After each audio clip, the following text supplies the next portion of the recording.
Jambojet has grown its network to operating 12 routes in 9 destinations with over 400 weekly flights, including direct flights from Nairobi to Goma in DRC.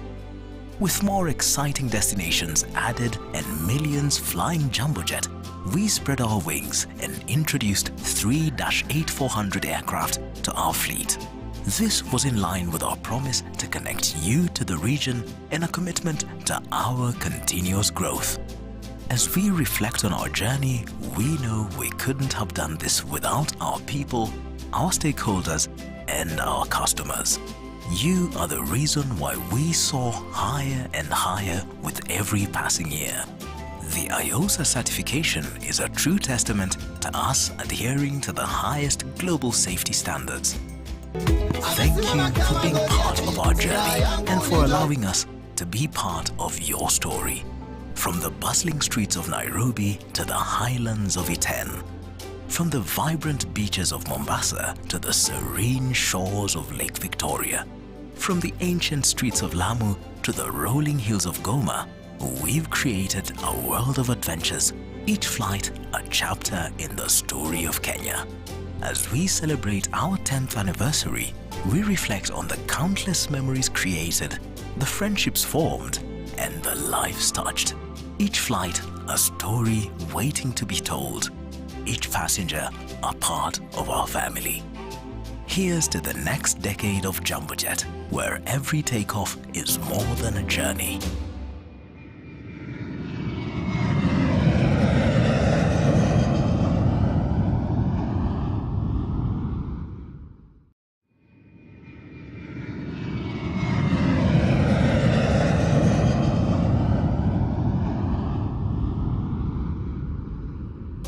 Years ago, in the heart of the African skies, a dream took flight. On the 1st of April 2014, Jambojet embarked on a journey that would redefine air travel in East and Central Africa. From humble beginnings, we soared, fueled by a passion to make flying accessible to all. On our inaugural flight, we took you with us to Mombasa, Kisumu, and Eldoret. 10 years later, Jambojet has flown over 7 million passengers, a bridge bringing families together, inspiring business beyond borders, and breathing life into tourism's heartbeat. What's more, 44% of the 7 million passengers were first-time flyers. From operating 3 routes with 18 weekly flights, Jambojet has grown its network to operating 12 routes in 9 destinations with over 400 weekly flights, including direct flights from Nairobi to Goma in DRC. With more exciting destinations added and millions flying Jambojet, we spread our wings and introduced 3 -8400 aircraft to our fleet. This was in line with our promise to connect you to the region and a commitment to our continuous growth. As we reflect on our journey, we know we couldn't have done this without our people, our stakeholders, and our customers. You are the reason why we soar higher and higher with every passing year. The IOSA certification is a true testament to us adhering to the highest global safety standards. Thank you for being part of our journey and for allowing us to be part of your story. From the bustling streets of Nairobi to the highlands of Iten, from the vibrant beaches of Mombasa to the serene shores of Lake Victoria, from the ancient streets of Lamu to the rolling hills of Goma, we've created a world of adventures, each flight a chapter in the story of Kenya. As we celebrate our 10th anniversary, we reflect on the countless memories created, the friendships formed, and the lives touched. Each flight a story waiting to be told, each passenger a part of our family. Here's to the next decade of Jambojet, where every takeoff is more than a journey.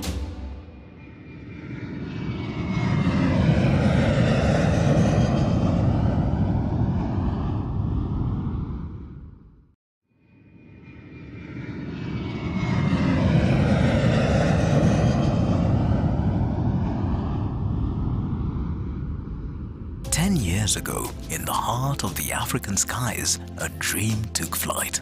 On the 1st of April 2014, Jambojet embarked on a journey that would redefine air travel in East and Central Africa. From humble beginnings, we soared, fueled by a passion to make flying accessible to all. On our inaugural flight, we took you with us to Mombasa, Kisumu and Eldoret. 10 years later, Jambojet has flown over 7 million passengers, a bridge bringing families together, inspiring business beyond borders, and breathing life into tourism's heartbeat. What's more, 44% of the 7 million passengers were first-time flyers. From operating 3 routes with 18 weekly flights, Jambojet has grown its network to operating 12 routes in 9 destinations with over 400 weekly flights, including direct flights from Nairobi to Goma in DRC. With more exciting destinations added and millions flying Jambojet, we spread our wings and introduced 3 -8400 aircraft to our fleet. This was in line with our promise to connect you to the region and a commitment to our continuous growth. As we reflect on our journey, we know we couldn't have done this without our people, our stakeholders, and our customers. You are the reason why we soar higher and higher with every passing year. The IOSA certification is a true testament to us adhering to the highest global safety standards. Thank you for being part of our journey and for allowing us to be part of your story. From the bustling streets of Nairobi to the highlands of Iten, from the vibrant beaches of Mombasa to the serene shores of Lake Victoria, from the ancient streets of Lamu to the rolling hills of Goma, we've created a world of adventures, each flight a chapter in the story of Kenya. As we celebrate our 10th anniversary, we reflect on the countless memories created, the friendships formed, and the lives touched. Each flight a story waiting to be told, each passenger a part of our family. Here's to the next decade of Jambojet, where every takeoff is more than a journey.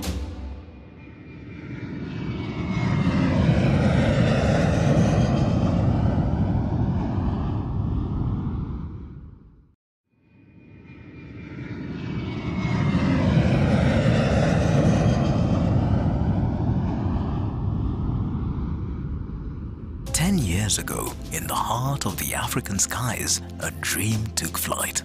On the 1st of April 2014, Jambojet embarked on a journey that would redefine air travel in East and Central Africa. From humble beginnings, we soared, fueled by a passion to make flying accessible to all. On our inaugural flight, we took you with us to Mombasa, Kisumu and Eldoret. 10 years later, Jambojet has flown over 7 million passengers, a bridge bringing families together, inspiring business beyond borders, and breathing life into tourism's heartbeat. What's more, 44% of the 7 million passengers were first-time flyers. From operating 3 routes with 18 weekly flights, Jambojet has grown its network to operating 12 routes in 9 destinations with over 400 weekly flights, including direct flights from Nairobi to Goma in DRC. With more exciting destinations added and millions flying Jambojet, we spread our wings and introduced 3 -8400 aircraft to our fleet. This was in line with our promise to connect you to the region and a commitment to our continuous growth. As we reflect on our journey, we know we couldn't have done this without our people, our stakeholders, and our customers. You are the reason why we soar higher and higher with every passing year. The IOSA certification is a true testament to us adhering to the highest global safety standards. Thank you for being part of our journey and for allowing us to be part of your story. From the bustling streets of Nairobi to the highlands of Iten, from the vibrant beaches of Mombasa to the serene shores of Lake Victoria, from the ancient streets of Lamu to the rolling hills of Goma, we've created a world of adventures, each flight a chapter in the story of Kenya. As we celebrate our 10th anniversary, we reflect on the countless memories created, the friendships formed, and the lives touched. Each flight a story waiting to be told, each passenger a part of our family. Here's to the next decade of Jambojet, where every takeoff is more than a journey.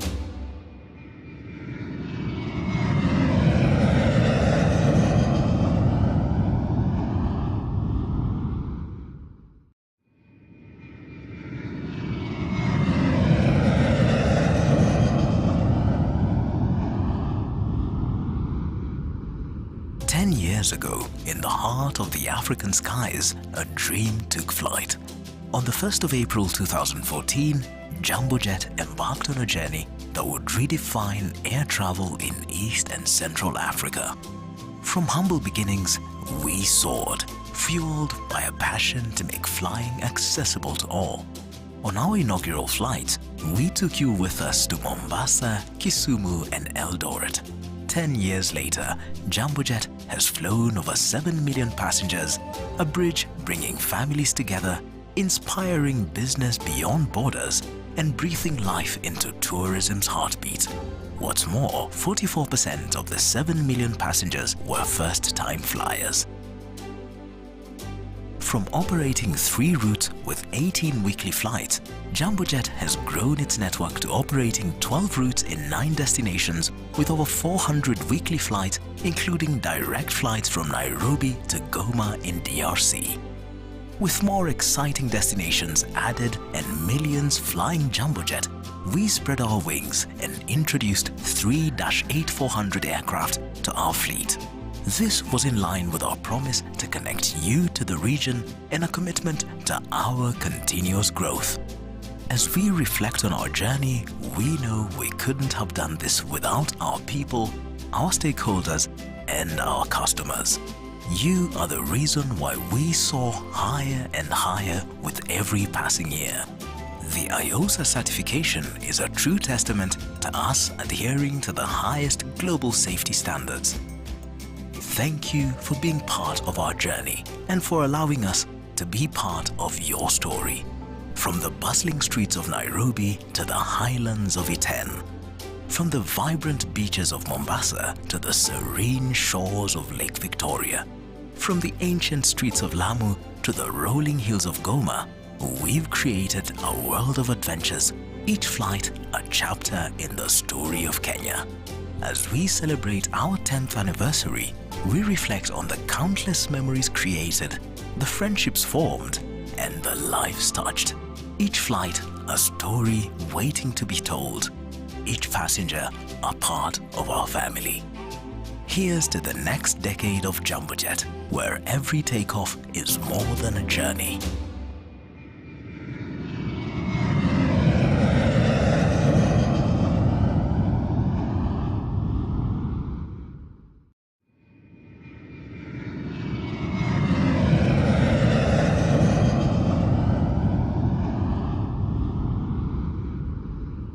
Years ago, in the heart of the African skies, a dream took flight.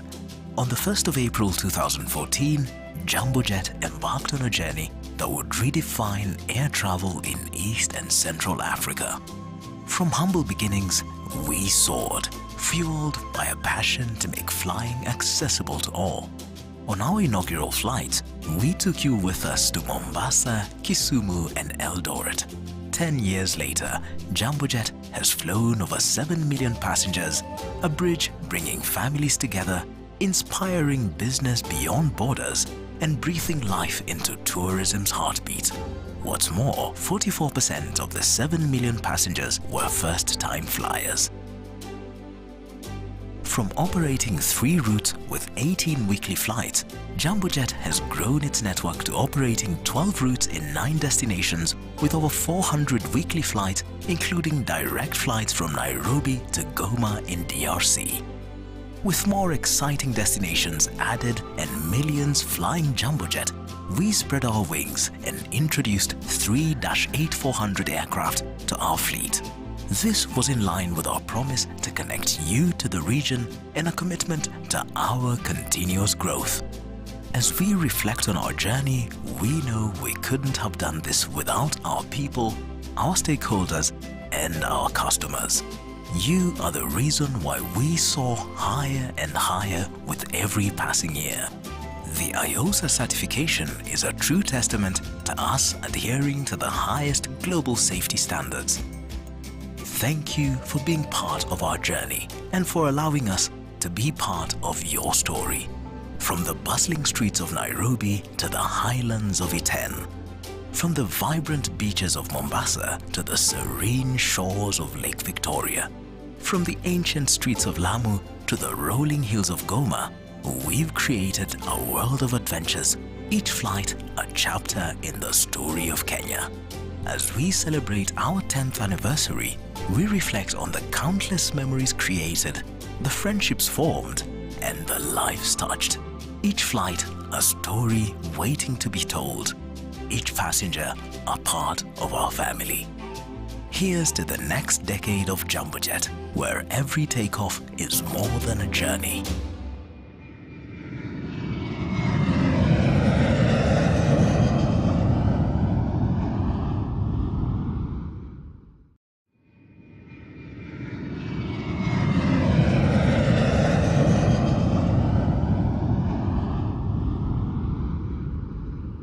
Years ago, in the heart of the African skies, a dream took flight.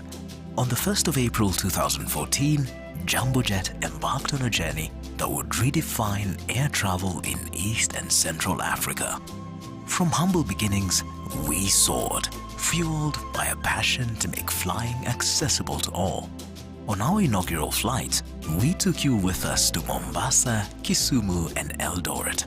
10 years later, Jambojet has flown over 7 million passengers, a bridge bringing families together, inspiring business beyond borders, and breathing life into tourism's heartbeat.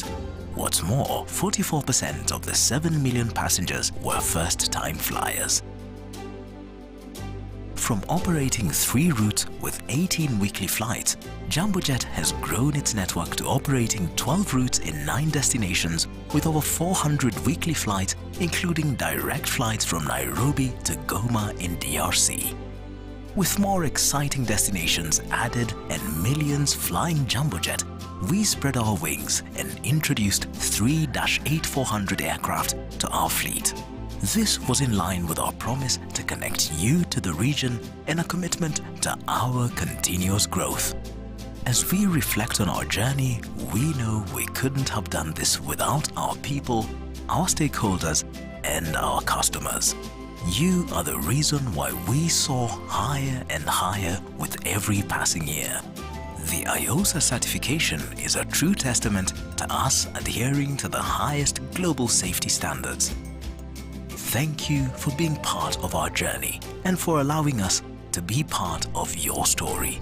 From the bustling streets of Nairobi to the highlands of Iten, from the vibrant beaches of Mombasa to the serene shores of Lake Victoria, from the ancient streets of Lamu to the rolling hills of Goma, we've created a world of adventures, each flight a chapter in the story of Kenya. As we celebrate our 10th anniversary, we reflect on the countless memories created, the friendships formed, and the lives touched. Each flight a story waiting to be told. Each passenger a part of our family. Here's to the next decade of Jambojet, where every takeoff is more than a journey.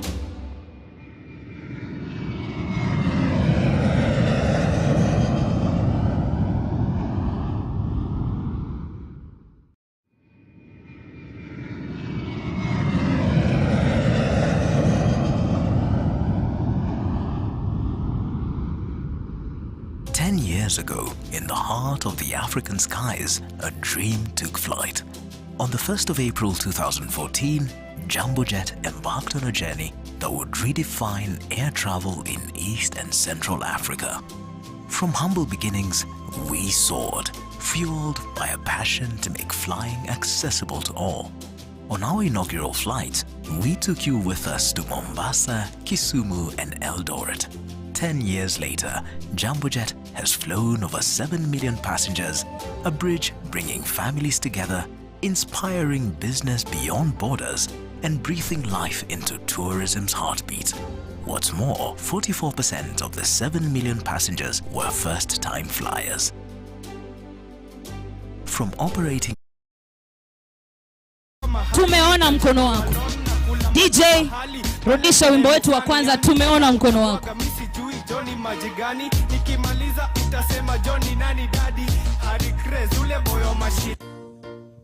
Haya. Good morning, ladies. Dominic Joe. Niko hapa. Haya, karibu. Welcome to Career Fair 2024. Nafahamika kama Njoki Karanja. Watu wanang'aa. Tunataka kumsifu Mungu kidogo tu, kwa sababu wageni wetu waheshimiwa wameingia. Mkono mmoja wa kulia juu, twende hapo tu. Hai tu. Hai tu. Hapo tu. Aha, we are live, matangazo yako moja kwa moja. Siji kupitia runinga gani, lakini usikasirike. Tawasabu tu, twende. Haya, weka mguu wa kushoto na wa kulia hapa tu, alafu twende. Haya.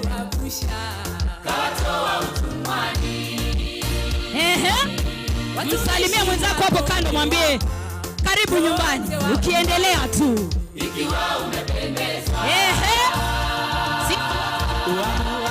Jamani, karibuni Career 2024.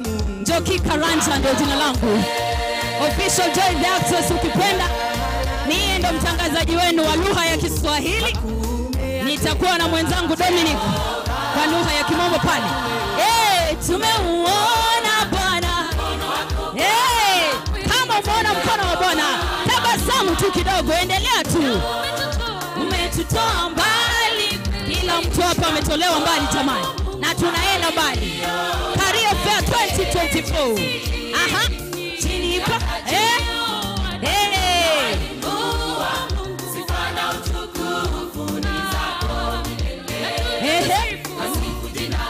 Endelea kusifu pale.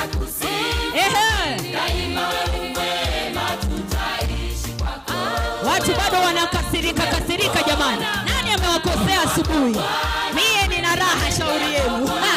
Mimi ndio niko, mimi ndio mtangazaji wenu. Leo mtanikubali vipi?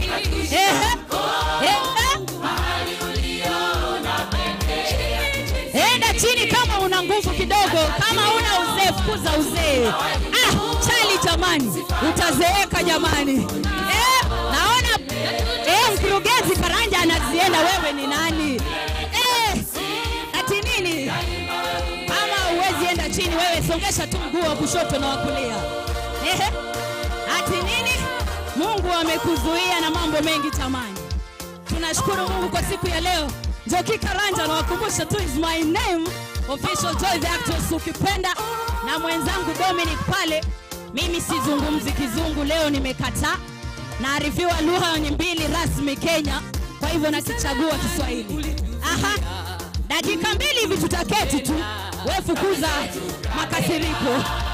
Karibuni sana 2024. Dominic umeniachilia sana jamani. All right, ladies and gentlemen. Enda right, enda left kidogo. Songa tu kidogo. Acha tuone wenye wako na miguu ya left jamani. Twende.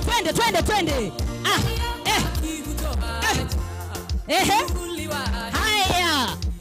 Naona pale rubani mkuu pia anaingia, acha tuone kama ana miguu ya left ama ni ya right wote. Ati nini Na vyote.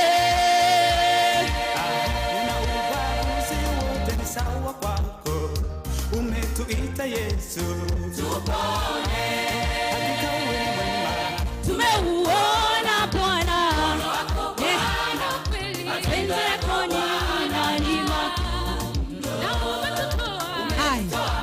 Asanteni sana. Naomba kwa heshima tu mketi. Thank you very much. Once again nawakaribisha kwenye Career Fair 2024. Jina langu ni Njoki Karanja, nitakuwa mtangazaji wenyu rasmi leo kwa lugha ya Kiswahili. Nilivyowaambia awali, mwenzangu hapa atakuwa anazungumza Kizungu. Amesema alienda shule ya vikundi, kwa kimombo mnasema group of schools, na mimi nikaenda polling station, yani kwa shule yangu ndo watu walikuwa wanapigia kura. Kwa hivyo mniruhusu tu, kwa sababu sikifahamu Kizungu, mimi nizungumze kwa Kiswahili. Na wakaribisha tena, msalimie mwenzako. Hauhitaji kumsalimia kwa mkono, mpindukie tu mwenzako kwa tabasamu kubwa, mwambie karibu Career Fair 2024. Good morning, ladies and gentlemen. Welcome to Jambojet Career Fair 2024.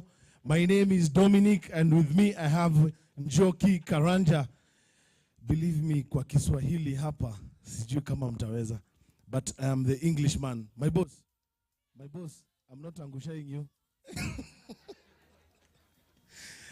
My boss, I'm here for you, yeah? Okay, all right. So, very, very fast. The people on that far side, I can see they're coming in. Please try and rush and join us, because we want to do a safety briefing.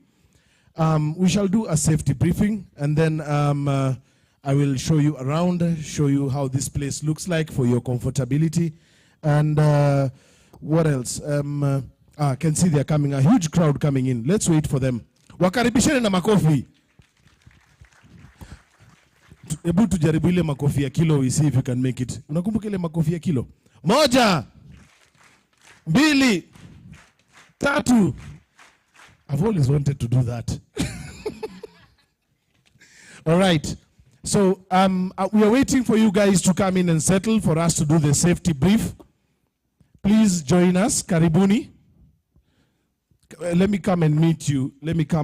Wale wahudumu kule nyuma, tafadhali tu tuharakishe wanaoingia jukwani ili tuanze kwa wakati, kwa sababu muda kidogo unatupa kisogo. There's a big crowd coming in. Please DJ, come in. Weka wimbo pole pole tu wanapoingia. Mtatusamee, mtupe kama dakika 2 tu ili tuanzishe ratiba hii rasmi.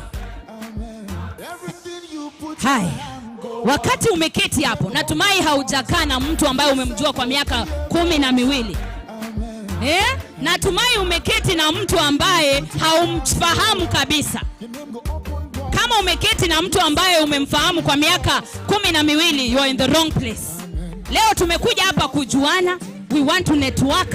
Tunataka kujifunza mambo 2 ama 3. Kwa hivyo kama umeketi na mtu ambaye umemjua kwa miaka 200, miaka 20, miaka 3, you are in the wrong place. Mimi nakwambia leo hautapata chochote. Hapa fukuza kujuana. Unaona siku ya leo, fukuza kujuana kabisa. Kataa kujuana. Leo kubali new connections, new network. Tuko hapa Career Fair 2024. Jamani, usikuje na utoke tu vile ulikuja. Don't live as you came. Leo ni siku ya kubadilika, na mabadiliko yanaanza na wewe mwenyewe. Charity begins at home. Ladies and gentlemen, naona watu wameng'ang'ana suti. Sijui sisi hatukupata memo. Lakini ni sawa tu. Naomba msamaha kwa sababu ya wale ambao wamevalia sare rasmi. Ni lugha tu ambayo tutawapa rasmi, lakini mavazi kwa leo mtatusamehea. Leo sisi tuko naam. Wakaribishe ndio wanaingia, wakaribishe. Nani ndio unakaribisha? Wakaribishe. Nani hao? Karibuni. Please. Karibuni sana. Welcome to Career Fair 2024. Dominic, tafadhali. We want to begin right away. Ladies and gentlemen, I think we have everybody settled at the back. Please come, please join us. We want to begin when everyone is settled.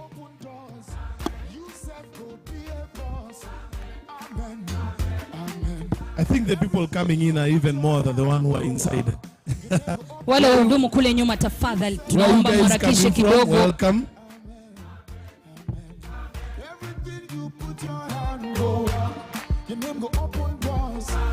Asanteni sana kwa utulivu na utaratibu.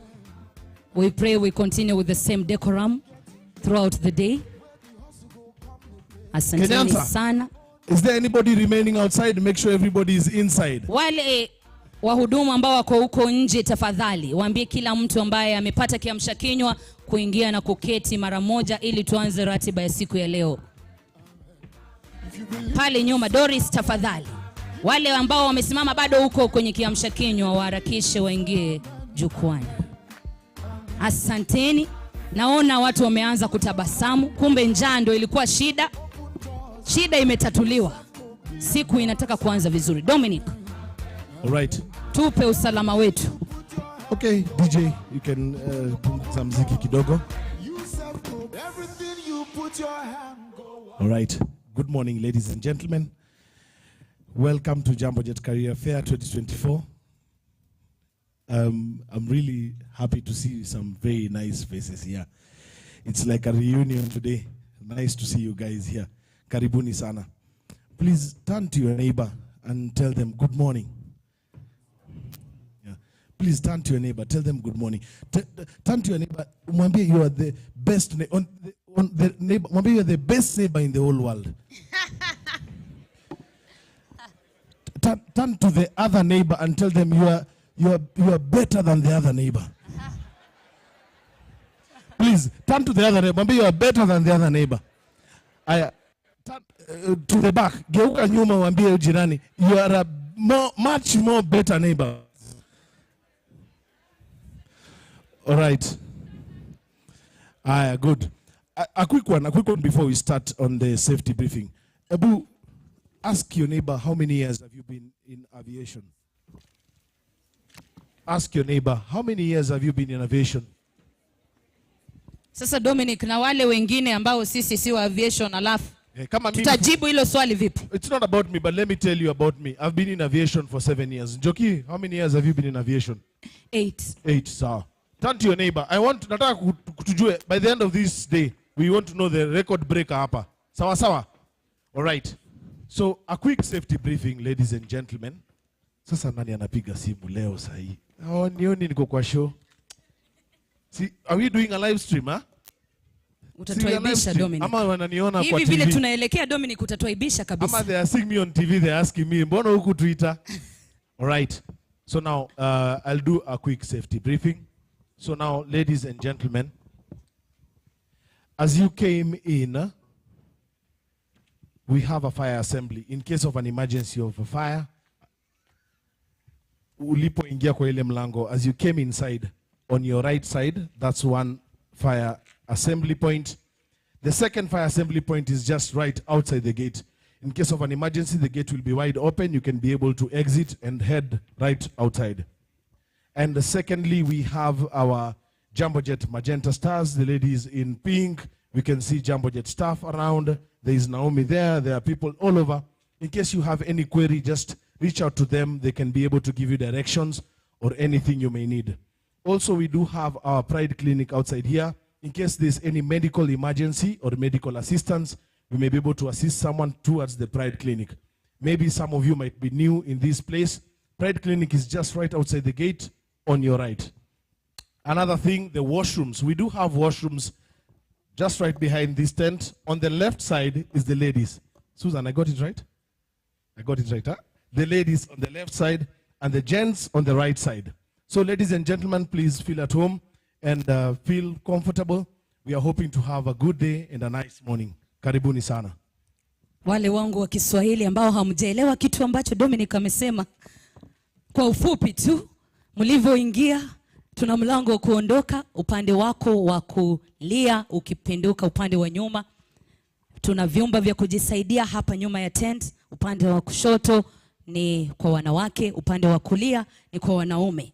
Wale ambao hawajisikii vizuri, maybe umekula pale samosa, chapati, tumbo ikaanza kufanya ile kitu. Pale nje tuna madaktari, hospitali yetu ya Pride iko upande wako wa kulia. Kwa hivyo kama unahitaji usaidizi wowote, tuna watu ambao wamevalia sare ya pink, ya maua hivi, maua ambayo yanapendeza. Ni wahudumu kutoka Jambojet, watakusaidia. Inua mkono tu pahali ambapo uko, kama una swali lolote, unataka usaidizi wowote, wako hapa kwa sababu yetu. Hao ndio wahudumu wetu wa siku ya leo. Niwakumbushe tena, tunayo hashtag, kwa kizungu wanasema hashtag ya siku ya leo. Hashtag yetu ni Be Magenta. Be Magenta. Kwa hivyo, ingia pale kwa mtandao wa Twitter, siku hizi wanauita X, mtandao wa X, Facebook, Instagram, hata wale watu wako nyumbani wa WhatsApp, hashtag Be Magenta. tuanze kutrend as soon as now. Tafadhali fungua tu bundles kidogo. Naona watu sijui kama wana simu ama hawana bundles, lakini ingia pale kwa mtandao saa hii. Mwangalie mwenzako kama anaweka hiyo hashtag ama ana chat na ampendaye. Leo ni siku ya career fair jamani. Wapendao baadaye ndio tutazungumza na wao pale nyumbani. Hashtag Be Magenta. Dominic kuambie kwa lugha ya Kimombo. For in the Mombo language now,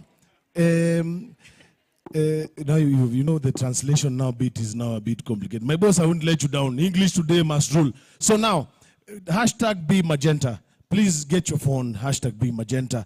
Let's spread the word and share widely kabisa for this is Career Fair Day. As Lucy said, if you're chatting, you jenga career kwanza so that you can get more strength to chat na mpenda. Wow. Do you copy? Huyo ambaye unampenda mwambie Be. Utaweka hapo kizungumkuti aanze kukuuliza what is Be Magenta. Alafu utakuwa umemwambia siku yetu ya leo ni kuhusu nini, si ndio? Jamani, you people are not creative to your loved ones. Sai hata watu wengine wali text mwisho wapendao 10 years ago. Sai tukifanya hapa challenge ya mtu aandikie ampendaye, you are the best in my world. Utasikia bibi ameandika hapo hivyo, mume wangu kuna shida. Do we need to talk? Alafu wanawake pia wanamuuliza hapo, have you hit a jackpot? Kwa sababu hizi vitu hamwambii watoto wenu, hamwambii mwapendao. Lakini leo badala ya kuambia I love you or you are the best in my world, waambie Be Magenta. Spread the gospel. Trend as soon as now. Sindio? Very true. Hashtag Be Magenta. Ladies and gentlemen, please let's rise for the national anthem.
Makofi. Ni ile tu Dominic anawapenda. Mimi ningewaambia muimbe word by word, lakini umeonekaniwa tu.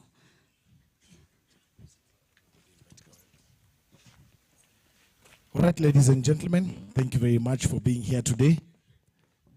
I would like to invite a lady called Tess for a word of prayer. Tess, please come forward and pray for us. I hope you didn't run away, Tess. Oh, there you are. Tess, please, karibu, come and give us a word of prayer.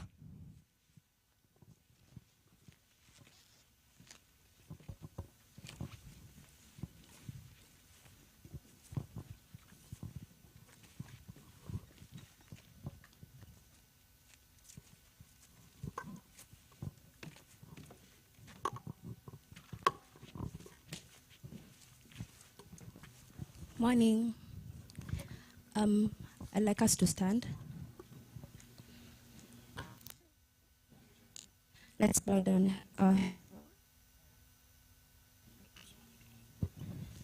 Dear Heavenly Father, we humbly bow before your presence this morning, thanking you for the gift of life. We thank you for your guidance. We thank you for your protection. We ask that even as we start this event, we pray that God may give give us the knowledge, wisdom, and understanding that we'll require to receive whatever that has brought us here today. We pray that your favor will go with us in our coming and in our going. Above all, we pray that your perfect will be done in our lives. For it is in Jesus' mighty name we have prayed, believing and trusting. Amen. Amen. Thank you. Thank you, Tess. All right. First things first, we are behind program kidogo, but we'll catch up as the day goes. I would like to invite our CEO, Mr. Karanja Ndegwa. Ebu ngoja. DJ. Ile wimbo ya the pempera the campran the pantram the tentran the Zovu. Mr. CEO, please have a seat first. We need to make this right. Please, if you are please the live feed, please rewind that part. Huh? You rewind and it's live. It's already out there. Okay. Zovu. Toya dike. Sasa tunasema Karanja Ndegwa. Haya. DJ, wewe tutakuvuta kazi. Unatuweka sana. Fanya vile ulifanya kule Dubai. I can be able, actually I can sing the emperor, the Dominic, tafadhali. Career fair leo usituaibishe jamani. DJ, sorry. Kubali career yako ya utangazaji. Sorry I had not prepared you for this one. But this one you got it, huh? Asante sana DJ kwa kututuangusha. Yeah, he got it. We have a good DJ. Niwafahamishe kuwa let's clap for the DJ. Mkurugenzi wetu. Moja. Unaklapia nani? I thought we had breakfast. Let's clap for the DJ. Moja. Mbili. Tatu. Ine. DJ. Tado. DJ jamani. All right. Kabla DJ anatafuta wimbo, unajua nini Dominic? Yes, please. Unaona mkurugenzi wetu mkuu. Bwana Karanja Ndegwa. Yes. He's very energetic. Okay. Huyu ni mtu ambaye hana miguu miwili ya kushoto. Okay. Huyu ni mtu ambaye akiamka hapa kunengua. Mimi nakwambia Dominic, wewe ni mzee. Mimi nakwambia hata tuangusha kabisa. Are you sure? Can we do a test? Mimi kuna siku nishai kudanganya Dominic. I want to see a test. Wewe umesikia jina langu naitwa nani? Njoki Karanja. Watu ambao wanaitwa Karanja, energetic, fire people, powerful people. Mnataka mimi niaibike na jina langu jamani? Hey, Bwana Karanja. Mkurugenzi mkuu. Unapojiandaa mimi naomba tu usini let down. Karanja ni jina kubwa jamani. DJ. Alright. Tuendelee. DJ. Ndio hiyo. Haya. Niliwaambia. Zovu. Weka sauti DJ. Hai DJ, mimi nakuvuta kazi, unaniaibisha. Twende. Ndio huyo anaingia jukwani. Weka tu makofi mkurugenzi mkuu anapoingia jukwani. Piga makofi jamani. CEO Mr. Karanja Ndegwa. Karibu Mr. Karanja. Asante sana.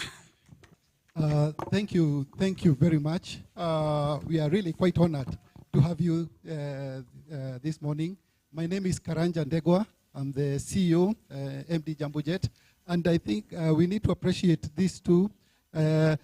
Joki Karanja, it's one of those voices that you hear on board as she welcomes you on board and gives you any information that you require. Thanks for this. And also Dominic is our supervisor ground services in Kisumu, so he's a person that you always meet. So you can tell we are a brand that is quite energetic. People have 2-3 different careers. We can see that. Allow me to just give you an introduction and just to take you through this time. This is our very first time that we are having the inaugural career fair. This is our inaugural career fair. This is the first year that we are doing it. But as an airline, we ask ourselves, what is it that we can give back to the community? What is it that we can bring up and share with people who are in the industry, students who are in school, people who have finished college, and the best thing that you can do is to guide what we do, what the airline industry is all about, and where you can fit in, so that you can be informed. You find as Jambojet, we are glad we achieved 10 years since we started. We started on the 1st of April 2014. This year we are celebrating. The way you celebrate your 10 years, we was celebrated on the 1st of April this year, but we are still celebrating till the end. The year ends, because not many companies end up getting to the 10th year. So as Jambojet, we are quite fortunate. We are quite happy about that. And our mission is to sustainably deliver a friendly and reliable experience with passion for people. So ours is always to make sure that your experience, our customers are at the center of it. And as a low-cost carrier, we are a service low-cost carrier, not the ultra, but a service low-cost carrier. And it is the main item is about operational excellence. How do you operate? How do you make sure that the customer is satisfied? We want to be part of their journey. And that's why for the next 10 years, we are saying that every takeoff, we will make sure that it will be a memorable experience to each and every of our customers. So ours is to make sure that every takeoff becomes a memorable experience, and we'll be there to make sure that we give that to our customers. And we will continue as we are. And as a low-cost carrier, people keep asking, what is a low-cost carrier? And as a low-cost carrier, it's a no-frills, an extra bag you'll pay, and because it's a short haul, we get into ways of how efficient are we going to continue operating. As from our strategy, we'll continue using one type of equipment until, because now we've covered the Kenyan domestic market, and as we move to the region, the thing is that we will continue with the Q400.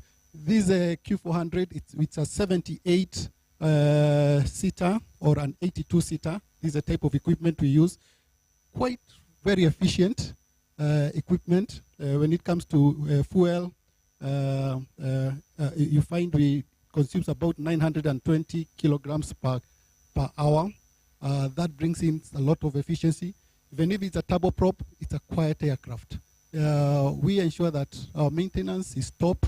We ensure that our service on board is quite good. We also ensure that it's a clean environment, that people feel safe. In the last 10 years, we've believe by the end of this year, we'll have crossed the 8 million passengers. With this year alone, targeting about 1.3 million passengers. Last year, we crossed 1.2 million passengers in a year. We are now over 490 staff members. We have 2 hubs, the Nairobi and Mombasa, and that gives us an opportunity to grow from Nairobi and also grow from the Mombasa hub. And then for the domestic market, and these are the routes that we operate, we have now at about 53% market share. And this is with the 8 aircraft, expecting a 9th in another 2 months time. And for now, we operate 11 routes, domestic, and 2 international, that is to Zanzibar from Mombasa and Goma from Nairobi. We are very fortunate because the last 3 years in a row, we have been voted as Africa's leading low-cost carrier. This is by the World Travel Awards. 2 weeks ago, we celebrated getting the award that time in a row. And it's an honor because these are the travel agents, the hoteliers, people in the industry choosing and saying, who do you think deserves this position? So as Jambojet, we are quite honored. And then also, one of the aspects that we also say is that in an airline, one of the key areas that you must make sure that you do is to make sure that your operations are safe. And that's why we are IOSA certified. We make sure that we go to the highest level in terms of the safety standards that you can. And it is across the company, from the CEO's office, all the way across all departments, and ensure that we are safe. These are our pillars: operational excellence, make sure that we have a safe operation, we are living on time, and everyone is doing what they're expected to do. So you will see that even how we approach our customers, we have to ensure that at least we are doing it right. We have our culture. You'll see quite a number of people having the t-shirts written the Magenta Way. The Magenta Way is our culture, that we are continuously working. And the moment you have the right culture, then you are able to treat your customers well, you're able to implement your strategies in the very best way possible, you're able to have to meet your operational excellence, and that's why people become a second main pillar within Jambojet. We ensure that we take care of our people, we ensure that we listen not only to the customer, but also internally. And that's why the main item at the center of everything is the customer.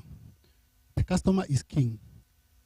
If the customer decides to walk away, you have no business. So we pull across all departments to make sure that we are serving that customer. And that customer decides our growth, decides where we are going next, and the moment you get it right on the customer, the thing we usually say is, have your people right, trained and everything, treat your customer well, have your operations excellence, and then profits follow. You will always make profit when you have all those in place. We keep the other item is innovation, and that's why we have brought you here on board, because today's world, the way things were operating 10 years ago or even 20 years ago, I've been in the industry now for about 24, moving to 25 years. It was all paper. Today, we do not have any paper in our accounting. You find whatever is done, cleared today, by midnight, you'll be able to tell how much money we made. And the system automatically does it. So you find it allows you to make decisions quite fast. By Monday, 8:30, we have the performance of the previous week. And every day, we're able to tell how yesterday's performance was. So innovation helps us to reduce costs, also improve the customer journey. Because out of that, you find 63% of our passengers book online. 35% do check in themselves. So you find customers have the ability to book, go check in, and go all the way to the boarding gate, seamless. So innovation becomes quite big, and with all this, we are able to have positive growth. There are values that we always have to uphold as an organization. That is integrity. We have to be passionate. We have to make sure that we have safety becomes quite big, and we have to be very agile, because the world is changing every day. So we don't stick. We agree on things, but let's change them to the better aspects. We'll continue on sustainability. We are guilty as charged when it comes to carbon emission. The airline industry is one of the industries that does a lot of carbon emission, but we have ways of working around that. We are on the ESG. For now, it is the EESG, the economic, the environment, the social, and the governance goals. We have quite a number of these that we are working with quite a number of organizations just to ensure that we are, even in our operations, we are ensuring that we are emitting less. Last week, we had the sustainability challenge where, like the Lamu flight, we were able to save about 380 kilos of fuel. So the thing is that how are we able to onboard, how are we able to execute this, how are we able to bring this to the day-to-day operations, and we have less carbon emissions. On the next item, the next page, it's about our people. We ensure that it's about your ability. And you find out of our total staff, 49% are female. And if you look at the managers, 20%, the board, 38%, the maintenance team, we have 23 are women, and the flight deck is at 20%. In the world today, the average is at 6% of female who are in deck and maintenance. So ours is we ensure that we look at the ability, we support everyone, and make sure that we're in a good space to ensure that and it's about your ability. So as a young people, you can be what you want. You can be what you dream. So, and in here as Jambojet, we are in there to make sure that at least we are able to make sure that your dreams come to fruition. We are here to make sure that those ones who are capable, who are able, we are able to support you and bring this to make sure that at least your dreams are met. And over the last few years, we have gotten quite a number of awards. One thing I normally say, Jambojet is where it is because of its people. Without the staff that we have, and at this moment I would request maybe the staff members who are here, maybe you can just stand up.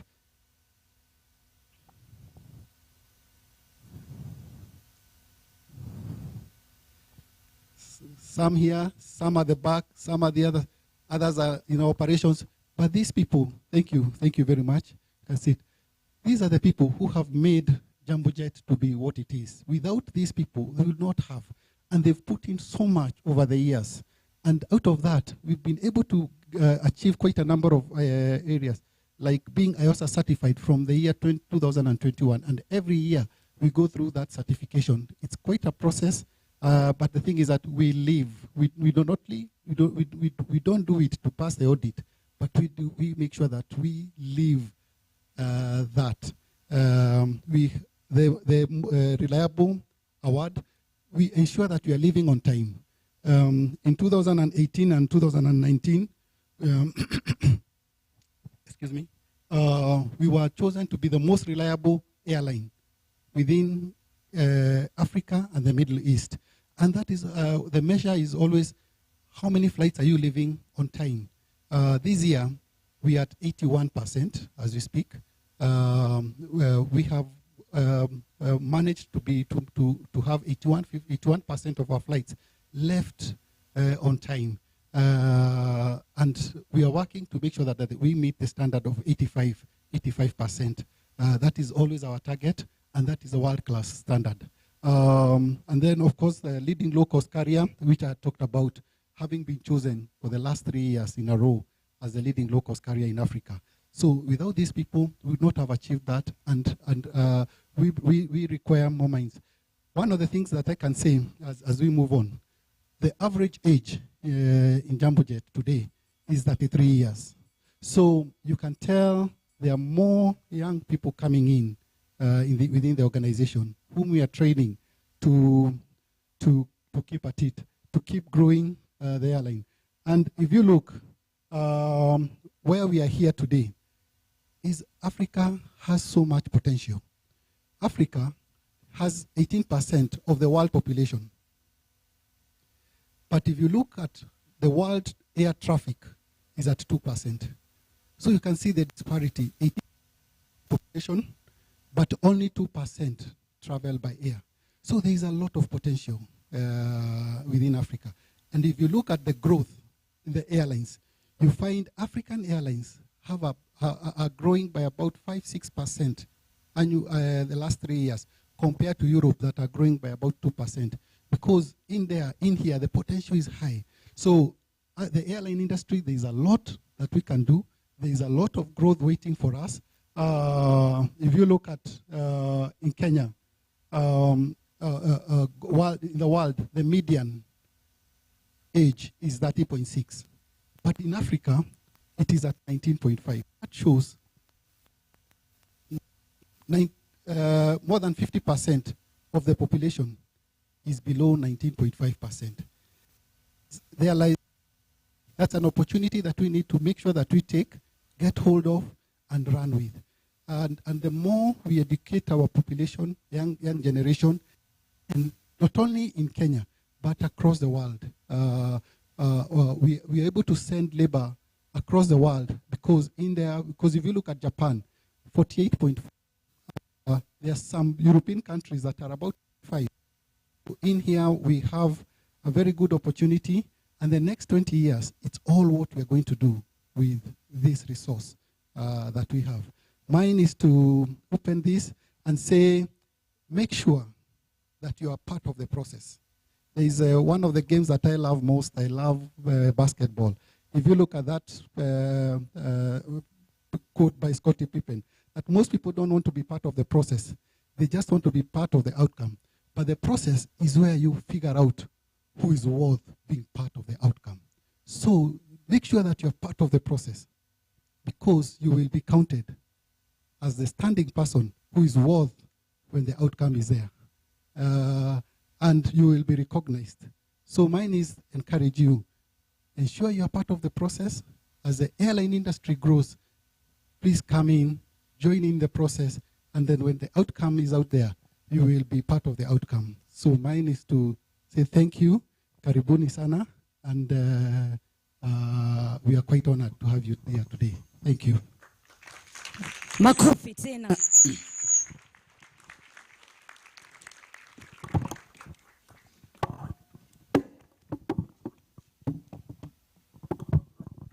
He deserves a better clap. Asanteni sana. Nilipoambia hapo awali, mkurugenzi mkuu ni mtu ambaye yuko energetic. Na mumesikia anacheza basketball, mpira wa vikapu. Ladies and gentlemen, niliwaambia mimi ni mtangazaji wenyu wa Kiswahili. Yule ambaye nataka kumwalika hapa, itabidi nimewafafanua kwanza ndio muelewe. In English, I am about to invite on stage the head of department, human resource. Head of department ni mkuu wa idara. Alright? Alafu, human resource, rasilimali watu. Kwa hivyo, namwalika hapa kwenye jukwaa, mkuu wa idara, rasilimali watu. DJ, mimi nitakuvuta kazi. Ladies and gentlemen, put your hands together. Kwa nani? Mkuu wa idara, rasilimali watu. Ladies and gentlemen, Wansana. Madam Wandi, our head of people and culture. People and culture in Swahili ni watu na utamaduni, right? Leo nakuambia Dominic, utapata pay rise. All right. Asante. Thank you, Madam Wandi. Yes. Thank you so much. Kama rasilimali watu nimejifunza. Every day we learn. It's a beautiful learn. I am so deeply honored, and on behalf of everybody that has just taken their time to wake up in the morning and be here today. If you turn around the room, you'll notice we are about 1,000 persons in this tent. Just for that, I want us to give ourselves a hearty clap and have value in your career journey and your career path. Everybody that is seated, B. So this is the opportunity to learn what being Magenta is all about. And we hope that soon we shall see you wearing this t-shirt of mine. What does it say? Thank you very much and welcome to this conversation. We want to start our first plenary session because of time. Allow me to welcome my very distinguished speakers, leaders of the industry, who are going to sit with us and have a good conversation on the future of aviation, the opportunities that we have, and some of the career paths that are available for young professionals in the area. Ladies and gentlemen, give us a mighty clap as I bring to our stage our MD and CEO, Karanja Ndegwa, followed by Dr. Sarah Waitiki from the East Africa School of Aviation, followed by Penina Nginyo, the Senior Airworthiness Inspector from Kenya Civil Aviation Authority, our colleague Hawkins Wambua from Fahari Aviation, and our colleague Nika Savula from the Kenya Association of Travel Agents. with apologies from one of our speakers, Mr. Mbuve, who was not able to be here today. Karibuni sana. Thank you very much for taking the time to just come and sit with us and have a good conversation with this very eager crowd to learn from all of us. Since everybody is here, I would want us to take just a few minutes to say a quick hello to the team, and then we can get into the conversation. Thank you. Hello, good morning. What a privilege and honor to be here this morning. My name is Nicanor Sabula, and I'm the CEO of the Kenya Association of Travel Agents. I don't know how much you wanted to do in terms of the opening statement, but just briefly, the Kenya Association of Travel Agents is a national umbrella organization. We are a trade organization that brings together travel agencies, and currently we've got about 350 of so we do advocacy work, we do capacity development work, we do representation, and also we keep discipline in the industry. We have been privileged as an association to take greater in developing the travel trade, global travel industry. We are honored to host our regional trade association called the Association of East and Southern Africa Association. We also are privileged to represent Africa on the global our global trade association called UFTA. Many of you will be aware of that, the United Federation of Travel Agents Association, where we represent Africa. So we work across the sector, as you know. We are brokers in the industry. We connect, you know, airlines, accommodation, hotels, experiences. Yeah, so we work together.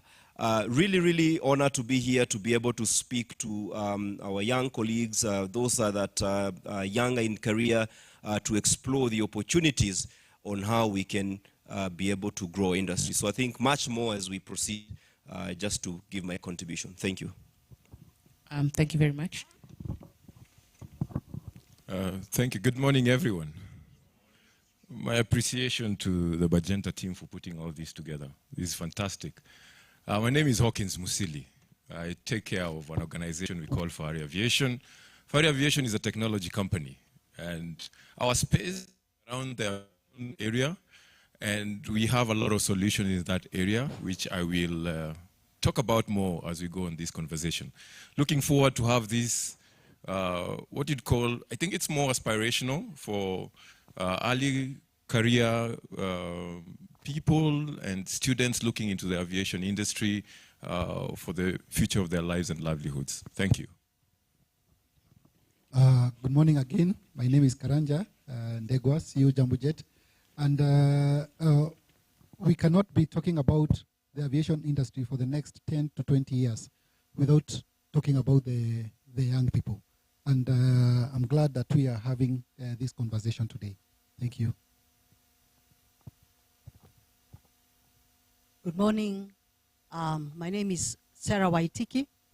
I am the director at the East African School of Aviation, IASA, as it is commonly, it's popularly known as. And briefly, IASA is the training directorate of the Kenya Civil Aviation Authority.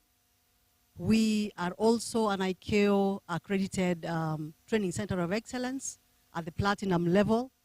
We're also approved by IATA, both as an ATC, that is an authorized training center, as well as competency. My name is Penina Njeri Nginyo. I'm a senior airworthiness inspector with the Kenya Civil Aviation Authority. The Kenya Civil Aviation Authority mission is to manage, promote, and develop safe, secure, and sustainable civil aviation system in Kenya. So that's our mission, and that we're committed to make sure that that mission is achievable. Our vision, to be a model of excellence in civil aviation.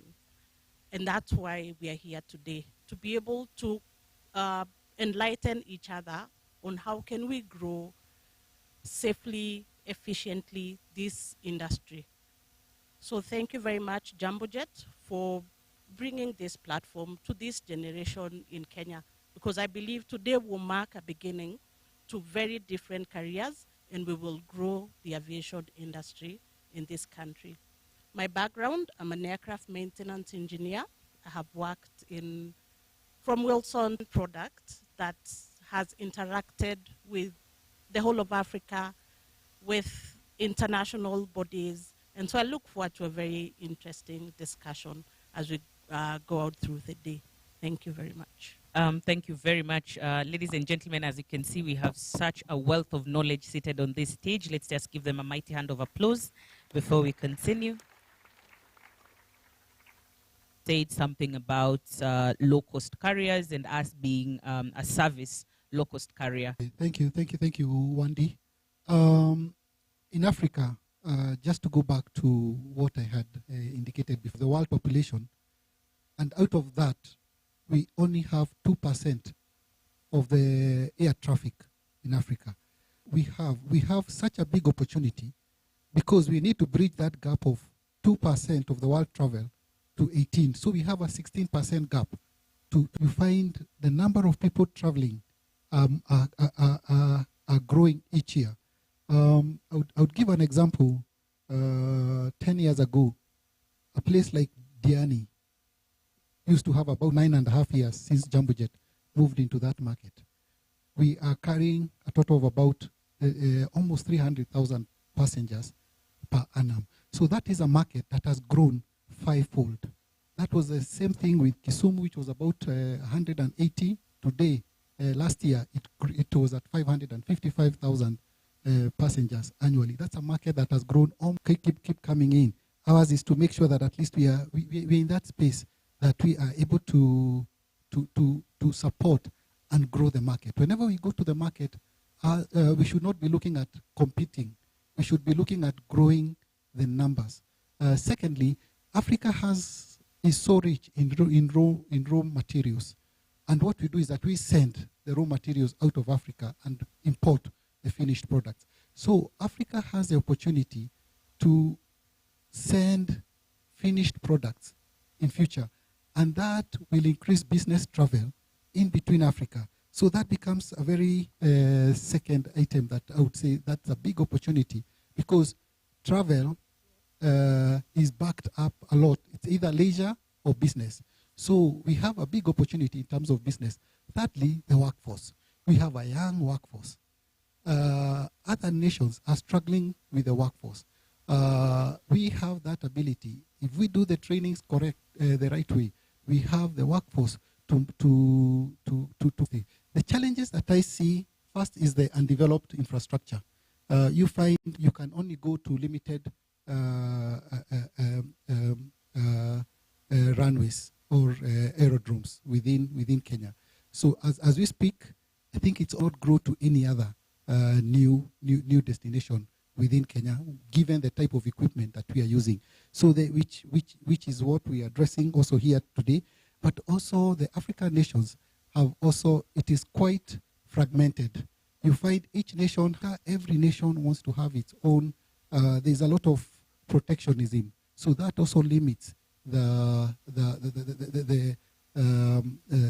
CITAM. We are always asking, when are we going to open up the sky so that Africa is treated as a domestic market? Of course, now with the if I pick one item, fuel costs are at about 17% more compared to the average average price across the world. So you find African carriers are called upon to pay much more in terms of fuel, yes, compared to the rest. And fuel makes up about, in our books, fuel makes about 25% of our costs. So if 25% of our cost is at 17% higher compared to the world, that can tell you that makes it a bit expensive. So allow me first to stop. That is showing the opportunities that are in the market, and also the challenges that, as you can see, we as the industry players are sitting to try and figure out how to surmount them. And that's why I wanted to go to you, Hawkins, and just ask if you could take us through an understanding of how technologies like AI automation and data analytics are being used by aviation players so that they can plan and prepare themselves for the future growth that is expected? I think, as we all know, data is the next frontier. And your ability as an organization or as an industry to process that data into something that is meaningful, most importantly for your own operations, and going further and making sure that the customer experiences are enhanced through the data that you're able to collect and push out there.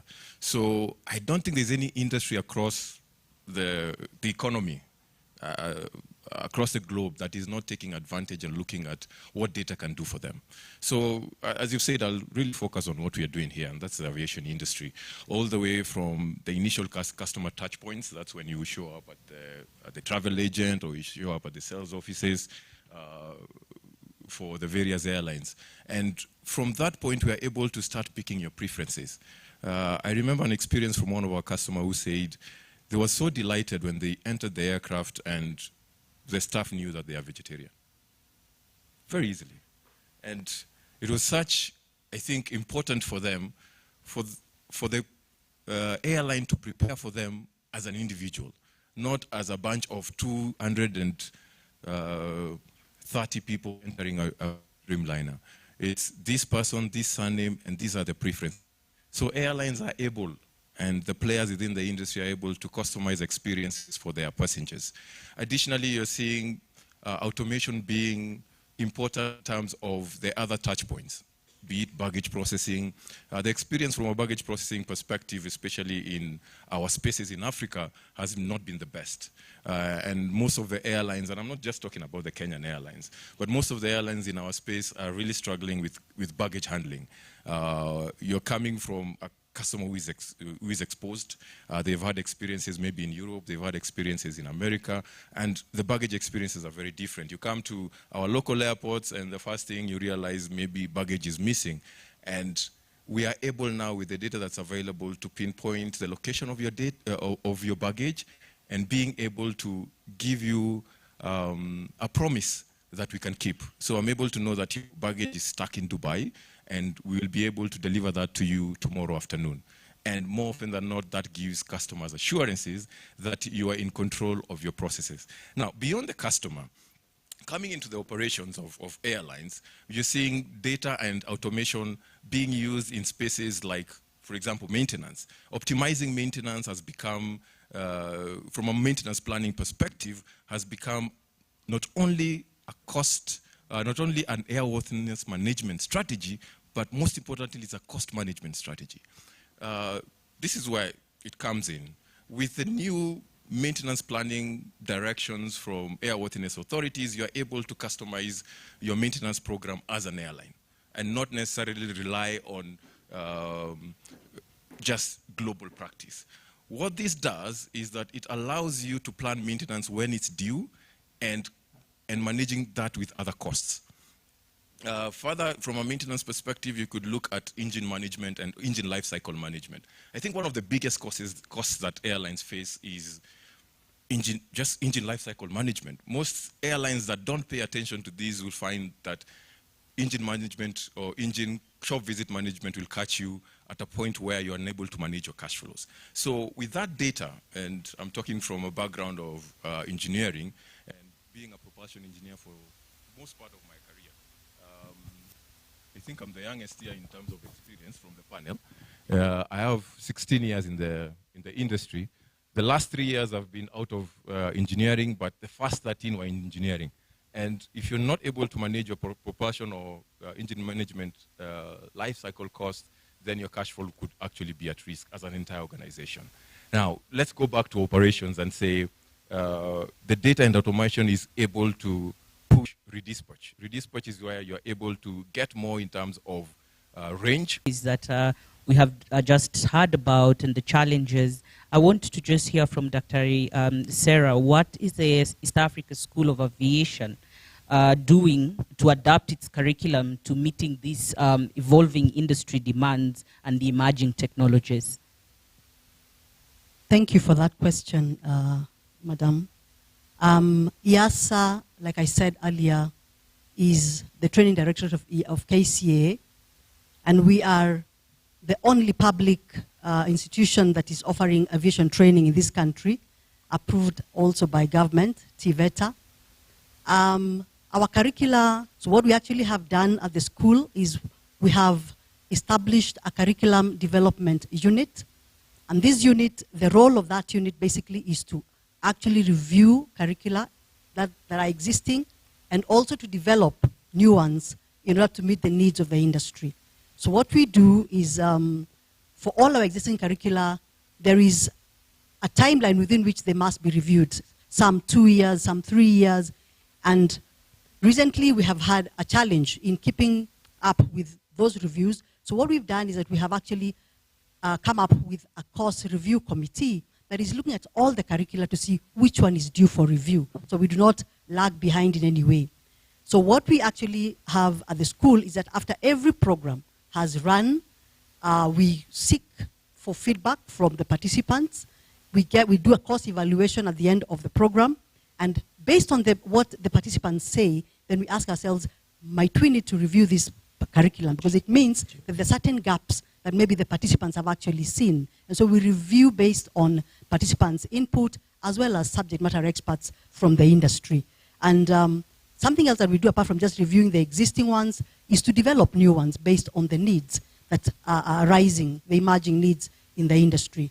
Currently, for example, we have proposed to ICAO to develop a cybersecurity program because we know that cybersecurity in this day and age is critical in aviation. So we are actually working with ICAO to develop a program in cybersecurity for air navigation services providers, and we are hoping that that will, come to fill a gap that certainly exists in the industry, because if we don't take care of the emerging technologies and we are the leading institution, then it becomes a problem for the country and for the industry. So we not only review, we develop new ones based on the emerging needs.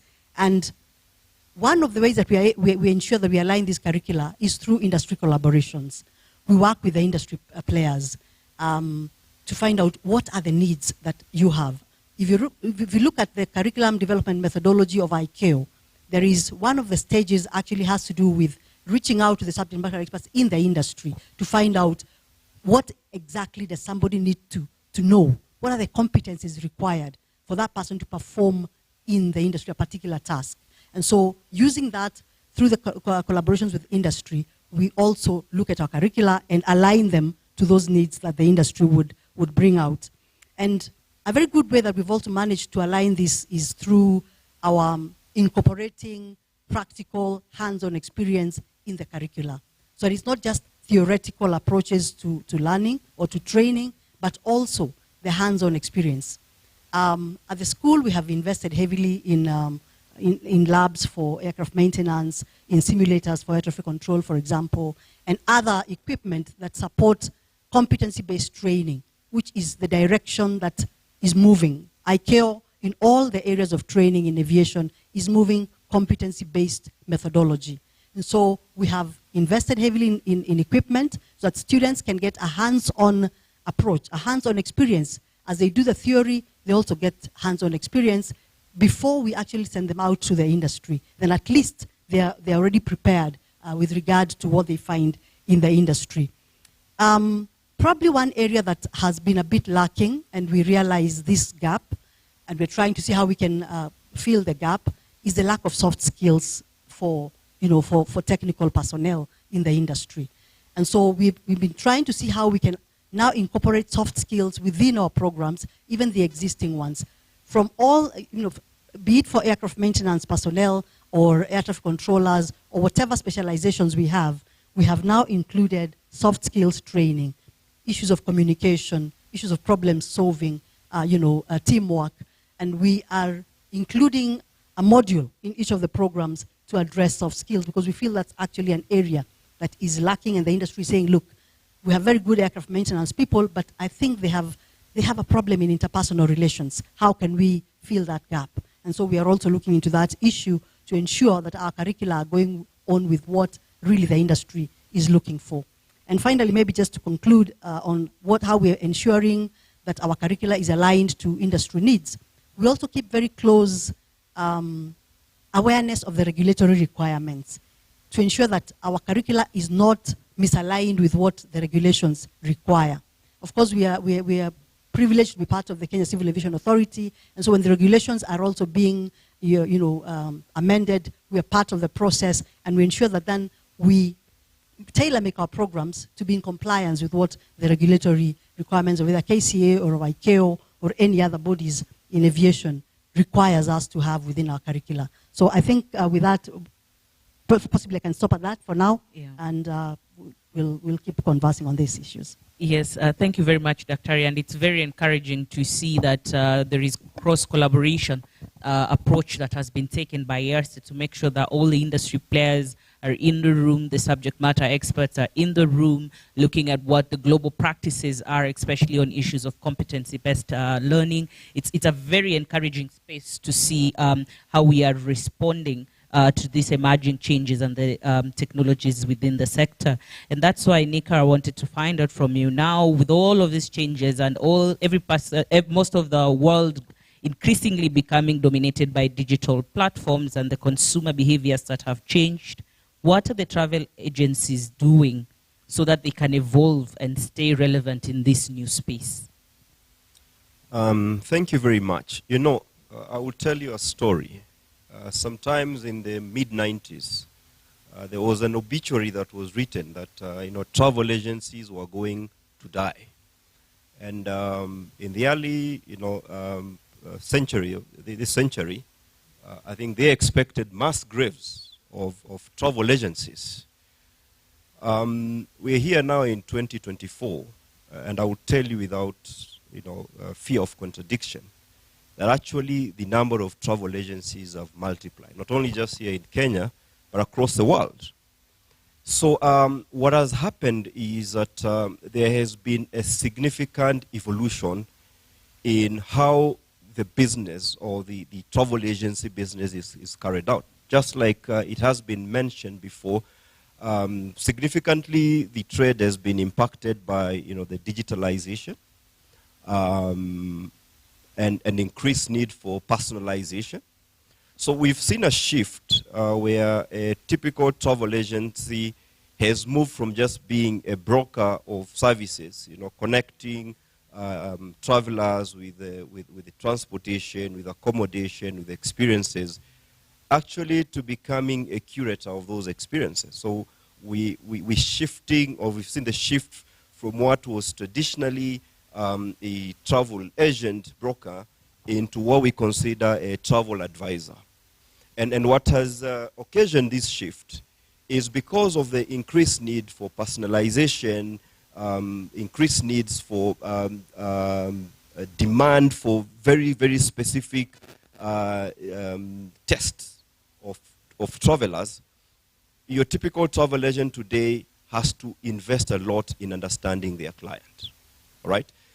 Granted, and you heard Karanja says that about 65% of their booking is done directly. And there are those clients that will go online and book using the direct channels.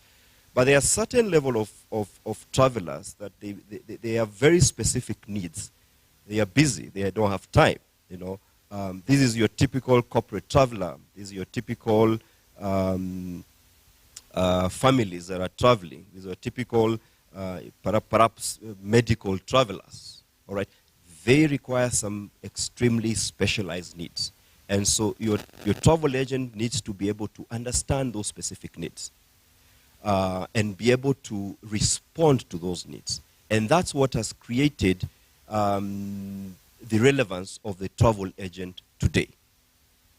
Now, for many of you that are in this room, ours is a field that you not only just can go out and work, but also you can be able to create your own opportunities. You can be an entrepreneur. You don't need to really go and work in a travel agency, even though that is desirable for you to be able to gain that experience. But again, we are seeing a lot and lot of young people that are curating experiences. And I will tell you for a fact that since the period of COVID, domestic tourism in this country has exponentially grown. And that is being is largely contributed by young entrepreneurs that are now beginning to understand how Kenyans travel and they are curating some very unique experiences for the modern traveler. You know, you get people that now want to go and exploit the Western circuit, for instance. Our traditional coast circuit and safari circuits, many people have experienced those ones. Now they are looking at very, very unique experiences in the northern part of the country, in the western part of the country. So these young and upcoming travel agencies are actually looking at those and exploring the opportunities. And that's where technology really comes in place. You know, my brother Wambua mentioned this. You know, AI is playing a greater role. You know, you need to be able to track and understand the consumption pattern of your traveler. Now you need to deploy technology, and AI, that's where it's coming in place, to be able to understand. So this specific individual, you know, every August they go out. He is a family of 7, a wife or 2 wives, 4 kids. They love Diani. They go to Baobab Beach. They use Jambojet. They like sitting in the front. You know, all these are knowledge and information that technology is able to avail you. So we've seen some significant evolution in what the work of a travel agency is doing, and therefore that has meant that the relevance of the travel agency is here. And I will tell you for a fact, we were looking at the data in the United States, where you'll think that the population there is much more advanced, the technology is higher. Post-COVID, there's been an increase in the number of bookings that are actually being done by travel agencies, because at the end of the day, it is about the human-to-human connection that people are looking for. You know, technology are enabling the work that we do, but technology is not going to respond to those very specific needs that an individual is looking for. So there lies a great opportunity for the travel agencies. That is amazing to see that with every evolution that is coming, you're able to use the data to understand the customer better, to respond to the customer much better. It's a very encouraging thing to hear, and that's why I just wanted to hear first from the regulator before we get into other questions. Being that this evolution is happening the way it's happening, Penina, what infrastructure upgrades are needed to enhance the effectiveness and the efficiency of airworthiness oversight in the region? Thank you. So when we talk about airworthiness, what comes to mind? And I'm a teacher, so I like having an interaction, an interactive crowd. So airworthiness, what comes to mind? Anybody? The microphone is here. Just lift up your hand. There you go. We have one. Good morning, family. I trust you're enjoying the session. To answering your question, airworthiness is all about safe to fly. Is it safe to fly? Safety. Okay. So, and I'll tell you a very brief story. There's one cleaner in NASA who was asked a question, and he was asked, when he was found cleaning, he was asked, what are you doing? And his answer was, we are taking a man to the moon. And that is where I will start with airworthiness. For any of us to operate, or for any aircraft to operate in an airworthy manner, it means all of us, we coexist. Whatever we do, from the cleaner to the flight dispatcher, to the engineer, to the CEO, everyone contributes to airworthiness of an aircraft. So when we have a safe flight, it's not airworthiness is not just about the aircraft flying safely, but it's about the contribution each and everyone makes. So our role as the CAA is to ensure that that is done. And my teacher taught me that in aviation, there has not been any I'd say,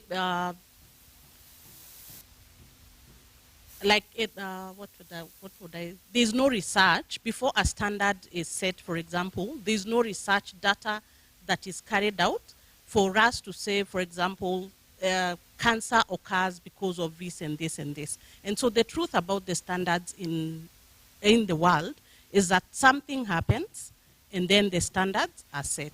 And what that means is an accident happened, then the standard was set, okay?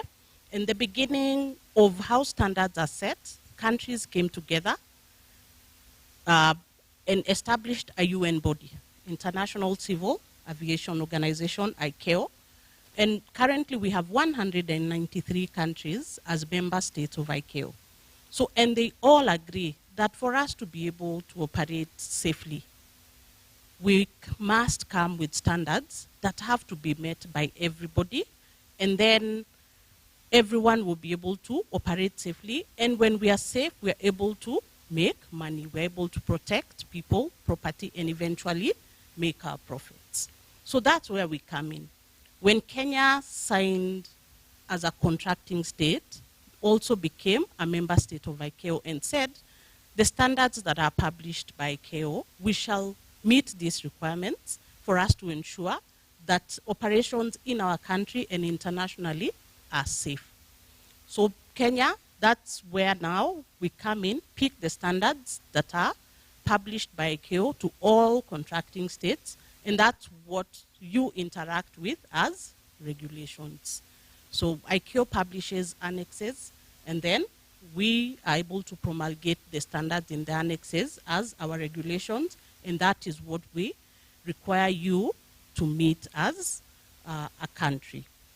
So the infrastructure, we already have a standard. We already have something that has been tested by many, many different countries, and that is what we call standards and recommended practices. And we're able to bring that closer to you into our regulations. And I must say, the constitution of this country requires that before any regulation is promulgated, that all of us are engaged.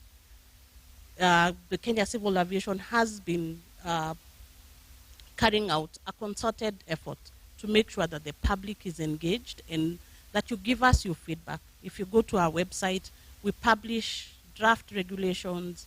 We have email addresses for you to give us feedback. We have public participation before any standard is promulgated. And the idea behind that is that you're able to interact with these standards way, way before they become law. And then you're also able to get ready when these standards eventually become law.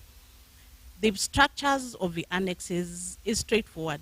We have 19 annexes that address each and every operation. Okay? For example, we have safety management systems, and basically what that says is that our culture had been, I'd like to say, because we're changing, had been, if I'm not caught, then I'm good to go.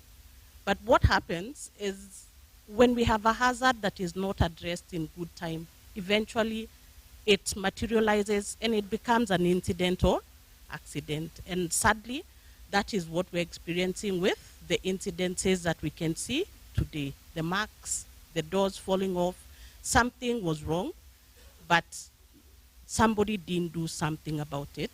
And so we eventually now see the incident or accident. So for the infrastructure is already set in the regulations. When we meet those structures, we're able to have a firm starting point for our operations. Thank you very much. It's very reassuring to hear that we are still safe, no? And ladies and gentlemen, I want to acknowledge the presence of everybody that's following us online. Thank you very much for all the schools that have joined us here today. The East Africa School of Aviation, 99 Flying School, Technical University of Kenya, Utalii College. Thank you very much, and all the other colleges that I have not mentioned. And also, just to mention, without forgetting the Pride Stars that are here. Thank you very much for the time. We will ask that you prepare your questions so that you can be able to have time to ask them to the panel that is sitting here today. So if you have a question, probably just raise your hand so that one of the ushers can come to you to get your questions prepared. And as we are continuing to look at all the changes that are happening in the industry, and especially with technology that has become something that we are really looking towards, I wanted to just hear from you, Karanja, the steps that Jambojet has taken to leverage this technology to enhance customer experience, optimize operations, and just remain as competitive as we can be in the market. Thank you, Wendy. One of the items that we normally do is we listen to the customer, and every year we do a customer survey just to go back and check: are we delivering the brand promise? Is the customer happy with the services that we're offering? And what is this that they want us to improve? So what we do is that we always collect that feedback, and we use it to improve our processes. And because whenever your customer gives you feedback, it's best to listen. And if you can't, you better go back with an answer why you can't. And where you can, you quickly adjust. Because one of the items that you saw, one of our values is agility. We have to be agile to make sure that at least we are able to adjust that. Secondly, what we have seen is that over time, the technology becomes quite important. And we are seeing for the first time, pre-COVID, online check-in. People, you find at the morning at 6 a.m., our flights start at around 6:10, 6 to Kisumu, Eldoret 6:15, followed by Mombasa 6:25. So you find Malindi follows. Around that time, you end up having about 300 people in one go. So you find by having the online check-in, 35% of those passengers don't even have to go to the check-in. They go straight to the boarding gate. That reduces congestion. We find as we've introduced the mobile check-ins so that those ones without a bag can quickly move because no one wants to come at the airport and queue for long. So you find we keep listening, keep looking at our operations, keep improving in the very best way possible. We end up also having not only once the customer travels, we have a program, the JM, we call it the JM Rewards. This is our loyalty program. This is how we are able to engage our customers even after they travel. And out of this, we are able to get good feedback from them. And that constant interaction with our customer, also that constant interaction with our regulator. If there's one person that we keep knocking doors is Penina. Penina, because also any changes that come, we are able to be told, we are able to adjust, we are able to improve our processes, we are able to ensure that our operations are safe. And anything small that we see, even a bulb going off, we have to make sure that that aircraft is not going to leave until it is sorted. We ensure that at least we've had also different tools of training, because initially we'd always find ourselves sending our staff out there. But now with different tools, we are able to keep our staff up to date with their trainings, with different modes of trainings that are easier, cheaper, efficient, and we are more productive. Because the whole aspect is that how do we make sure that at least you are ready and you are able to optimize and be productive. We also do a lot of customer engagement. We use different tools to engage our customers. You've seen quite a number of promotions. You've seen the 10 shilling flights. This week, you'll see some engagement with one of the big partners that we have. And tomorrow they will have their platform. You'll find quite a number of airline tickets there for a song. So be on the lookout. The thing is that we have to constantly engage our customers. You have to remain relevant. You have to remain.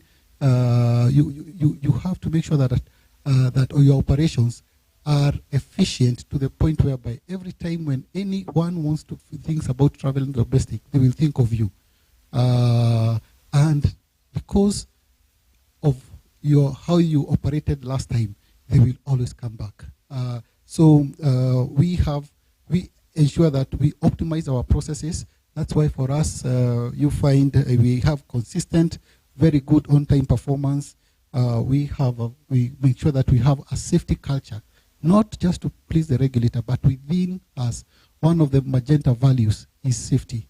And we have brought in that as part of our culture, and bringing in the best operational systems. Like now we are working on the IOCC. This is to help us improve our operational efficiencies, make sure that we're able to turn around quickly. You find every flight that goes to Kisumu and Eldoret out of town, our touchdown, we take 25 minutes in and out. We are able to land safely, open our doors, passengers in and out, and within 25 minutes, we are on chocks, off chocks. That is efficiency that we have because you need that aircraft. That aircraft is built not to be on ground, but to be in the air. So that brings in efficiencies, that improves productivity, that improves the bottom line, and that is why you are able to also, when you bring in efficiencies within the company, you are able to pass a lower price to the customer. That's very well said on all of the initiatives that Jambojet is undertaking, especially with leveraging technology to make ourselves better and ahead of the market. And it's very interesting to also hear some of the partnerships that Karanja has talked about. So I'm hoping that tomorrow you all will be looking out to travel for a song. I'm not very good at singing, but I hope somebody here will be able to at least partner in that particular area. And with Hawkins, we can just, we cannot sit here without mentioning drones. So what future opportunities do you see for the drones in transforming operations, enhancing connectivity, and just driving economic development in Africa? Thank you. Now, this is a very, one of my favorite topics to speak about. I don't want a show of hands, but who doesn't have a phone? Yeah. Who doesn't have a phone? There's a reason why we all have phones. Because it's a solution, right? It's a solution to either enhance experience, make life easier. So I just want to tell you the story about Fari Aviation so that you can understand where we came from when creating this company. So in the dip of COVID, I've already explained my background. Most of the aircrafts were grounded. And for us in the aviation industry, it was a very difficult period. And there were instances where you were thinking, maybe it will take 6 years. So what is an airline going to do for 6 years before COVID goes away? And most of the airlines, especially in our space and in Kenya, really depend on passenger traffic. The cargo side of the business was already going on. None of us was really big, within the group. I think the most in terms of contribution was around 5% to the top line. So at Kenya Airways, and I think within the group, we all sat down and decided, how do we make sure that we diversify this business? First, of course, to create other sources of revenue, but most importantly, to insulate against similar shocks. You don't know. Something else will come up. This world is not full of surprises always show up somehow. And part of the idea that came from us in the engineering department is we were very interested and eager, knowledgeable about technology. So what can we do about technology? Now, technology is good. We talk about drones, we talk about AI, we talk about automation. It's good things to talk about. But at the end of it all, if you cannot create a solution out of it, then it's nice to have a good science congress project or something like that. But does not really create a solution that you can position in front of a customer who will pay for it and you'll get a return on your investment. So that was the interesting bit, is to see what technology were we going to pick and how is it first going to solve or create a different experience and make sure that we earn from it. And for us, since we had domain expertise and drones were just coming into the country, we figured as Fari Aviation, being created as a technology company, that was a good place to start. So We started off for Aviation in late 21, early 22 as a technology solutions company focused on drone technology. Now, drone technology, what we anticipate is that it will be like your phone, and it's actually coming out to be your phone. There are experiences with drone technology that you have almost on an everyday basis. I go to, for the layman, I go to weddings, I go to funerals all the time. Very few of those experiences are currently being had without drone. At some point, it was an additional service. It's always becoming a basic service. That you're in a wedding and you'll hear something zzz, and you look up and it's a drone. But for us at Fahari Aviation, the kind of solutions that we are creating are beyond that. And existing solutions are in agriculture where we're able to provide our farmers with precision agriculture tools. That means that we are able to put an input application solution, so be it a spraying or spreading solution for inputs such as pesticide and fertilizer, but we are also able to do a crop health surveillance. That brings about now the precision bit that I'm talking about. You're a farmer, you have 10,000 hectares, maybe you're a tea farmer, you have 10,000 hectares. You're used to spreading a certain average rate of fertilizer throughout. But I can come here and tell you, let me do an analysis across your entire farm. And let's adjust the rate of spread according to the health of the crop. That makes sure that you're maximizing yield and you're also minimizing cost. Any businessman would say that's good things for me because I'm able to make more from less. Beyond that, we have solutions in mapping and surveillance. We are bringing in security surveillance, which I know has a lot of interest across the space. There's a lot of fraud, not fraud really, pilferage and theft that is going on across various sectors in the economy, be it in agriculture, be it in conservation. You're seeing a lot of security disturbances that can be supported using drone technology. Now, looking into the future, what is Fahari Aviation doing? There are questions about logistics and drone logistics, elements about economics around it that we are looking at resolving, and we are conducting trials locally to make sure that we resolve the economic bit. By the economic bit, I mean this. The cost of a drone flight currently, from a logistics perspective, would be somewhere between $70 and $150. And that's for a range of around 70 kilometers to 100 kilometers. That means that I have to come to you and tell you for your package of 5 kilos, for me to take it to Machakos, I will charge you $70. Rough math tells me that's 10,000 shillings. Now, I know Kinato can do it for 500 shillings. So you have to actually create an economic solution that is practical. And that's part of what we are working at Fahari Aviation at, resolving the logistics aspect of the drone component. Now, looking even further ahead, as Fahari Aviation, we are spearheading what we call advanced air mobility. Now, advanced air mobility, for those who have watched videos, is something around flying taxis. They're called flying taxis, but they're mostly electrically powered vertical takeoff and landing equipment. What that will happen, or that will help with, especially in our geography, is that we have a lot of challenges in connectivity. In Africa generally, be it your cell phone, be it you wanting to travel from here to Marsabit, be it you wanting to travel from here to the western part of the continent. And what we see as regional, what advanced air mobility will do is that it will bring down the cost of access of transportation, air transportation services to a level that can be accessed at a much cheaper coupon rate or value per passenger. So that will open up logistics and transportation for both people and cargo. Now, when we're doing all this, especially from the drone end, and I think it's very relevant for the audience that we have here, is how do we build competence? How do we build competence in all this interesting technology and solution stuff that we're talking about? And in resolving that, what Fahari Aviation has done is that we have, as part of what you have here in the promise, we have what Penina will call an approved UTO, or Unmanned Aircraft Systems Training Organization. What we do with that is that we are able to deliver both basic courses, and basic courses means when you're coming in fresh, you have no knowledge about it, you'd like to start getting some competency about operating the drones. And formally it's called a remote pilot license, both on the multi-rotor side and the fixed wing side. And what we've done at Fahari Aviation is we've gone ahead. We just don't want to give you the basic training. We want to make sure that this basic training can be applied into a sector that is important to you.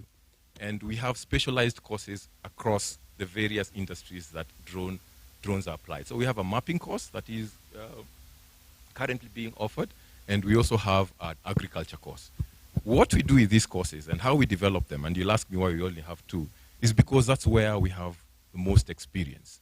I know we can go to YouTube and do a few things and say you're competent, but we want to develop these courses out of experience. So we've gone out to the farms, we've offered solutions to the farmers, they've seen what the benefit is, we've learned operationally how to operate best, and then we package that into a solution for you to learn from, both in agriculture and in mapping. So there's a lot more in terms of technology in the aviation space that Fari Aviation is looking to bring and pioneer, especially the competency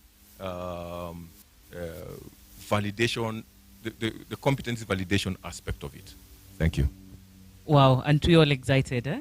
I know some 4 or 5 years ago, if you had told somebody that there will be something like precision agriculture, they'd have looked at you and wondered what it is that you're talking about. But I like how both Karanja and Hawkins have spoken on how technology is being currently utilized to enhance efficiencies and create economic development opportunities. But one of the things that is very clear from all the conversations that have been happening now is that everything is about partnership.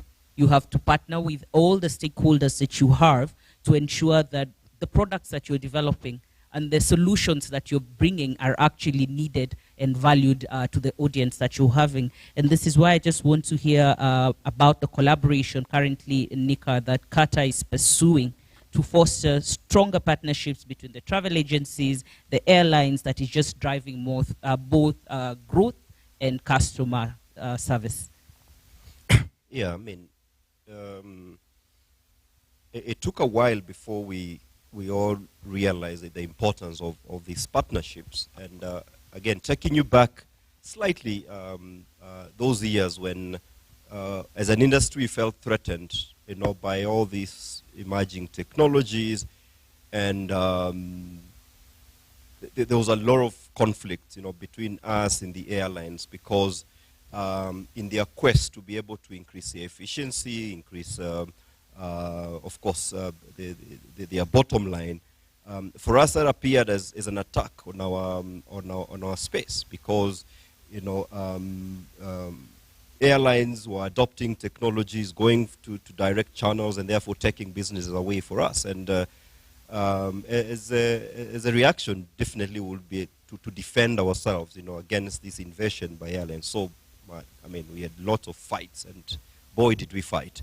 But then we realized that we were fighting an enemy that none of us could be able to place our eyes on, because technology was here and everybody was looking for efficiencies and how to, just grow their businesses. So what has happened then over time is a realization that there is need to be able to collaborate more, there is need to be able to partner more. For us, we need to see, as the agent and the airlines being our principal, how do we collaboratively work so that we can be able to grow the pie, increase the business, and that's where the really partnership has come in. Karanja spoke about, again, the 65. I'm interested in that 65, so that direct channel that you get from people goes back to 30. And the reason why I say that is that you do what you do very well, in terms of making available the aircrafts. I do service, all right? I understand service better, and I need to provide that service better. And that's the kind of collaborations we are looking at. And for us to be able to do that, we need to be able to understand what drives this desire for efficiencies. So we need to go to the airlines, understand the technology they are deploying, and see how do we intervene in that technology so that we are also made aware, we are also able to participate in that, and therefore we deploy that to our client, increase that efficiencies, and let airlines provide the capacity as we service that client. And I think that's a win-win, sort of like relationship that we are looking at. And then what has happened also, we realize that because the industry is quickly evolving, the disruption is just too fast. Today we're talking about new distribution capabilities. Those are new technologies that are being deployed to be able to distribute products in the channel. There's increased personalization. So how do we also get to train our members so that they can be able to build that capacity and the service a client, as well as be able to meet the needs of the airline? So that's one area that we have done. Number two, we also realize that there is need for us to create, forums that we can be able to engage and interact. And so we've got, for instance, the Kenya Travel Industry Payment Summit. And this, what it does is that we're looking at the payment structure and how we create those efficiencies. And we're bringing in the airlines, we're bringing in our financial institutions, the travel agencies, and trying to challenge the payment ecosystem. Because, there's lots of cross-border travel and trade. And one of the biggest challenges we see is the efficiencies in terms of cross-border payment. That's something that affects both us and the airline. So we need to collectively address that. We have the Kenya Travel Innovation Forum, and that's where we give opportunities to people like Fahari to come and exhibit it and showcase. And for us to be able to unveil new opportunities, listening to what you're talking about, is it time for the people in the room that we can also have drone agencies around? Because it is about connecting these opportunities. So we're talking about, the farming, people in Eldoret, in Kitale. How do we connect those farmers to this technology? And that's where we come in, as travel agencies. And then finally, there's a huge paradox we discovered in the market. If you come to our industry, my members will tell you that they are completely short of skills. People to work for them in the travel agencies. Now, you go to the training institutions, they have an overcapacity of students that they don't know where to connect these students. That tells you that there's a gap in between there. So how do we address this gap? Then what happens is that we team up with the training institutions. We bring in our colleagues in the aviation industry. We bring in our colleagues in the accommodation space and try to solve this. So what Kata has done is that we've got a program we're calling the Kata Future Leaders Program.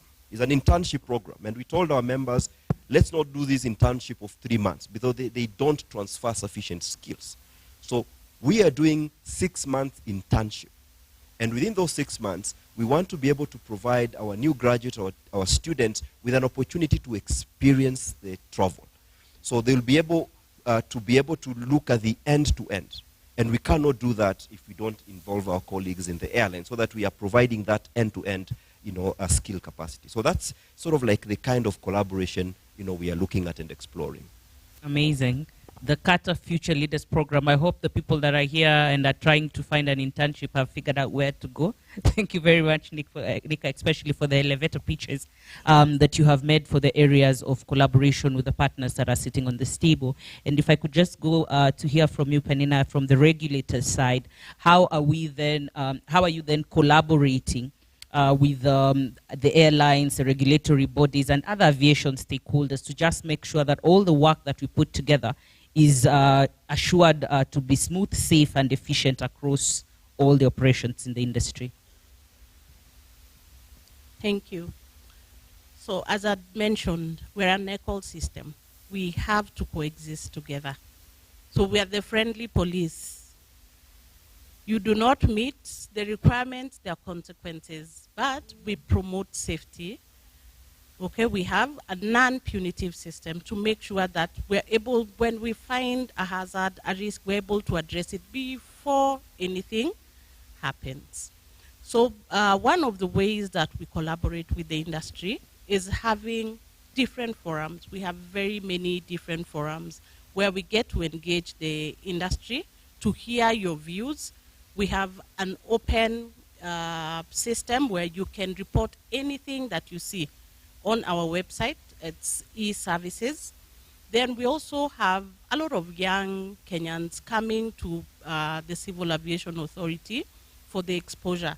And I must say this is one of the gains that we have seen that has helped the industry, because what has been misunderstood is the concept of having a regulator. So when the young people come to the industry, and I mean to the Civil Aviation Authority for internships and attachments, we have seen a change when they get to go to the industry. They are easier to interact with because they understand where is the regulator coming from. So we offer opportunities for internships, attachments. We have forums where we meet different industry operators, air operators. So we get to hear what is it that is expected of us to be able to influence policy towards meeting our safety objective. Thank you very much, Penina. Now, from you, Dr. what now is IASA doing to partner to make sure that this disconnect that seems to be never ending is we start to bridge that gap to make sure that the workforce that is coming out is actually future ready? Yeah, thank you very much for that question. And I was just listening to the CATA CEO talking about what they are doing with regard to, in the future, what we've called the CATA Future Leaders Program. And I believe that my students here who are in travel and tourism are very excited, and we shall be probably coming to you to talk about how we can partner. Because I think really partnership is a way to go in all areas for us to be able to have a future-ready workforce, as the theme of this career fair today is. And for us, like I indicated earlier, we value partnership. We look at how we can partner with anybody that is in the aviation industry that will, somehow add value to the process of training that we are engaged in at IASA. And so from the very beginning when we have our curricula, I indicated earlier that we have a collaborative approach to curriculum design, where we don't just do it on our own. We collaborate with others in the industry. What are the airlines saying? What programs are they looking for? Then we ask them and they give us feedback, and we actually take that feedback and we develop programs that are meeting those needs. So that approach is a collaborative approach to curriculum design. And of course, picking up from where, again, you've talked about internships, and Penina has talked about internships as well. Maybe before I go to the internships, I can talk about our efforts to collaborate with others in other training institutions. I've seen Technical University of Kenya is right here, represented by Professor Hamir, and we have actually reached out to them with regard to how we can collaborate together. We've reached out to NIAM, a new outfit for aircraft maintenance, and together we're thinking about how can we actually develop a program for aircraft maintenance that takes the students all the way from classroom, takes them on hands-on experience, all the way to OJT, and we see how we can facilitate these students to actually, transit into the industry seamlessly. So those are some of the conversations we are having with some of the stakeholders in the industry. But again, also with regard to attachment and internships, we rely very much on those collaborations. A lot of industry players here know that our students reach out to them for attachment. It's a requirement for the programs that they are doing before they graduate to actually have an attachment. Those in especially aircraft maintenance who are doing the NEC diploma, those in the FO who are doing the flight operations program, even those in the diplomas in IATA, travel and tourism, and air cargo management, all of them have that requirement. So we cannot move away from partnering with the industry. The only issue is that what we've been doing a lot is more of unstructured, approaches. And I think what the CEO of CATA is talking about is a structured approach to these internships is what we really need. And we have actually initiated discussions with CAO, the Kenya Association of Air Operators, for a more structured approach through an MOU to have our students attached within the airline, and the air operators fraternity. So that is something that we are looking into, and hopefully it will give hope to our students that when they're done with their theoretical training, then we can also attach them in the industry. Other ways that we have also tried to do partnership and collaborations is through workshops and seminars. We hold lots of those also at the school. Actually, in the last couple of months, we have held several workshops and seminars for our students, and we invite the industry players, because they're the ones who know the current trends in the industry, and the ones who are in touch with the technologies. And so we have topics, and they come and talk to our students about what's going on in the industry, so that then by the time these students leave, they're not going into a strange environment. They already have a rough idea of what's going on, not just through the practical hands-on training, but also listening to, to industry players who know and understand what's going on in the industry. And probably finally, I can talk about our efforts to build or to to provide opportunities for networking. We have open day forums at the school where we invite the industry, invite students who want to learn a lot more about ourselves and about the industry. And through those networking opportunities, we actually are able to provide the students with an insight into what others are doing. And from those networking opportunities, they also probably find a way of getting into the job market. We also collaborate very well with YACA, the Young Aviators Club of Africa, which is also represented here with their president around, which also we go out to, to students out there and try and find out what are their aspirations. By the time they also come to us for training, they have, an idea of what is going on in the industry. So those are the partnerships we're talking about, and of course, they can be enhanced. Within the African continent, we also have lots of partnerships that we're doing with other African players in the industry. IASA, for example, is a member of the African Association of Training Organizations, the AATO, and we are council members of the AATO. And within the AATO, what we are doing also is trying to reach out to the needs of the African states through AFCAC, the African Civil Aviation Commission, to reach out to the needs of the African states.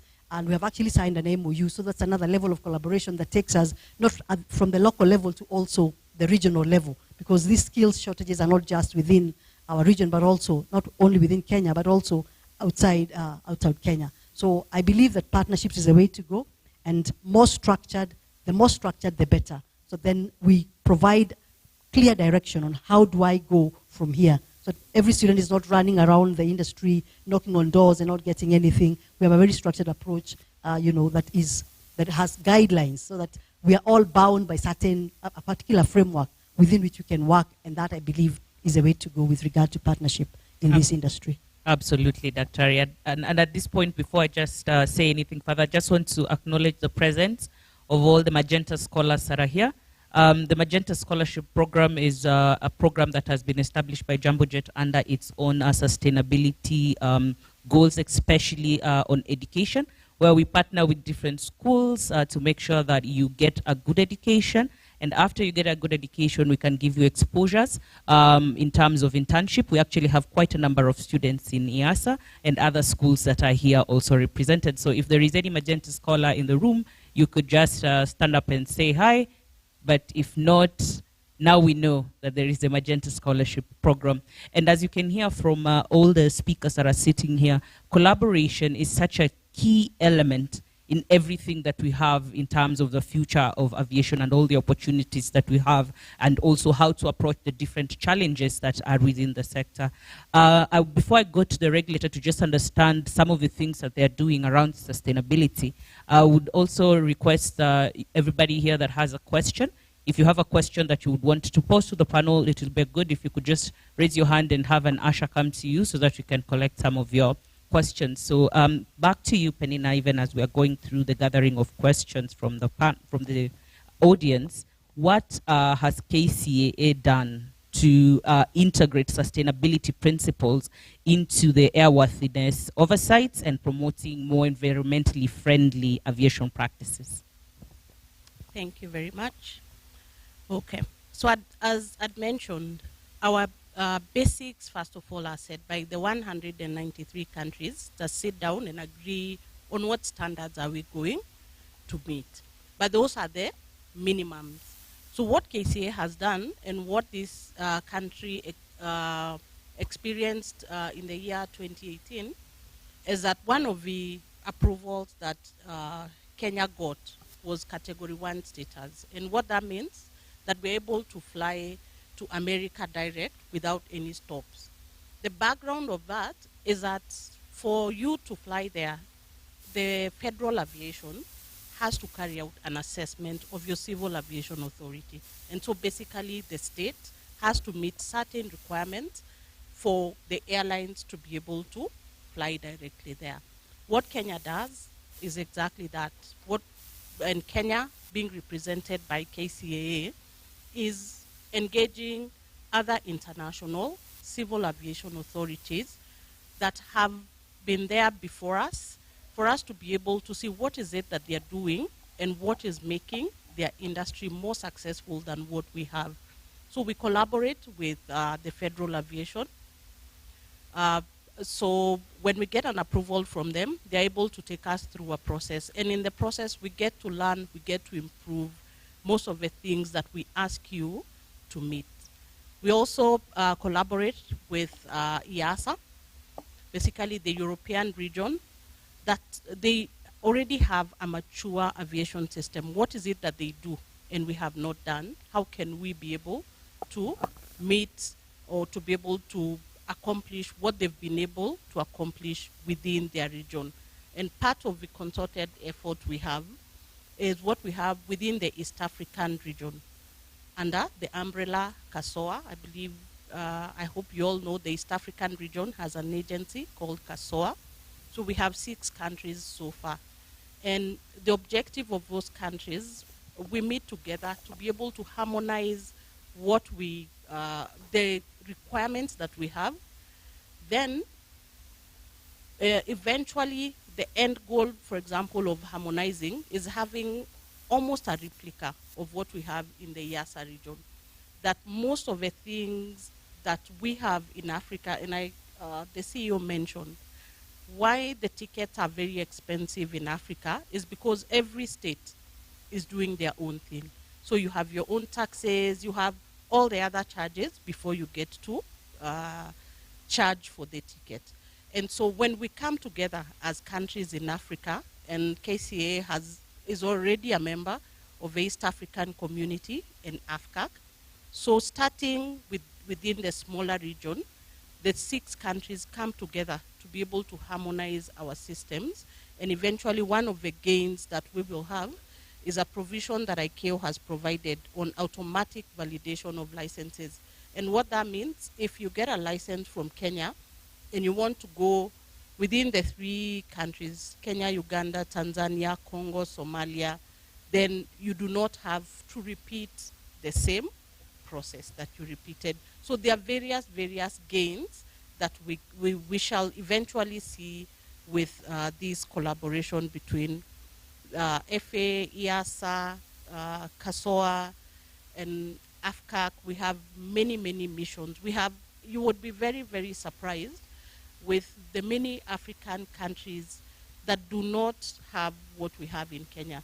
And I think most air operators will attest that the level of compliance of Kenya contributes to most of the contracts that you get, okay?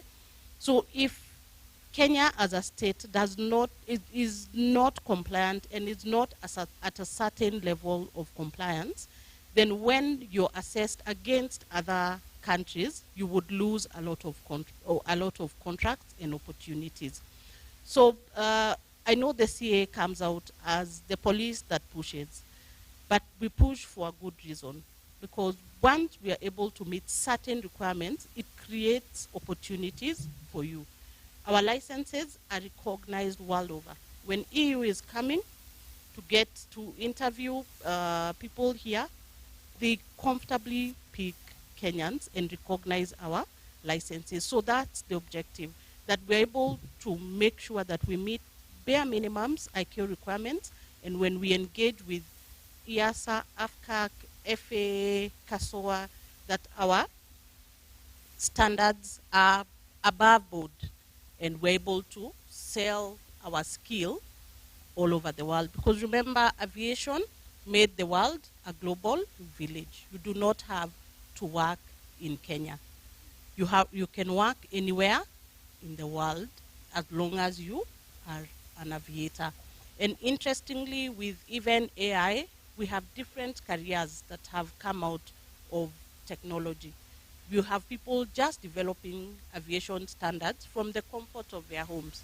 They do not have to be anywhere near an aircraft. We have a lot of solutions. Today, the 787 will tell you way before a sensor fails. It will send you a message and say, there's an indication this sensor is going to fail. So what do? Prepare way in advance. Buy the sensor, prepare the skilled people. So all this can be achieved because we are able to work together. So thank you very much. Thank you very much, Penina. And as you can see, there are very exciting opportunities that still remain open for collaboration, especially when we are addressing some of the opportunities and the challenges that exist in the industry currently. You know, we cannot talk about future, we cannot talk about challenges and opportunity without having a conversation about resilience, because resilience is the one thing that has been able to help each and every venture to survive heavy and difficult times. And I remember when the COVID pandemic happened, this industry was hit extremely hard, and we are seeing that we are bouncing back. And that's why I just wanted to have Karanja just take us through what Jambojet has implemented to strengthen resilience and adapt to evolving market conditions in the post-pandemic aviation landscape. Thank you, Wendy. One of the main items, and I normally say the lessons that we learned from COVID was about partnerships. And we realized we have to partner, and we've had quite a number of partnerships with, especially in the industry. If you look at Qatar, we work much closer. And you find, initially it was only our website, but we are able to share even APIs, and our Director Information Technology is here. Is very key, and they are able to work with quite a number of agents to the point whereby they are able to see their in their systems the Jambojet flights. That enables them. We get to a point whereby we are not competing. But the thing is that how do we support each other? Because we need each other. The hotel industry, we had to figure out how do we work together because we need these customers together. With KAA, I've seen Dr. Joroge here, become very close with KCA. And with that, we figure out how do we quickly just ensure that we are able to work together. And one thing I normally say, it's with the Pride Stars here, we always see to it that, and IASA, whom we partner with very closely, we always see to it how can we even bring in the young people within, just to because one of the people that I have seen, and I find it very interesting that some people who are technicians came from IASA, but when they came on board, you can tell now they are very good at what they are doing, but they're very good also at customer service. So you're wondering, is this person moving to customer service, or is he going to maintain as a technician? So you're able, when you give people that platform, you're able to see where they can blossom, where they can be better. So you find innovation became every touch point. We found ourselves working with whereby we were to improve the customer experience, be it from the sales point, be it from on board to where you're checking in, and even our interaction after. So those are the items, and because you find we are big, one of the pillars that you saw at the center is a customer centricity. And the thing is that what are these things that we need to continuously invest in to improve the customer experience? So innovation has become at the center of it, and using innovation, we're able to build partnership, we're able to improve the customer experience, and we're able to even improve our bottom line as an organization. Thank you very much, Karanja, for that. I just want to go back to you then, Nika, to tell us how Qatar is currently supporting travel agencies in building resilience and preparing for future disruptions in the industry. I mean, you could say that resilience is our middle name. You know, we've seen it all. And what has carried us through really is just the ability to be resilient, the ability to be agile and to evolve and adapt, you know, to the challenges, particularly technological challenges that the industry has thrown us into. If you follow us very keenly, you realize that we've opened our doors to partnerships and collaborations. And the reason why we've done this is because we found that we are at a very vantage position of being the pivot, you know, between clients and industry suppliers.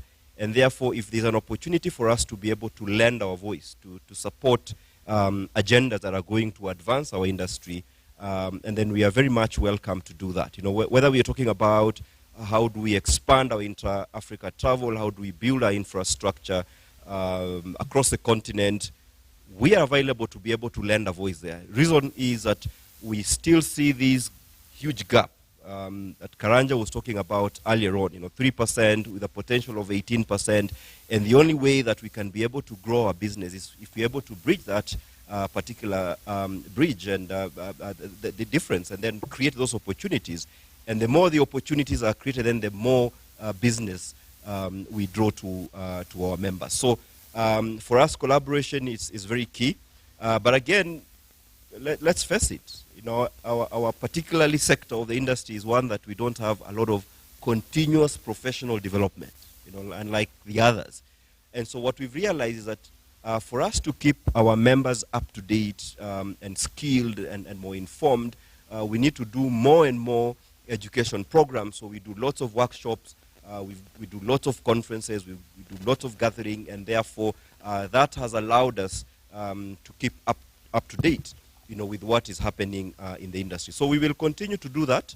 We will continue to collaborate. We will continue to create opportunities to engage with our colleagues across the travel industry, so that we can, and that's the only way we can assure our members that indeed we are going to be much, much more relevant in an environment that is rapidly evolving.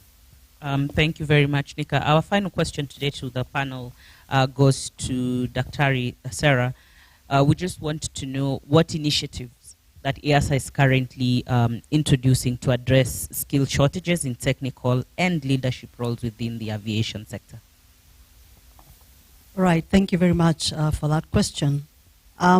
Maybe before I go to that question, let me just pick up from where Penina mentioned something about sustainability, which you asked earlier, which I would like to probably just add a voice to, and what Kenya Civil Aviation Authority is doing about it. I happen to be the chair of the Sustainability Committee of the authority, and indeed there's a lot happening. We have recently developed a policy that is going to guide all our sustainability efforts at the authority.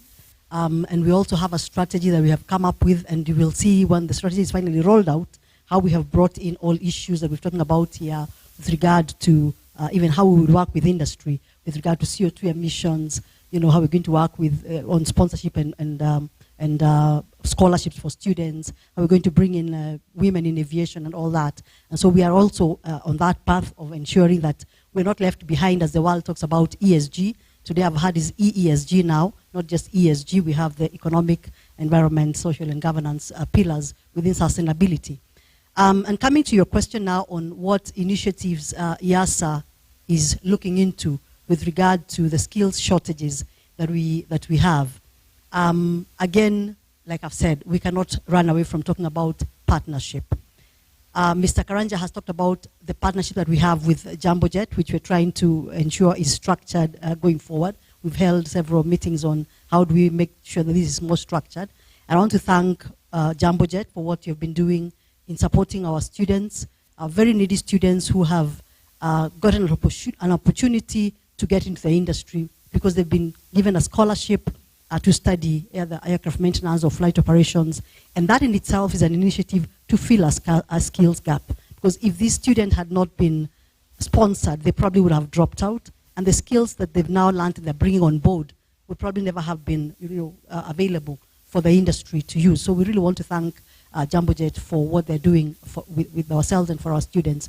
At the same time, KCA, through the sustainability approach and initiative, have also supported some of our students with scholarships, which again is an initiative to help us ensure that the skills shortages are also being addressed through ensuring that those students who want to come and study are then given that impetus. They're given a push through some financial support, and that has helped quite a number of students at EASA.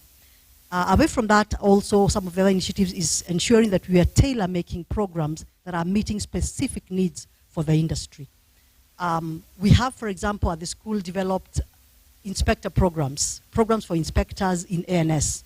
I know this is probably for the professional category, but through ICAO we have 4 very critical inspectorate programs for people in ANS, AIS inspectors, for ANS ATM inspectors, an area that within the African region, there is no other institution that has actually developed these programs, because we felt there was a need, and we came up with this for what we call standardized training packages. As a matter of fact, yesterday I closed 3 courses, one in ANS ATM, one in ANS AIS, another in ANS CNS, where we had 23 participants from across any nationality you can think about. We had all the way from Ireland, we had Saudi Arabia, we had South Africa, because we're talking about the skills shortage, not just in Kenya, but also within the African region. How do we meet those skills shortages? So we have tailor-made programs that are meeting the specific needs for the industry. In safety, we've also come up with several programs, again, surveillance program, resolution of safety issues, again, that is quite an area that the authority looks into, or for safety purposes. For states that have significant safety concerns, then we have tailor-made programs for them. And some of these programs have actually been offered even on site. We have been to Angola to provide this program. Mozambique is waiting for us to go in the next 2 weeks. And so we meet the needs of the state or of the client by tailor-making programs for them, like I said earlier. Now, with regard to leadership, we've talked about both technical and leadership programs. At the school, we also have programs for management and for people in management and leadership. For example, we have an executive civil aviation management program that runs for 2 weeks, that is currently ongoing. And this again attracts people not just from Kenya, but also from the region. Currently, we have someone from Tanzania and Eswatini within the class that is going on right now. We have courses on management of strategic change in aviation. Like we said, dynamism of the industry. How do we ensure that we are meeting that need? So we have a course on management of strategic change in aviation that is also tailored for the technical expert in aircraft maintenance, flight operations, any other area, but who wants some kind of level of managerial skills or leadership skills to be able to perform their duties better. We have other programs also in leadership and management, like the supervisory management program that runs for 4 weeks at the school, that also attracts a lot of technical experts who also just require supervisory skills. We have quality management systems, which is at the core of operations in any institution or any organization, and that we were able to meet these needs or these skills shortages for Kenya as well as the African region. And again, the other initiative I've said earlier of partnering with the industry. We, for example, have partnered with Kenya Airports Authority and KCA. We've developed a program on facilitation, I think the first ever in the African continent on facilitation, and we currently have a big group of participants from Kenya Airports Authority, from Kenya Airways, from KCA, from the police unit, who are doing that course in facilitation, the airport perspective. So that is a way we reach out to ensure that we actually are meeting the needs and skills shortages in the industry. Without belaboring the point on attachment and internship, really we cannot meet the skills shortage without talking about hands-on experience for our students, exposure to what's going on in the industry. And I want at this point again to thank all the industry players, all the AOCs, AMOs, that give our students the opportunity to practice what we have taught them in the classroom. I'm happy to hear that here at Jambojet you've realized that our students come with an extra, they have some element of customer service, and I said earlier, we've tried to incorporate the soft skills into these students' training. So they live and are able to manage in diverse environments with different kinds of people. And because aviation is global, we're also training them to work not just within Kenya, but also beyond the borders of Kenya. And we have actually started a program where we're looking at external markets, training for the external market. So if they get an opportunity to go out of the country, then they also represent the country and the school, well by being properly skilled, not just in the technical areas, but also having the soft skills that take people beyond the technical. And finally, probably on our awareness programs, another initiative that we have is on awareness programs. Our awareness initiatives, we go out a lot to talk to young people on what they can do in aviation. We go to career fairs like this one that we've come to. We invite people to come to the school to just see what we are doing. And that in itself, I believe, is helping us achieve that level of how do we then meet the skills gap that are existing. And finally, probably for the African section, I had already talked about our MOU with AATO rather, on how do we ensure that the needs within the states are actually met. So the initiatives we have to do with partnership, tailor-making programs, ensuring we focus on soft skills, ensuring that we're reaching out to all those are interested in the industry.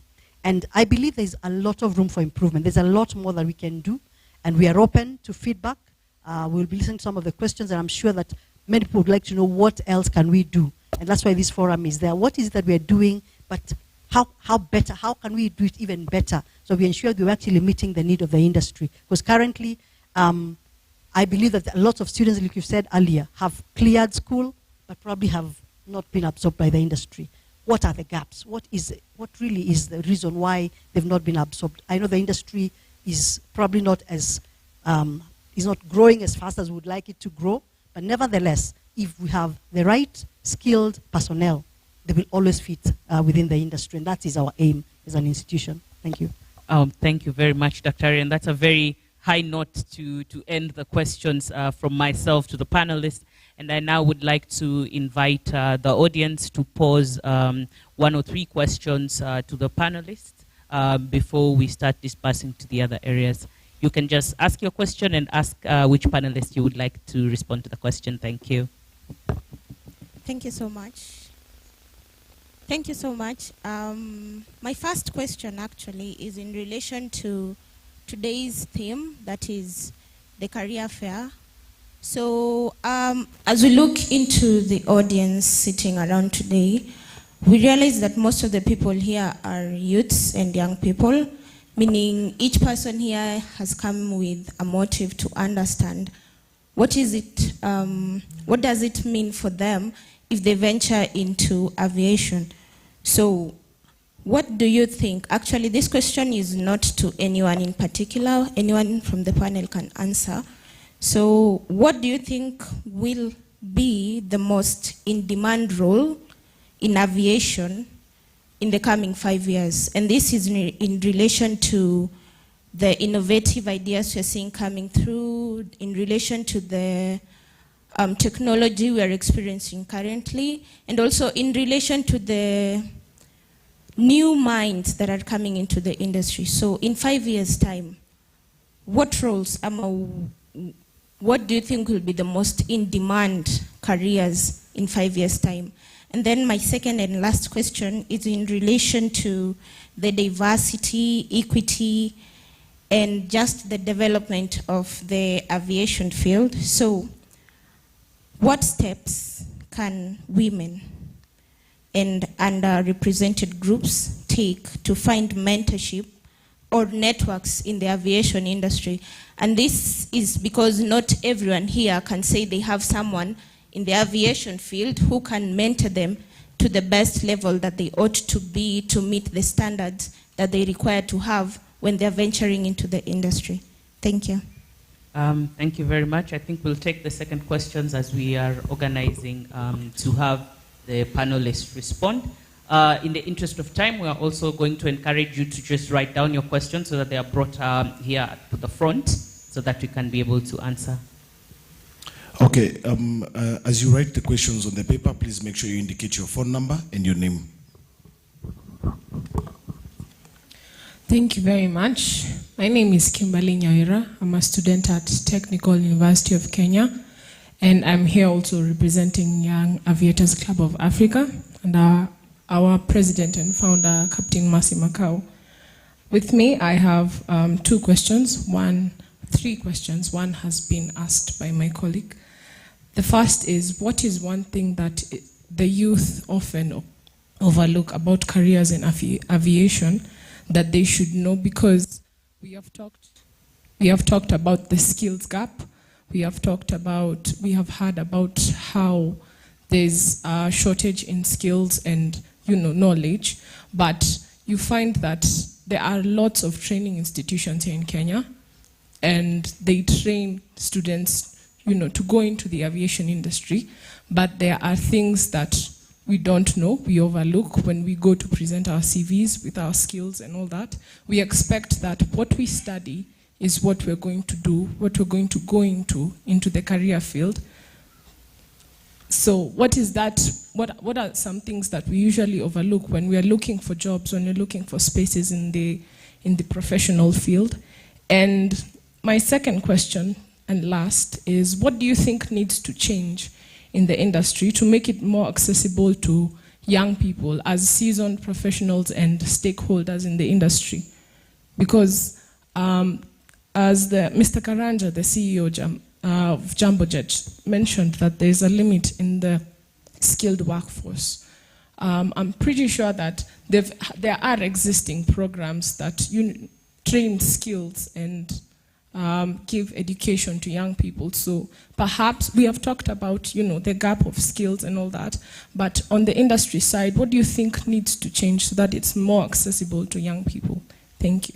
Thank you very much for those questions. I would request our ushers to pass on this other side so that they can pick the questions that the panel has, the audience has for the panel. As I push the question back, the two questions that have been asked back to the panel: what are the next in-demand careers?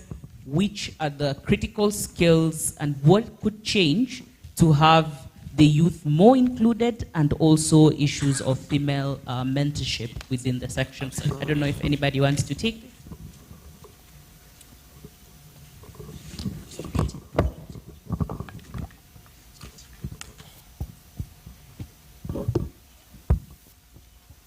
So the roles and the opportunities, I will say the way aviation is structured, and from the numbers and the growth, as the airlines keep growing, we will all be required to be there. So the opportunities are everywhere. We'll require pilots. Remember, we cannot exist without each other. So if the operations will keep growing, then it means every career will be growing. So, but I would like to address the diversity and inclusivity, and especially for women. And what I like saying is that when we were created, man and woman, the creation was complete. So we have to coexist together. And so when the young girls, and for the young girls, when we come into this career, we should not come into this career as women. We should come into this career as engineers, pilots, cabin crew, as a career, not as a gender. It's not defined by a gender, it's defined by what you're giving. There are various opportunities that we offer. I must mention I'm a mentor. So there are many opportunities. One of the forums that was developed by the American ladies is International Women in Aviation. And we have a Kenyan chapter that I belong to. And part of what we do is encourage the ladies and give them tips on how then do you navigate through this field by not feeling, first of all, that you're second option. You're part of this field and you belong in this field. And as I mentioned, I started in the hangar, so I know very well.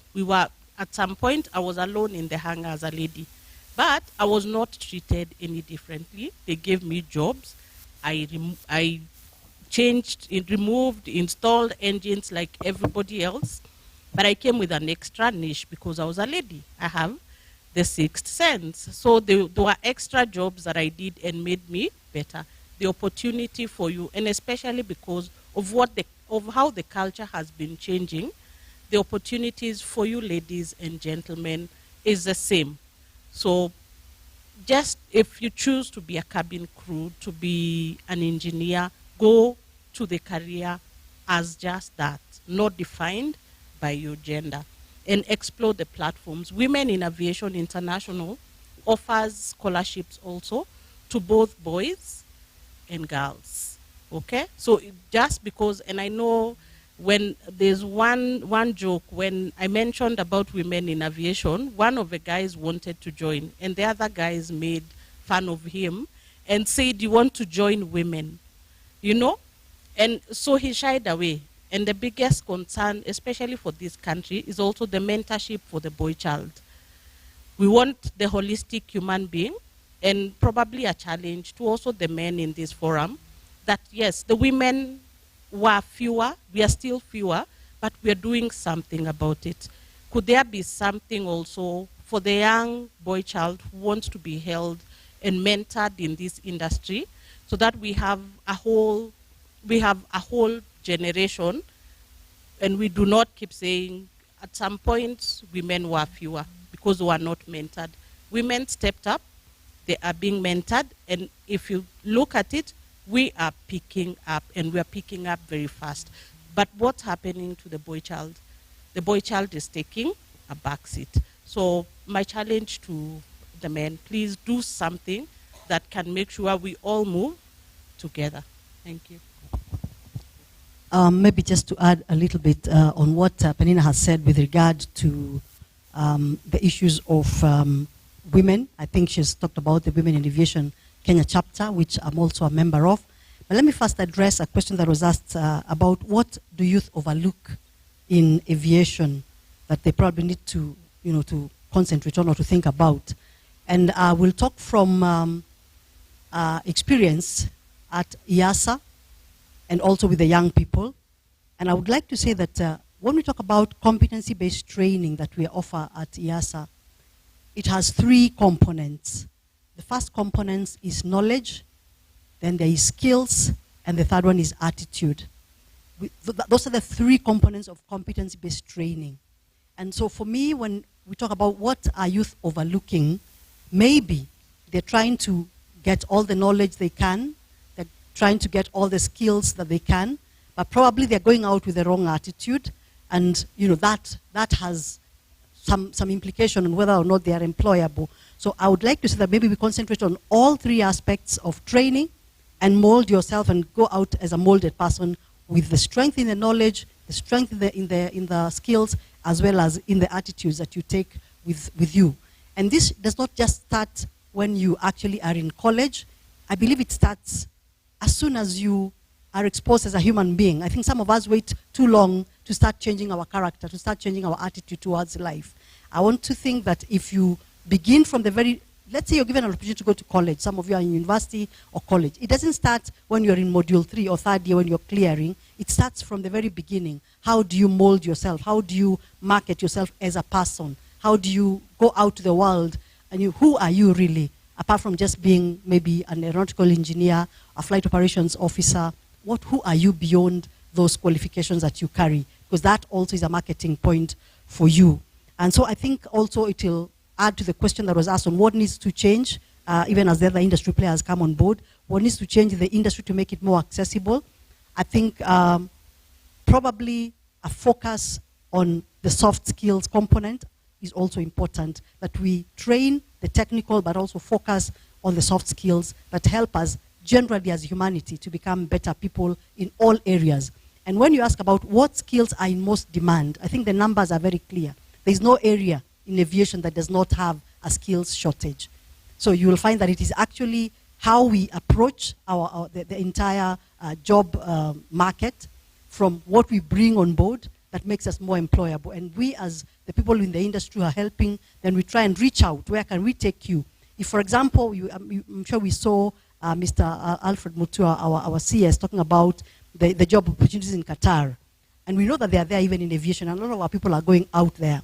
But how do you succeed to get there yourself? You also have to believe in your own abilities, believe that what you bring on the table, whether you're man or woman, is what the industry requires. I believe what Penina has said is very right, that it is not being a woman that makes you get an opportunity.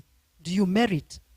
Do you merit the position? Do you merit, to be employed by that particular organization? Thank you.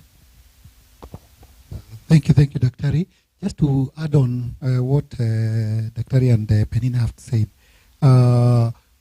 what is going to change in the next 5 years, in the next 10 to 20 years, is there will be more people flying. Because with innovation, every engine that is being released today has, over the ones that are being released today, have a saving of about 20% of the fuel consumption. They are talking about the hybrid engines. And as those come to pass, what is going to happen is that you find an engine stays on wing about 6,500 before we take it back to shop.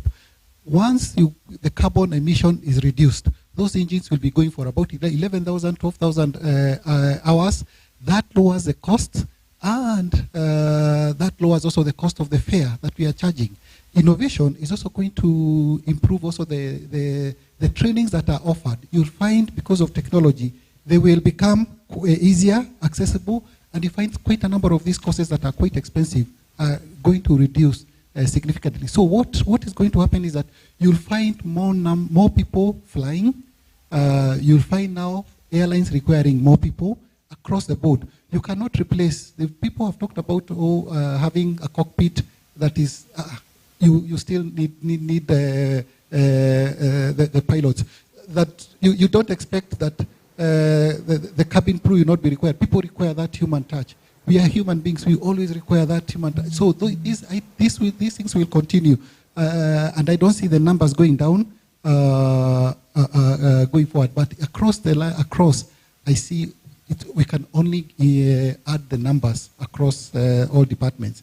What you're looking for, especially when you're employing, as an airline, first and foremost, you must be a master in what you do. You must be very good in the area, in your discipline. But secondly, remember, we are as an airline, we have that aspect of care. We need to take care of our customers. So you can be the very best, but if you are not customer-centric, or the way you deal with people is a bit off, just know, even if you're the top, we will definitely not, you find the second best who is quite strong in customer service becomes the person to be picked. And just as the Dr. said, this soft skill, we always ask ourselves, is there a cultural fit? Because you'll be working with people. Will you make it very difficult for your colleagues? Or is this a person that everyone is happy to work with? And then secondly, to what extent of care do you extend to the customer? Be it from the cockpit, be it from the CEO's office, be it from the person sweeping, be it from the check-in customer. No one wants to come to the airport and meet rude people. So the thing is that we have to have that aspect of care, and that is also an item that we always look for. And if we find that you don't have it, irrespective of how good you are in the discipline that you have studied, then you fail. In terms of diversity, one thing I can say, Jambojet, we are very proud to indicate, about 2 months ago, we were 50-50. I think we brought in a number of, we set up our base maintenance, and in the maintenance area, you find we are 20% women. So it tilted back again to 49 women, 51% male. But we give equal opportunities to everyone. Yeah, let me leave it at that. All right. I want to first just say a huge thank you to this audience that you're having today. As you can see, I have questions in a pile here. And I have been able to do 2 things. To just segregate the questions into a place where they can be answered the most. There is quite a number of questions that have been asked that are very role-specific to specific areas within the aviation career space. I want to say, ladies and gentlemen, all the questions that have been asked in that space, I would request you to register for the breakout rooms that are going to happen immediately after this plenary session. If you had a question on engineering, we have a session on engineering careers in one of the tents. Once the logistic announcements are going to be made, you will know where to go to have that answered properly. If you've asked questions about airport operations, specifically cargo, yes, and customer service, those are quite a few. There is a session very specific for that to be held. There's very many questions on cabin crew. We are going to have a session specifically meant for that. We have questions on flight operations. We are going to have a session that is specifically for that. And we have other questions that I will pose to the panelists here in conclusion of this session as we prepare for the other sessions. We also have a big number of questions here that are asking, when can we join Jambojet? And I will be able to answer 1 or 2 of you once we are concluding with the panel. So the first question goes to Dr. Sarah. With the increasing number of working students, what programs are you putting online to help them to adapt to that? There is another question that goes to Karanja. Actually, there are 2 that goes to Karanja. how do you foresee the role of sustainable aviation fuels evolving in the industry, and what innovations are being made in this area? We also have a question that is asking what Jambojet is doing for connectivity outside of Kenya, Goma, and Zanzibar. We have a question, an open question on how is the industry trying to elites who are having an interest in their aviation careers and want to nick her on what is the Qatar Future Leaders course and what are the requirements for that internship. So we'll start with you, Dr. Thank you very much, Wendy, for that question. On online programs, what I can say about online is that IASA has an online system for training. Most of the areas that we've been training online basically are ICAO programs. For example, we have an ICAO course on air cargo certification that is online. We have courses in SMS that are online. However, for the category of students that we have here, or the young people, I would like to say that because most of our courses are competency-based, they basically require hands-on exposure. What we do is that we do not have a lot of them online, but we have components of them. Some of the modules that are more theoretical are offered online. For example, the life skills training is offered online. We have communication skills offered online, entrepreneurship, research methods. Those that can be done online are done, but they are only modules that are part of larger programs, which are competency-based. So currently, we do not run a lot of online programs. However, it is something that we are looking into doing, especially for the working professional who do not have a lot of time, possibly from the office, they want to run and do a course at the comfort of their desks. That we have only those that we're doing with ICAO, that probably are not for the young people. But for the young people, we have not developed any online course currently that is fully certificated online. However, when you look at what we do with IATA, for instance, our IATA programs, most of the examination processes are actually done online. You do theoretical classes, and you sit your exams through what they call the online system with remote supervision. That is the element that we have of online training. That probably you can, if you want to do an IATA program, you can do the exams actually from the comfort of your home because they are online with remote supervision. One thing that we also realized when we were talking about online programs is we've done that for a couple of professional countries like Zambia. We did for them an AIS course online recently. But we also find, I don't know whether the market in Africa is ready fully for online programs, because we realized that when we asked some of the countries to come to Kenya to have an online course, they said, no, we prefer to come for physical classes. So it's something we're also exploring and seeing how can we make them even more attractive when they're done online. We have done some with one of our training institutions that we partner with. We partner with the Singapore Aviation Academy. Singapore Aviation Academy brings for us courses that are, for the African market. And a lot of those courses we are actually able to offer online. But again, like I said, maybe for the professional cadre and not so much for the ab initio category of students. But hopefully we shall be able to develop some of those programs going forward.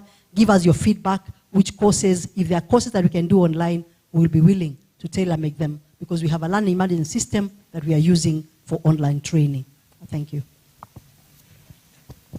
Oh, thank you, thank you. Just to answer on the sustainability process, what you're doing is that first and foremost, the type of equipment that we use is has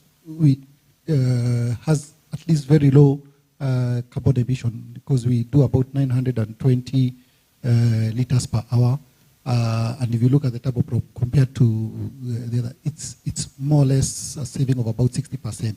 But notwithstanding. The last 3 weeks, we've been in this group where we were very fortunate to have been invited by the Sky team, where they have the sustainability challenge, whereby you showcase areas that you are working on and how you're improving or how you're lowering your carbon emission, how you're bringing in terms of operations, and then you're able to share your achievements. Out of that, you are able to borrow from other airlines what they are doing, and it becomes a platform where you're able to share ideas and we are continuously working on improving with that. And as I had mentioned earlier, you find as we move on, the OEMs, the manufacturers are working day and night just to bring in these efficiencies, have engines that are burning less. And those are the engines that as we move on, we will work on.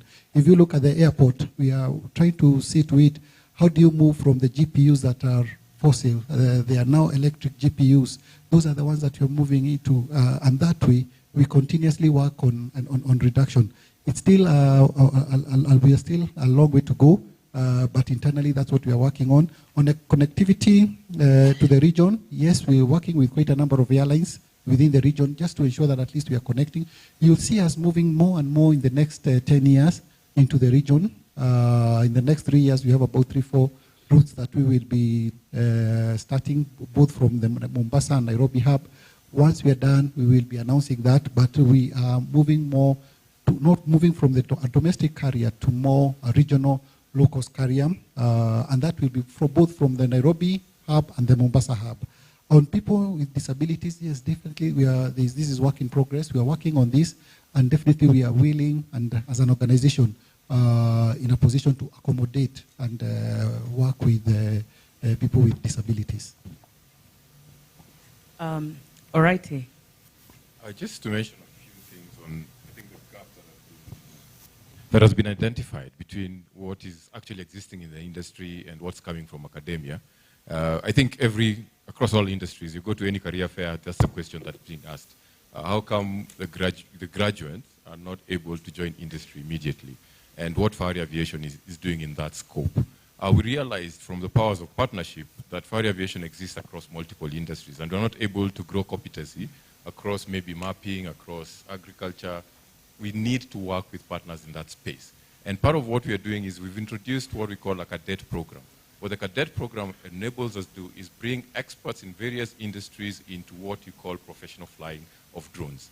And they are using either the organizations or the personal and professional competencies. We are able to grow additional products and, of course, improve their competencies in flying. And that makes us create a kind of a talent pool. Because what we realized is, since the industry is very new, the talent pool does not exist in the kind of masses that you're seeing maybe in the regular pilot, engineer, and cabin crew fraternity.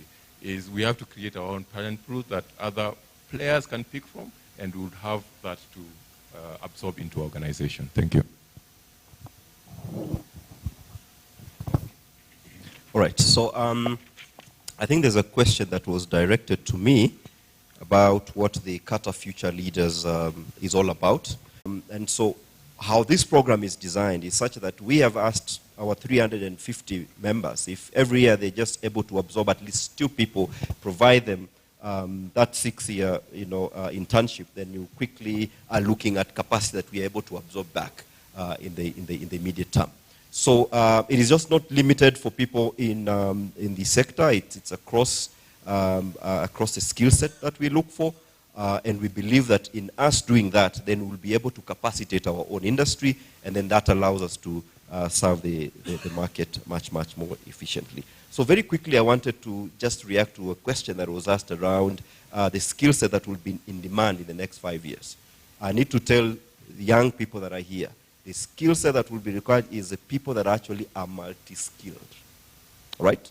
So what is that extra skill that you're bringing into a company? You saw, I think there was Nyambura and Dominic. They are completely what they are doing, and what they were doing for us here today is different, right? So people are looking for a person that is coming with that extra skill set. And the good news is that that skill set is available to you for free online. Go do your digital marketing. Go do your data analytics. Go do your public speaking. Go do just that extra skill that is going to put you ahead of the queue. That is the people that we're going to be looking for. In fact, not even in the 5 years from now going forward. Finally, what should young people do? And I need to emphasize this. I do lots of interviews, and because also of our Future Leaders program, I interact a lot with young people. Now, a lot of us are customer facing. For those people that are technical, maybe different. Every moment we put out an advertisement for an internship, on average we receive 200, 300 applications. I need one guy or at maximum 2 people. So by this time I'm inviting you for the interview, you've jumped lots of loops. Now there are a couple of things that are going to make you stand out. Your presentation. And unfortunately, I know life has changed, but we are humans, we are biased. There are certain things we look at. How you make yourself presentable at that point matters a lot. So young people, please take these opportunities very seriously. Prepare, to go and face that panel. And let's be patient, right? We want results very quick. We want them very fast. We want to be the CEO the next day you join the company. It's not going to happen. It's a process, and then just let's find an opportunity to go through the process. So that's what will be my advice to the people in this room.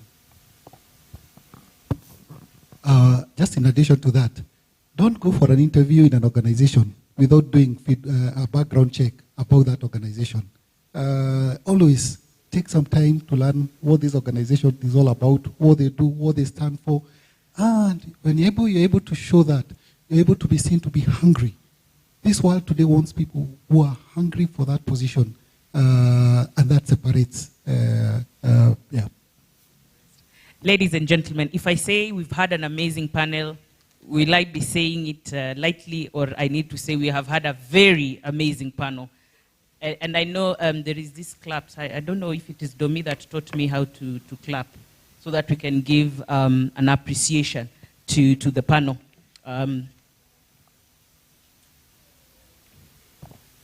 Hey, you guys, you look tired. Please stand up. Stand. Stretch. Kidogo. Inama. Kidogo. Ivi. Like this. Like this. Sit there. Like this. Like that. Kidogo.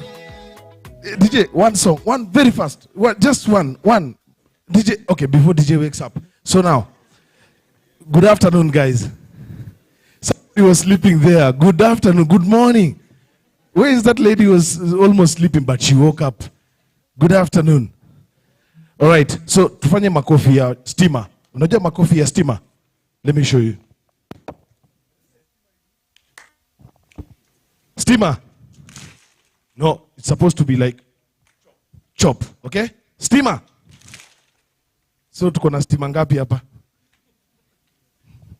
Stima kila mtu? Good.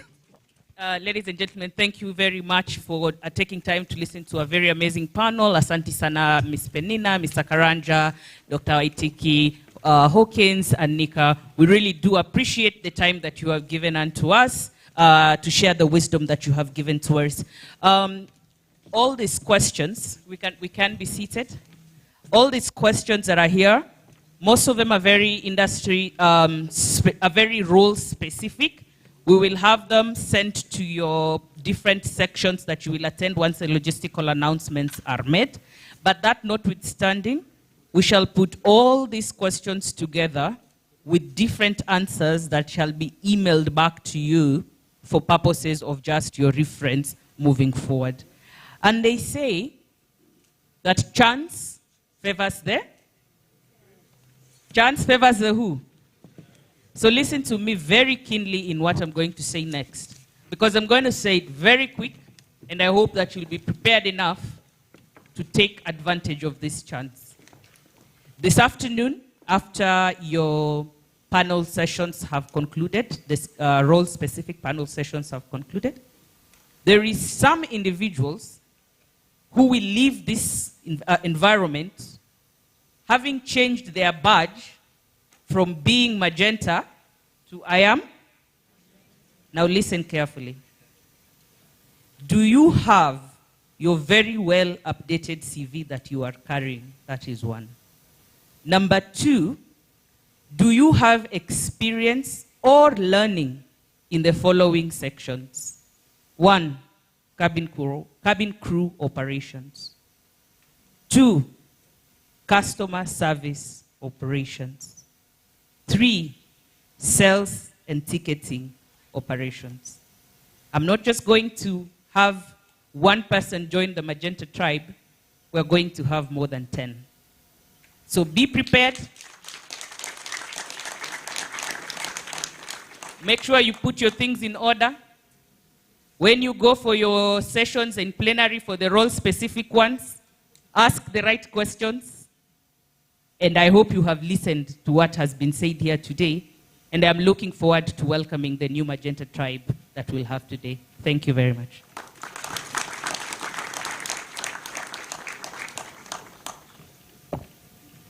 Asante sana Wandera. Niliwaambia pale awali, mkuu wa idara rasilimali watu. Huyu ni mtu wa watu, amewapa mawili matatu.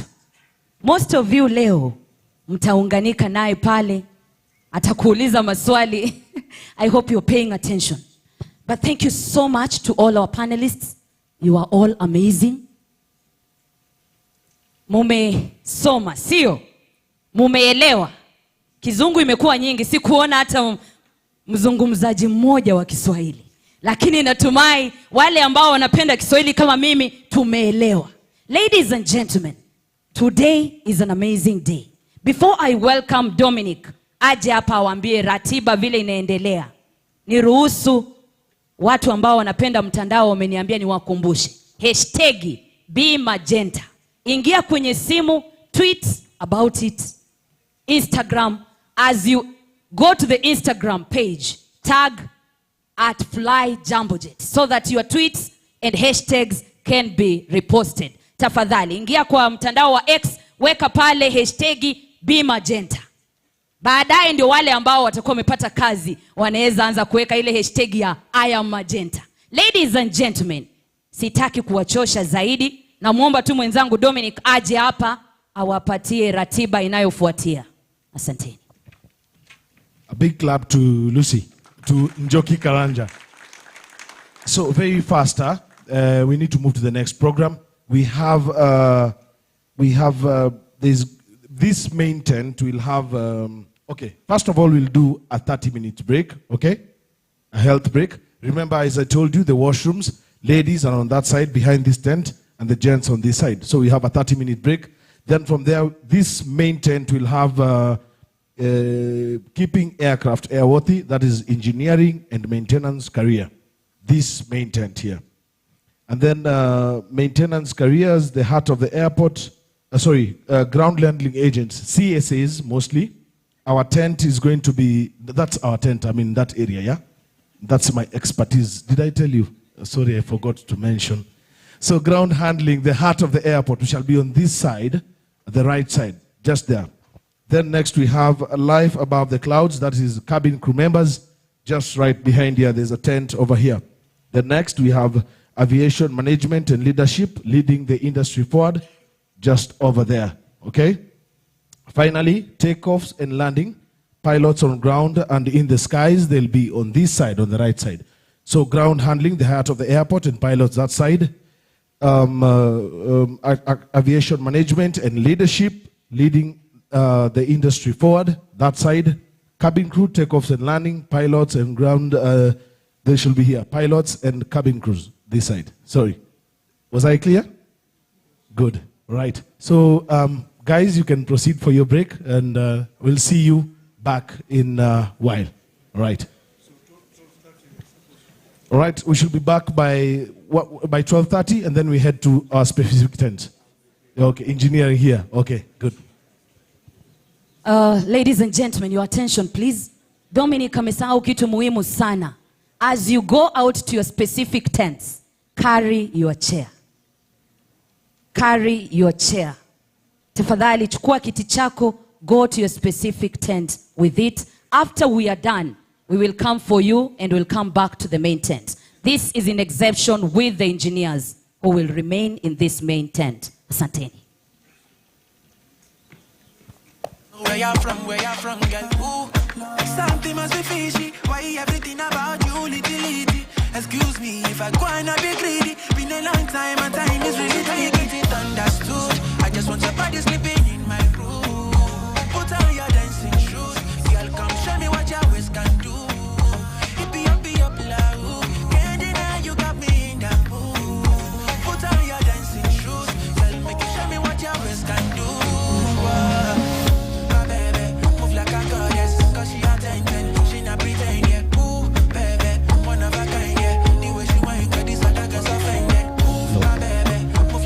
DJ.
Those ones who are participating in the engineer tent, tafadhali tusonge mbele. Alafu kuna snacks pale nje. Wale ambao mko na njaa ya mapema, pale nje mtapata suluhu ya haraka. Wale ambao you're feeling hungry, we have snacks on the other side. Please don't be hungry and unable to participate. Those who are participating in the engineering tent, please move forward. Do not be scattered. Please move forward. Hey! Wahudumu mnaomba mtusaidie tafadhali. Mtusaidie. Wale ambao wanatafuta vyumba vya kujisaidia, those who are looking for washrooms behind the tent, you'll see green. Not green, sorry, gray. They are gray in color. Gents on the right, ladies on the left.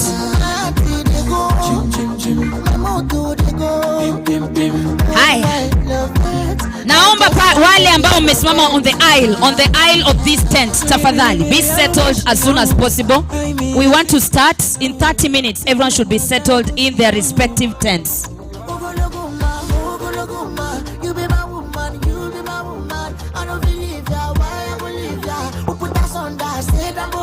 Cause you be my sweet potato, red tomato, peppermento, chocolate, like gelato, good burrito, achinomato. And if them call you a banjo, I don't get, mommy what I don't get, and if them call you a banjo, I don't get, mommy what I don't get, and if them call you a banjo. DJ kidogo, just to make it more clear, cabin crew this side, pilot Dominic ukizuba mimi nimeonekaniwa. Okay, as I said, cabin crew this side, pilot. Okay, so there's going to be an opening over there, so cabin crew this side, pilots that side. If anybody does not get this, please get to me. I'll give you more instructions. Anybody who does not get this, please come to me. I'll be able to give you more explanations. Engineering will remain on this big tent. Engineering, they just remain on this major tent.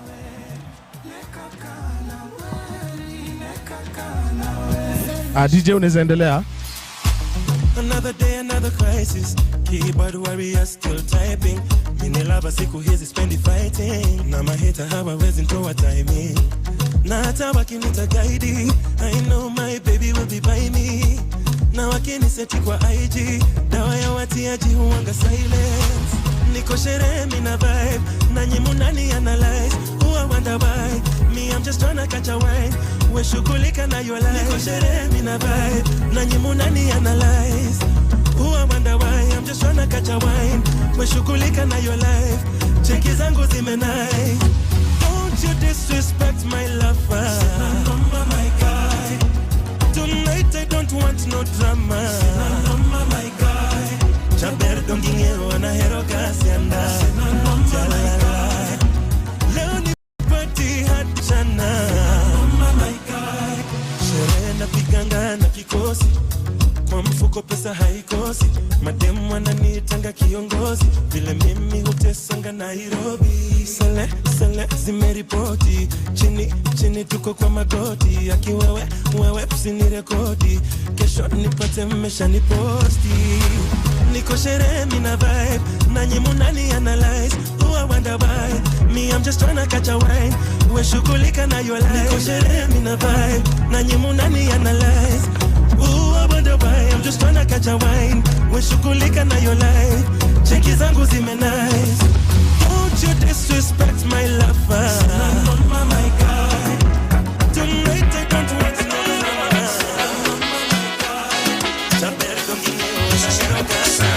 Extra pressure, baby, when you wind and pause. You're killing the boy, of course. You're killing the boy, of course. You're killing the boy. Extra pressure, baby, when you wind and pause.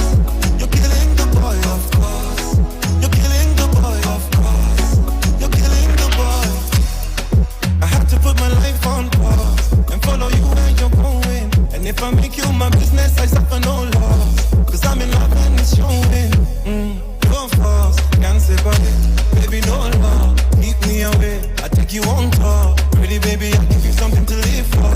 My girl, extra pressure, baby, when you wind and pause. You're killing the boy, of course. You're killing the boy, of course. You're killing the boy. Extra pressure, baby, when you wind and pause. You're killing the boy, of course. You're killing the boy, of course. You're killing the boy.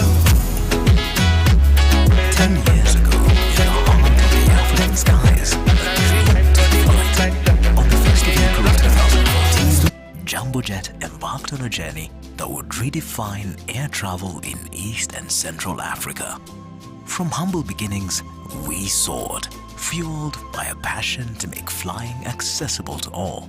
On our inaugural flight, we took you with us to Mombasa, Kisumu, and Eldoret. 10 years later, Jambojet has flown over 7 million passengers, a bridge bringing families together, inspiring business beyond borders, and breathing life into tourism's heartbeat. What's more, 44% of the 7 million passengers were first-time flyers. From operating 3 routes with 18 weekly flights, Jambojet has grown its network to operating 12 routes in 9 destinations with over 400 weekly flights, including direct flights from Nairobi to Goma in DRC. With more exciting destinations added and millions flying Jambojet, we spread our wings and introduced 3 -8400 aircraft to our fleet. This was in line with our promise to connect you to the region and a commitment to our continuous growth. As we reflect on our journey, we know we couldn't have done this without our people, our stakeholders, and our customers. You are the reason why we soar higher and higher with every passing year. The IOSA certification is a true testament to us adhering to the highest global safety standards. Thank you for being part of our journey and for allowing us to be part of your story. From the bustling streets of Nairobi to the highlands of Iten, from the vibrant beaches of Mombasa to the serene shores of Lake Victoria, from the ancient streets of Lamu to the rolling hills of Goma, we've created a world of adventures Each flight a chapter in the story of Kenya. As we celebrate our 10th anniversary, we reflect on the countless memories created, the friendships formed, and the lives touched. Each flight a story waiting to be told. Each passenger a part of our family. Here's to the next decade of Jambojet, where every takeoff is more than a journey.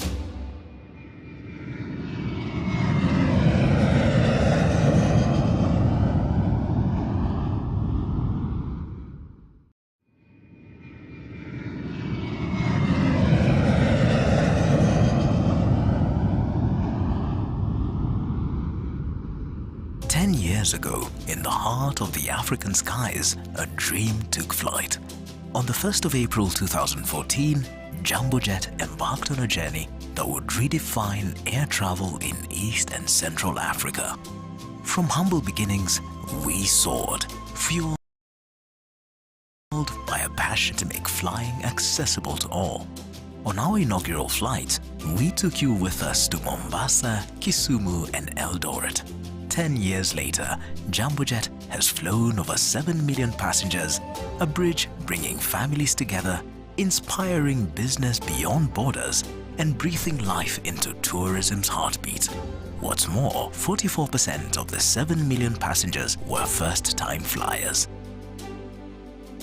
From operating 3 routes with 18 weekly flights, Jambojet has grown its network to operating 12 routes in 9 destinations with over 400 weekly flights, including direct flights from Nairobi to Goma in DRC. With more exciting destinations added and millions flying Jambojet, we spread our wings and introduced 3 -8400 aircraft to our fleet. This was in line with our promise to connect you to the region and a commitment to our continuous growth. As we reflect on our journey, we know we couldn't have done this without our people, our stakeholders, and our customers. You are the reason why we soar higher and higher with every passing year. The IOSA certification is a true testament to us adhering to the highest global safety standards. Thank you for being part of our journey and for allowing us to be part of your story. From the bustling streets of Nairobi to the highlands of Iten, from the vibrant beaches of Mombasa to the serene shores of Lake Victoria, from the ancient streets of Lamu to the rolling hills of Goma, we've created a world of adventures, each flight a chapter in the story of Kenya. As we celebrate our 10th anniversary, we reflect on the countless memories created, the friendships formed, and the lives touched. Each flight a story waiting to be told. Each passenger a part of our family. Here's to the next decade of Jambojet, where every takeoff 8 feet 10. From the vibrant beaches of Mombasa to the serene shores of Lake Victoria, from the ancient streets of Lamu to the rolling hills of Goma, we've created a world of adventures, each flight a chapter in the story of Kenya. As we celebrate our 10th anniversary, we reflect on the countless memories created, the friendships formed, and the lives touched. Each flight a story waiting to be told. Each passenger a part of our family. Here's to the next decade of Jambojet, where every takeoff is more than a journey. I will be your host. And I have a team of panelists that we are going to have here with us. I want to invite them to come to the stage as we settle down. Then we can start officially. We have from KCA side, we have Mr. Richard Nyagesera, who is the manager Airworthiness. Can we clap for him as he comes up?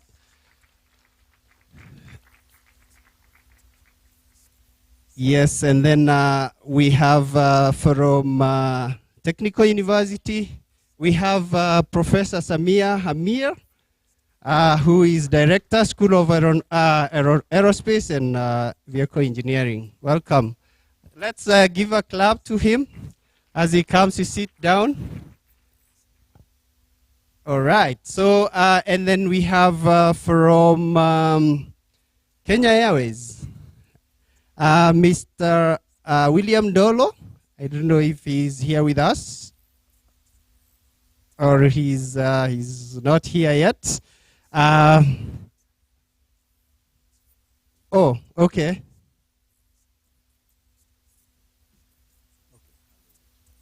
Okay, all right. I think he will be represented by Mr. Lucaro Newton. Welcome. Can we clap for him, please? These are heavyweights of the industry. So any question you have, anything you want to know about engineering, your career path, your everything, they are here. From school to Regulator to the industry, everything is here. So next one that we'll have a lady representing us. We have a lot to say, to hear from them. As I said, my name is Richard Kamau. My professional background is engineering. I'm an aircraft engineer, licensed, certified, practiced, paid the dues. Yeah. So, and I'm also a pilot. So I represent the entire aviation fraternity and also in management. I'm currently holding the position of head of maintenance for Jambojet. So that is why I'm here. So I will sit down and we'll quickly go ahead to start with our program and have the panel introduce themselves so that we can know who they are quickly, and then we can move forward. Right, so I'll start from right here. From right, I would like everybody to briefly tell us about their journey in aviation engineering and what inspired them to be what they are today, as well as tell us who they are. Thank you so much. Hello, good afternoon. Good afternoon again. My name is Lucalo Newton. I'm a senior engineer, Kenya Airways, MRO. I've been in aviation for the last 20 years. I've been in Kenya Airways for 15 years now. I really love my job. I love the grease, the spanner, fixing what the pilots have damaged. So I'm happy to be here. Yes, it's not. I think it's better now.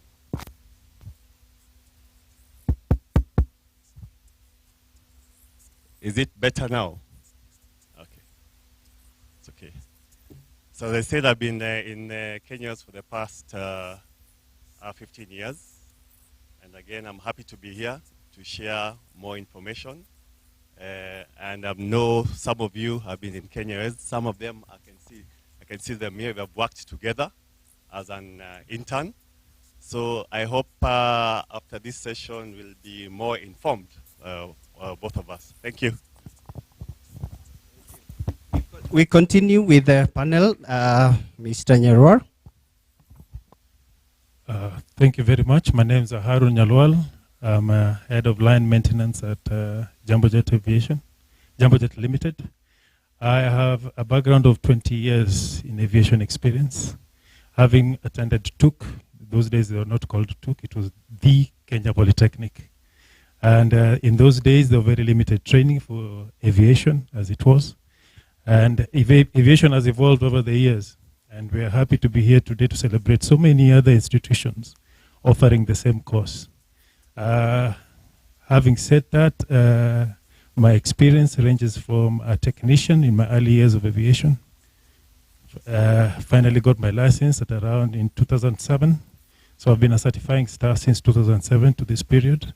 I've also held various positions in the industry as a head of maintenance, head of line, quality control, and all these other positions serve as learning platforms, because aviation is diverse, and I'm a student of aviation, and I'm ready to learn. The moment you stop learning, you stop growing. Thank you. Good afternoon. My name is Richard Nyagasera, currently the acting manager, Airworthiness, Kenya Civil Aviation Authority. My journey in aviation started way back 1996, so you can calculate the years I've been in aviation at Trans-Eastern Airline Aviation College. Then I moved to Kenya Airways as a technician. That was 2001. I rose in the ranks to become a certifying personnel. I've worked in line maintenance, I've worked in base before I moved to Kenya Civil Aviation Authority in 2013, where also I joined as a airworthiness inspector. And again, I've rose again to become the currently the acting manager airworthiness.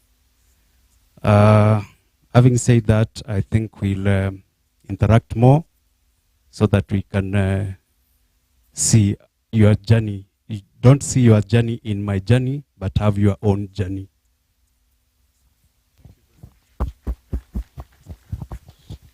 Good afternoon to all the young people that are here, the fraternity of aviators, academics, and all that, and all those in between, in terms of gaining momentum and middle ground in the field of aerospace engineering.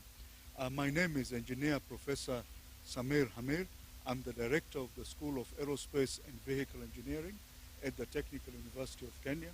And I'm very glad to have seen a number of my students positioned here. This is quite a remarkable thing. I think I'll talk briefly. It's always good to say something about yourself in terms of academics to inspire the young people. I'm an alumni of the Georgia Institute of Technology in Atlanta, Georgia, in the US, which is a very good university of, for the field of aerospace. I graduated from the Daniel Guggenheim School of Aerospace Engineering, and my areas of interest are in helicopter aeromechanics, where I look at the aerodynamics involved, aeroelasticity aspects, the design, and all that pertains to rotor design and helicopter theory that is really essential in terms of understanding how a complex machinery like a helicopter works in a vibratory environment, so to speak, or be precise or pragmatic in that aspect.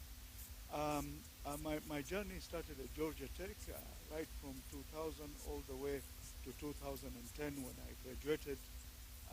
After that, I came back to Tanzania, where I'm born.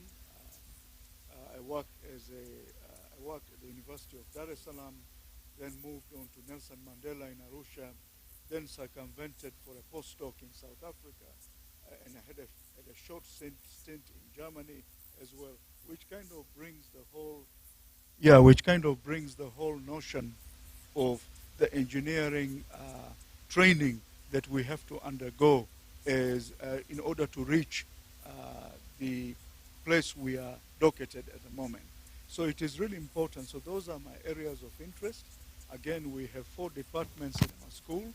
I'll talk about it later, but I'm also a recognized professional engineer in aerospace engineering, recognized by the Engineers Board of Kenya, and in conjunction with the Engineers Registration Board in Tanzania as well. So I think for a brief, that's all I wanted to say as an introductory element to this discussion. Thank you very much. Wow. That's a lot of wealth of experience and wealth of knowledge and skills and exposure. So There's much more that we will hear from these people, as you can hear. I mean, they cut across. If you're at the university or training institutions, there's somebody who can address your concerns or your queries. If you're in the industry, young or wanting to go, there are engineers here. You can ask questions on how the processes are. If you're looking at working with the regulator or knowing how aviation is regulated, where you are licensed, how you become an engineer, we have our panelist here who will be able to give you information that you will need. So without further ado, we will go straight to questions, and I will ask my panelists to limit the time because the questions are a bit more. We want to get a bit of everything from them.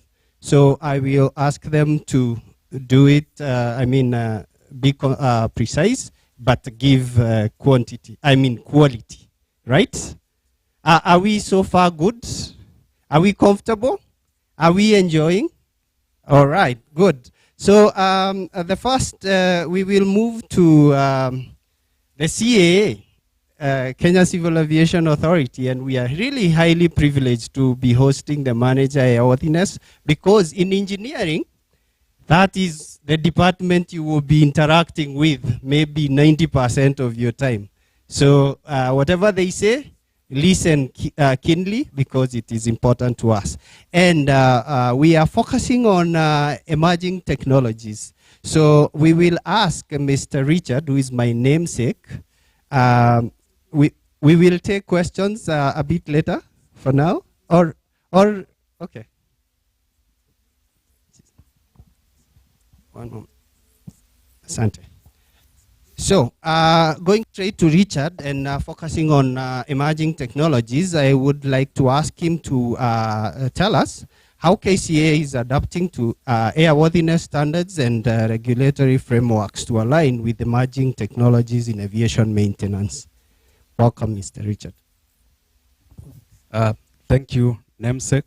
And I don't know who came first with the name, but I thank you for hosting us. I want to say that before even we talk of emerging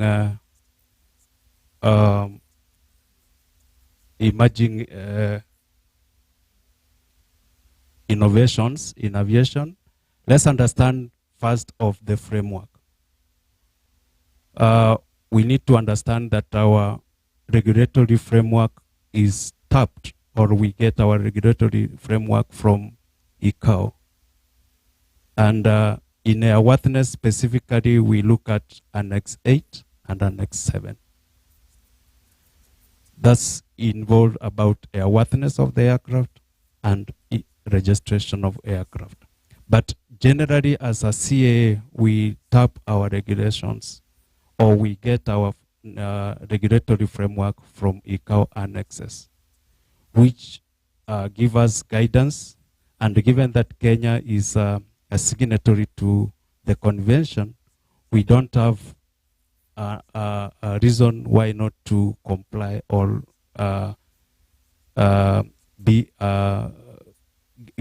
comply with the annexes. So, as you are aware that even internationally, there are trends that are changing. That is the innovation in aviation. First, I want to give a brief that when aviation started, we started with the Wright brothers, which had difficulty even to fly. Later on, now we have got new technologies that are coming up. If you can look around, you'll see that the aircraft that are being manufactured nowadays have more technology than the aircraft manufactured in the 19th century. Now, in looking at that, we as a regulatory entity, we need to cope up with the technologies that are coming up. One is about automation. Automation means, in the earlier panel, one of the panelists said, planning. As you plan for maintenance, you need to know which tasks that are ahead of you. So in a regulatory framework, we have incorporated that so that now you have your maintenance incorporated in our regulatory framework by using that automation framework. And then when you realize also that there is use of drones. Use of drones, all AI, in maybe doing inspections. Some inspections are done in remote areas. When I remember, there are some areas that you could not even see, but you need to inspect. So the technology has incorporated the use of drones in doing the inspections. So currently we are reviewing our regulations. As we sit here, we have got 2024 that is coming up, and we are reviewing to merge or to incorporate the current innovations or emerging innovations that are coming up. That's just to mention a few, but I want also to say that in also our regulatory framework, we have incorporated the aspect of engineers. We are moving from, you see, we are global, as we said, aviation has brought us to the global village. So we need to align our maintenance standards to the global, or to the globe. One of them is EU standards, that we cooperate with them so much, so that very soon get to B1, B2. And then also that will incorporate in maintenance. So we are reviewing our regulation in line to the emerging innovations. I'll leave it at that, but I'll again come back as we proceed. All right. I hope you've gathered quite a bit of information. So on the same topic, technology and innovation, I will ask from Kenya Airways, Alex. I would like to ask Alex, how is Kenya Airways leveraging technology and innovation in MRO operations to optimize maintenance efficiencies and reduce aircraft downtime? A point of correction, it's Newton, not Alex. Okay, first of all, I hope all of you know what MRO is. So briefly, what we do in Kenya is in MRO, we do heavy maintenance from HX all the way. HX is where we literally just tear down the aircraft completely and inspect it and rebuild it again.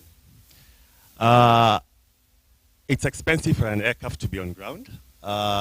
There's an average, as per IATA, there's a cost of around $10,000 per hour.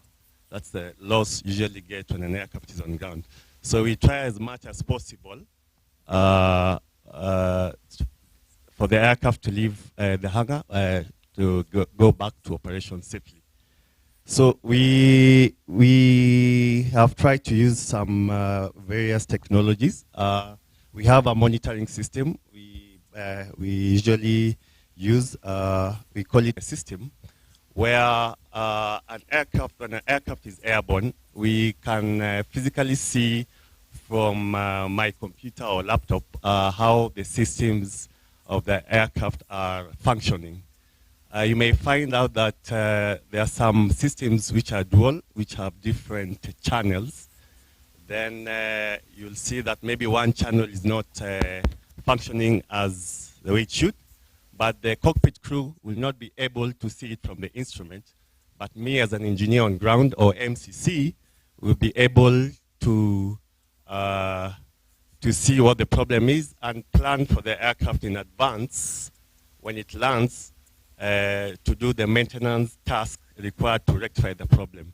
That in turn will save the cost for aircraft on ground, and the turnaround will be very, very fast. The other thing that we are exploring is the use of drones to do the inspection. We did an exercise that is around 2-3 years ago, where we used 787 as a sample, where we marked some grids on the fuselage, and we ran through with a drone to do some inspection. And then we see if currently it's being worked on by Boeing so that we can get the approval for us to be able to use the drones in doing the inspection, which will greatly reduce the inspection time. That is both the internal, external of the fuselage as well as internal. It is estimated it may reduce the inspection time for that particular task, which maybe should be taking around 6 hours. It will take maybe 1 hour. For the internal, it will take around 30 minutes. So as for the technological part of it, it's basically the two systems. We are trying also to employ where we do away with the paper maintenance, where an engineer or technician will go to an aircraft, everything on a tablet, your cards as you do the maintenance on the aircraft. So movement from the aircraft to another printer or a PC to go and do a printing of the procedure, it will be something of the past, because we usually waste time on the movements. So once we have everything there with you on the aircraft, we have all the paperwork and we have all the instructions, you'll be able to sign your routine cards on the e-signature on the iPad or the laptop, and then it will save time overall. I think that's it for now. Are you following? Are you listening to the technology that we are moving into? So you can hear there's a new cockpit paperwork, and there's a lot of innovation that is happening. So take key points where a lot more for you to gain.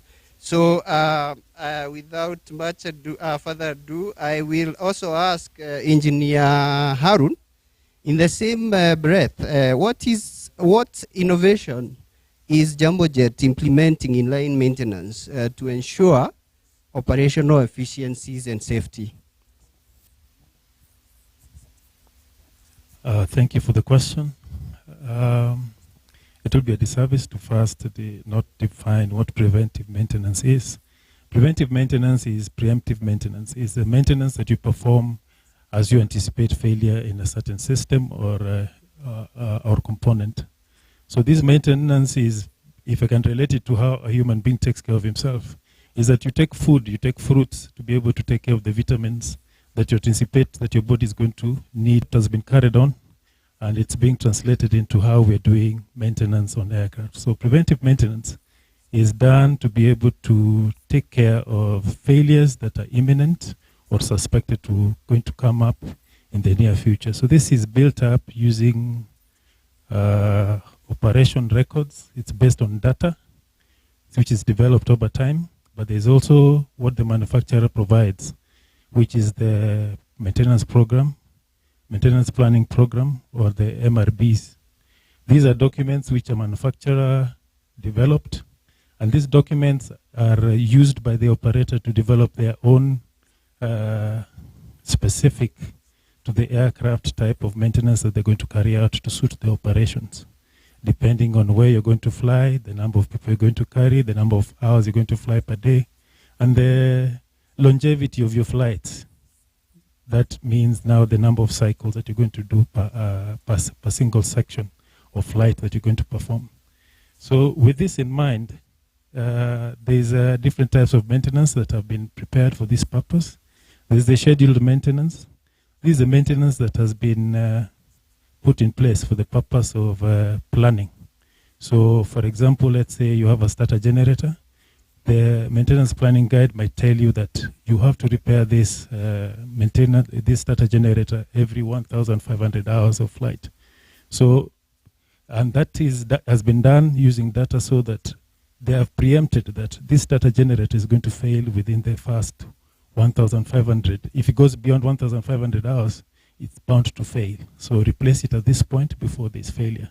Because as you know, aircrafts, there's no time to be able to respond to a failure once it happens airborne. So these plans are put in place so that you avoid failure during flights.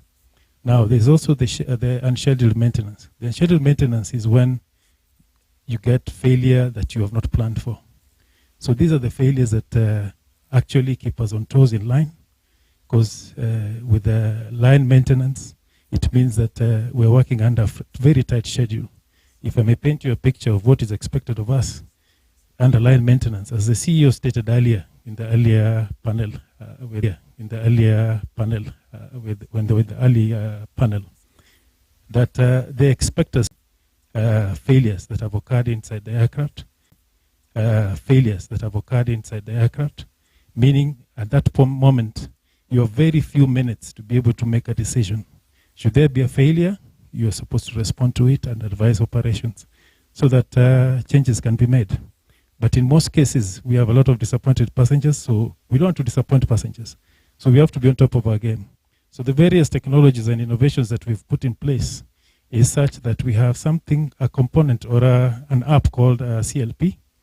This is an app developed by Info Tools. This tool is, you can put it on your phone, on your tablet, and it's a quick response a tool that you can use to be able to diagnose faults on the aircraft. As the Q400 is also a very sophisticated aircraft. It has been built with the diagnostic equipment. It diagnoses its own systems and its own LRUs. So when you go into the aircraft during those short breaks, you're able to click onto diagnostic and it will give you certain guides. Should there have been a failure during the flight, or it has just occurred after landing, it will give you those fault codes. So these fault codes are the fault codes that CLP will give you a quick guide. A CLP is like a summarized manual that is digital and it's quick. And I think this is innovation that's coming up with the younger generation. It's pushing us away, the guys who are used to paperwork and the guys turning on pages to be able to find how to respond to faults.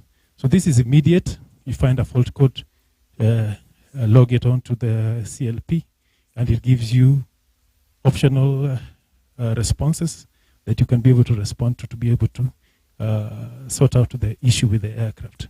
Most failures on our modern aircraft is avionics, because that is where we're going. We are flying by the wire. We are going into a system where most of the equipment is going to be avionics. So A&C engineers, you're going to have a very big challenge if you're not open to the idea of learning how avionics and electronics work. Other innovations that we have are a robust reliability program to be able to curb preventive maintenance. The reliability programs that we have are run by a department within maintenance called reliability. What they do is gather data, failure data, operation data, and they also marry this data with what comes from the manufacturer and other operators in the region who are ready to cooperate to build up the same data. And over time, you're able to build enough data to do predictive maintenance. In that, for example, the first example I use is Starter, which, for example, has a TBO, time between overhaul, of 1,500 hours, and it's due for replacement. You might find that your starter generator is not even reaching the 1,500. And should you have a repeated episodes where this starter is failing at maybe 1,200, then reliability will quickly advise you, we need to make some amendments here. We're having failures during flight and it's causing a lot of disruptions. Maybe we need to change this schedule interval to around 1,200 or 1,100 to be able to avoid failure at 1,200, disrupting operations, yet it has an additional 300 hours to go. So what happens essentially is that now this opens up a new box where now you can carry out investigations, find out this starter, where are we maintaining it? Is there a problem with the maintenance? This starter, is it because of operational issues? And you can also make decisions about vendor changes. You can change the overhaul facility to be able to see if you'll get any improvement in the performance. So we're using a lot of innovation to be able to decipher or to do preventive maintenance. Right. I will ask my panelists to limit their time to 3 minutes so that we can be able to address all the issues that we need to be heard. It will be good. If you feel they are too technical for you, because I hear they are talking too much jargon, yeah, too much abbreviations here. Just tell them, hey, slow down. We are still catching up, so we want to understand what you mean by whatever you are saying. So I also ask them to be to speak in a layman's language, a little bit of engineering language, but something that can be understood by everyone. So I will go now to Tuk, and we are focusing. We will focus, Prof. We will focus on emerging trends such as AI, technology in robotics, and sustainability. So please tell us how Tuk is integrating this in aviation industry so that we are able to focus into the future.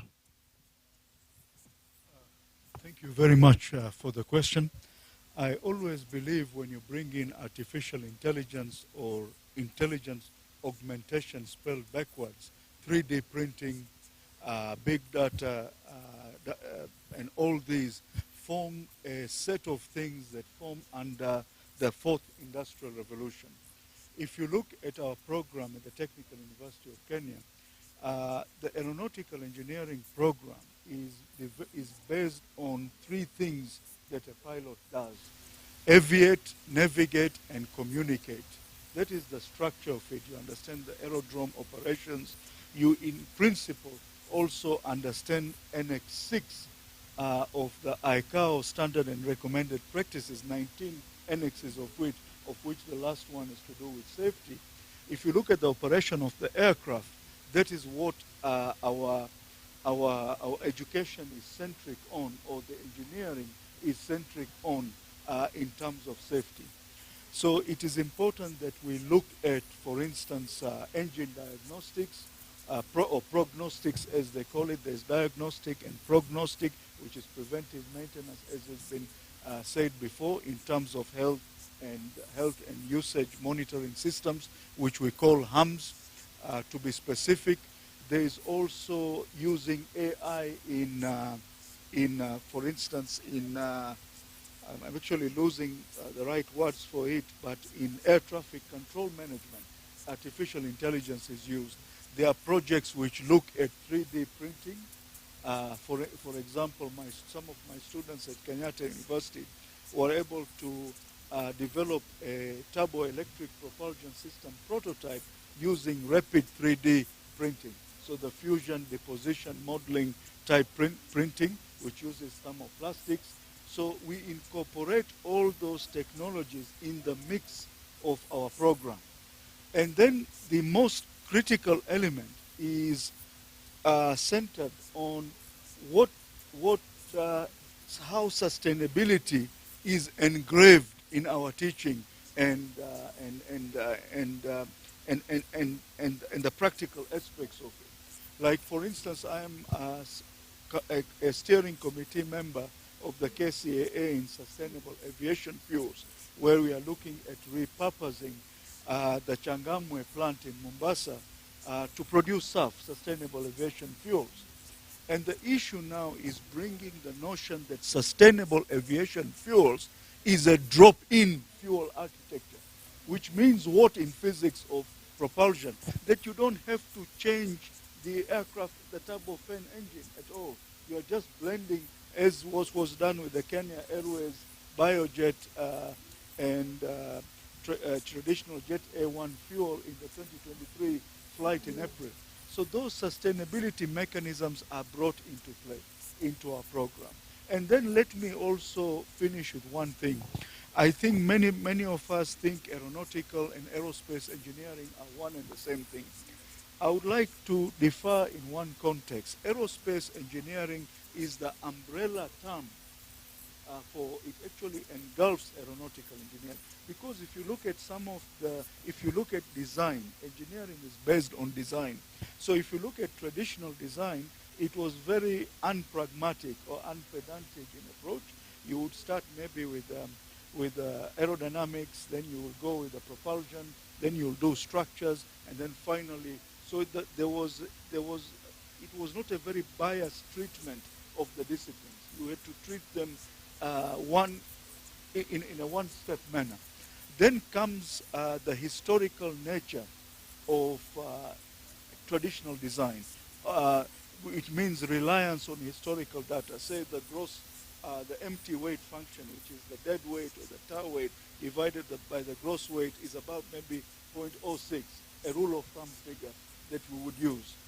Then comes the whole idea of the serial nature, that if A has to go to D, if one link fails in the chain, the whole thing annihilates.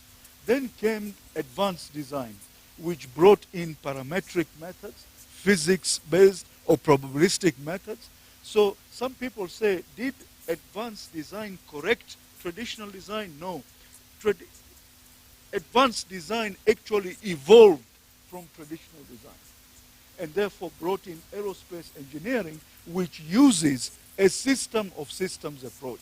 Means if you look at an aircraft by itself, there are different subsystems, the propulsion systems, the mechanical assembly systems, the landing gear and whatnot, the hydraulic systems, the fly-by-wire, as was talked about as an alternative redundancy.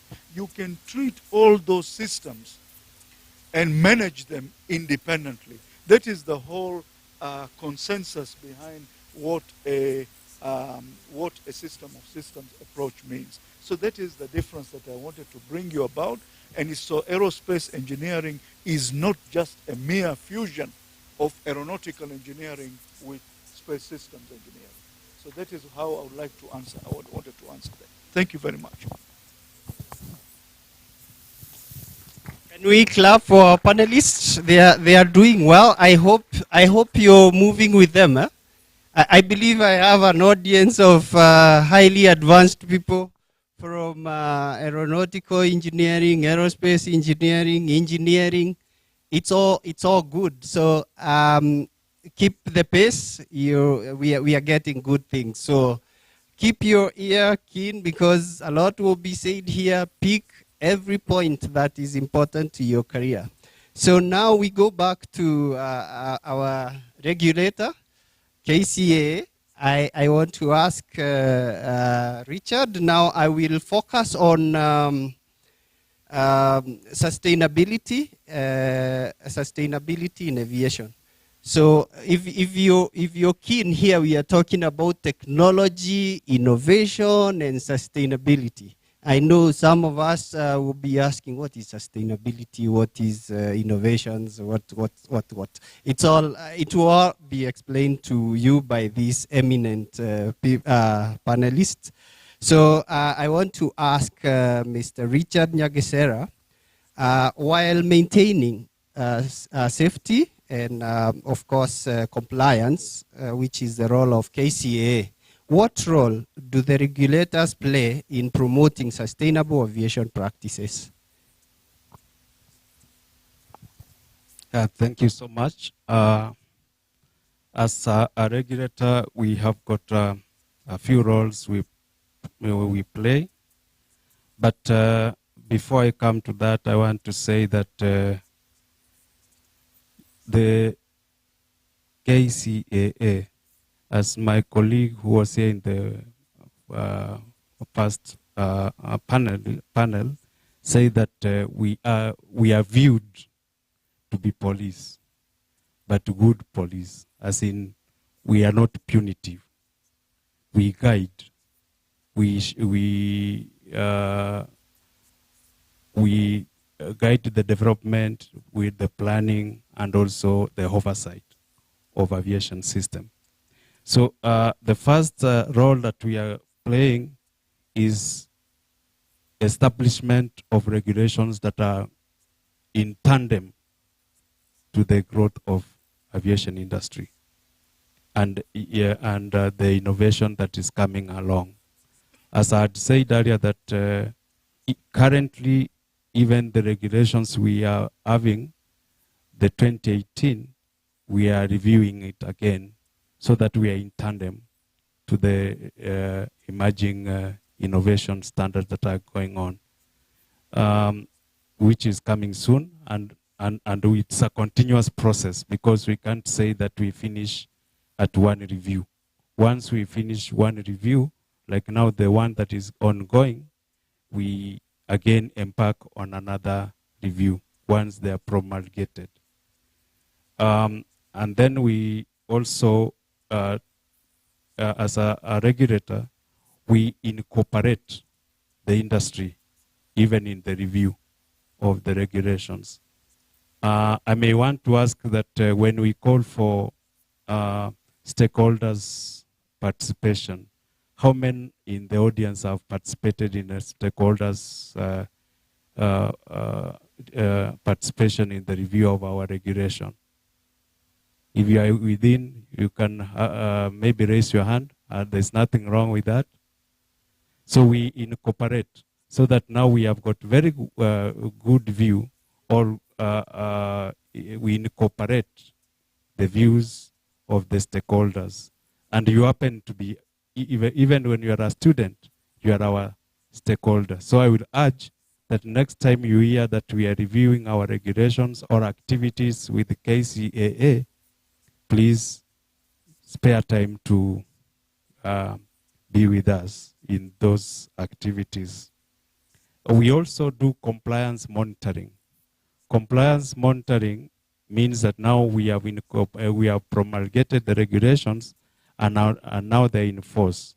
So we'll come and see how well the industry is complying to the promulgated regulations.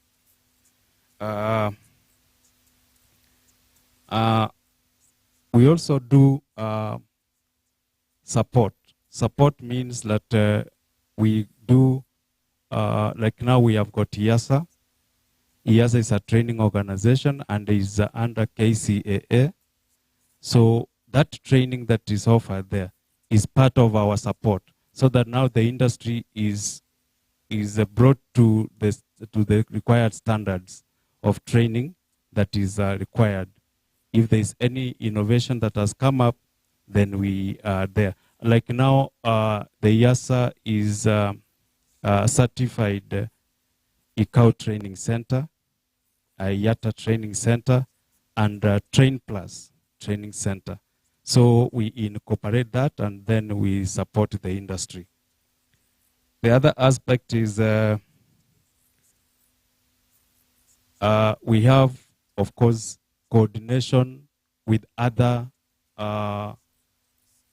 entities. Like now, regionally, we are in collaboration with CASOA. CASOA is an agency that is which is bringing together the East African community countries in the matters of civil aviation, in matters of civil aviation. We also incorporate with EU in matters in aviation, like we have had recent meetings with EU on how well we can improve the sustainability within the industry. And we also collaborate with FAA. My colleague talked about FAA Cat 1, that's the Cat 1 status. So if we don't collaborate and sustain our regulatory framework to the standards, we may lose that like Cat 1 status, or EU, then we'll get a blacklist. But we are working hard so that we are in tandem with the sustainability within the aviation industry. Thank you. Can we give him a clap? Are you still there? Are you still there? Are you getting something from here? Yes, you have everything here. So now we'll go straight to Engineer Newton from Kenya Airways. I will ask Newton to just tell us which strategies or what strategies Kenya Airways is employing to ensure continuous improvement while considering cost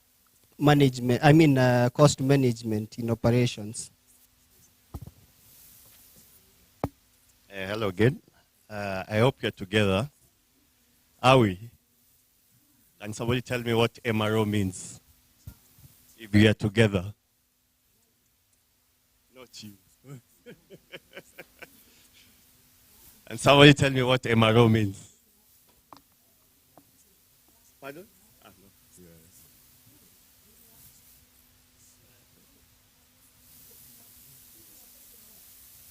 Operations. You sure?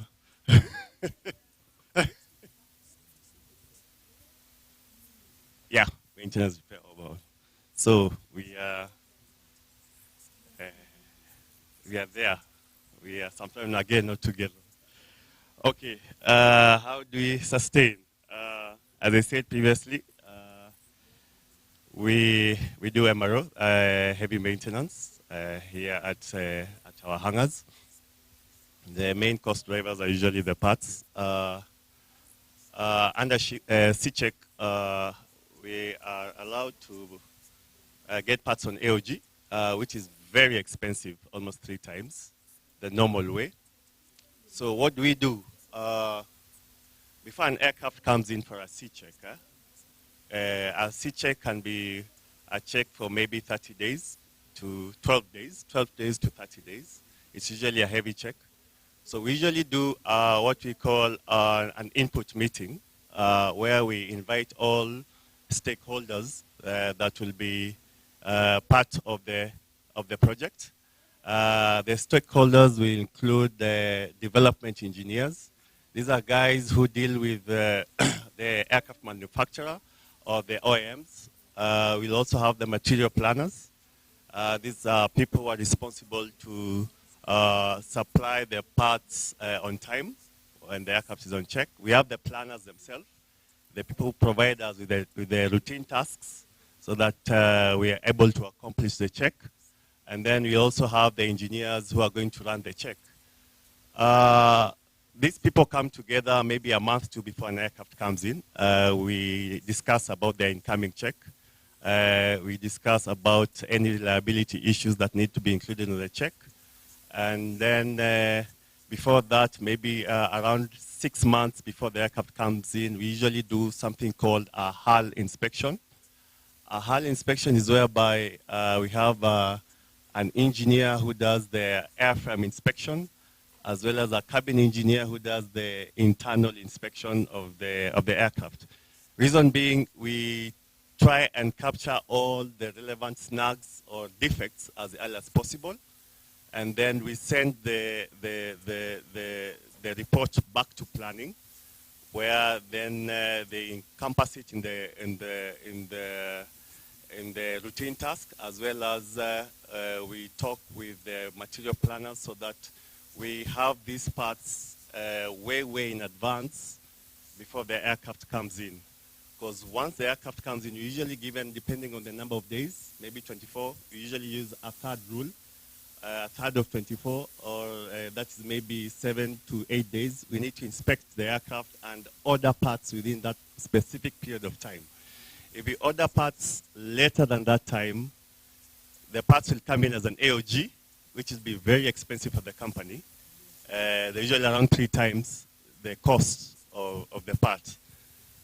So that's exactly how we do the check. On terms of the reliability tasks, with the help of our brothers in the engineering development, they usually do look at the industry on the defects of that particular part across board. So we usually go for higher version, as my friend said, for the purpose of reliability, to avoid the aircraft to be on ground for quite some time. So mainly the cost drivers for heavy maintenance is usually the parts.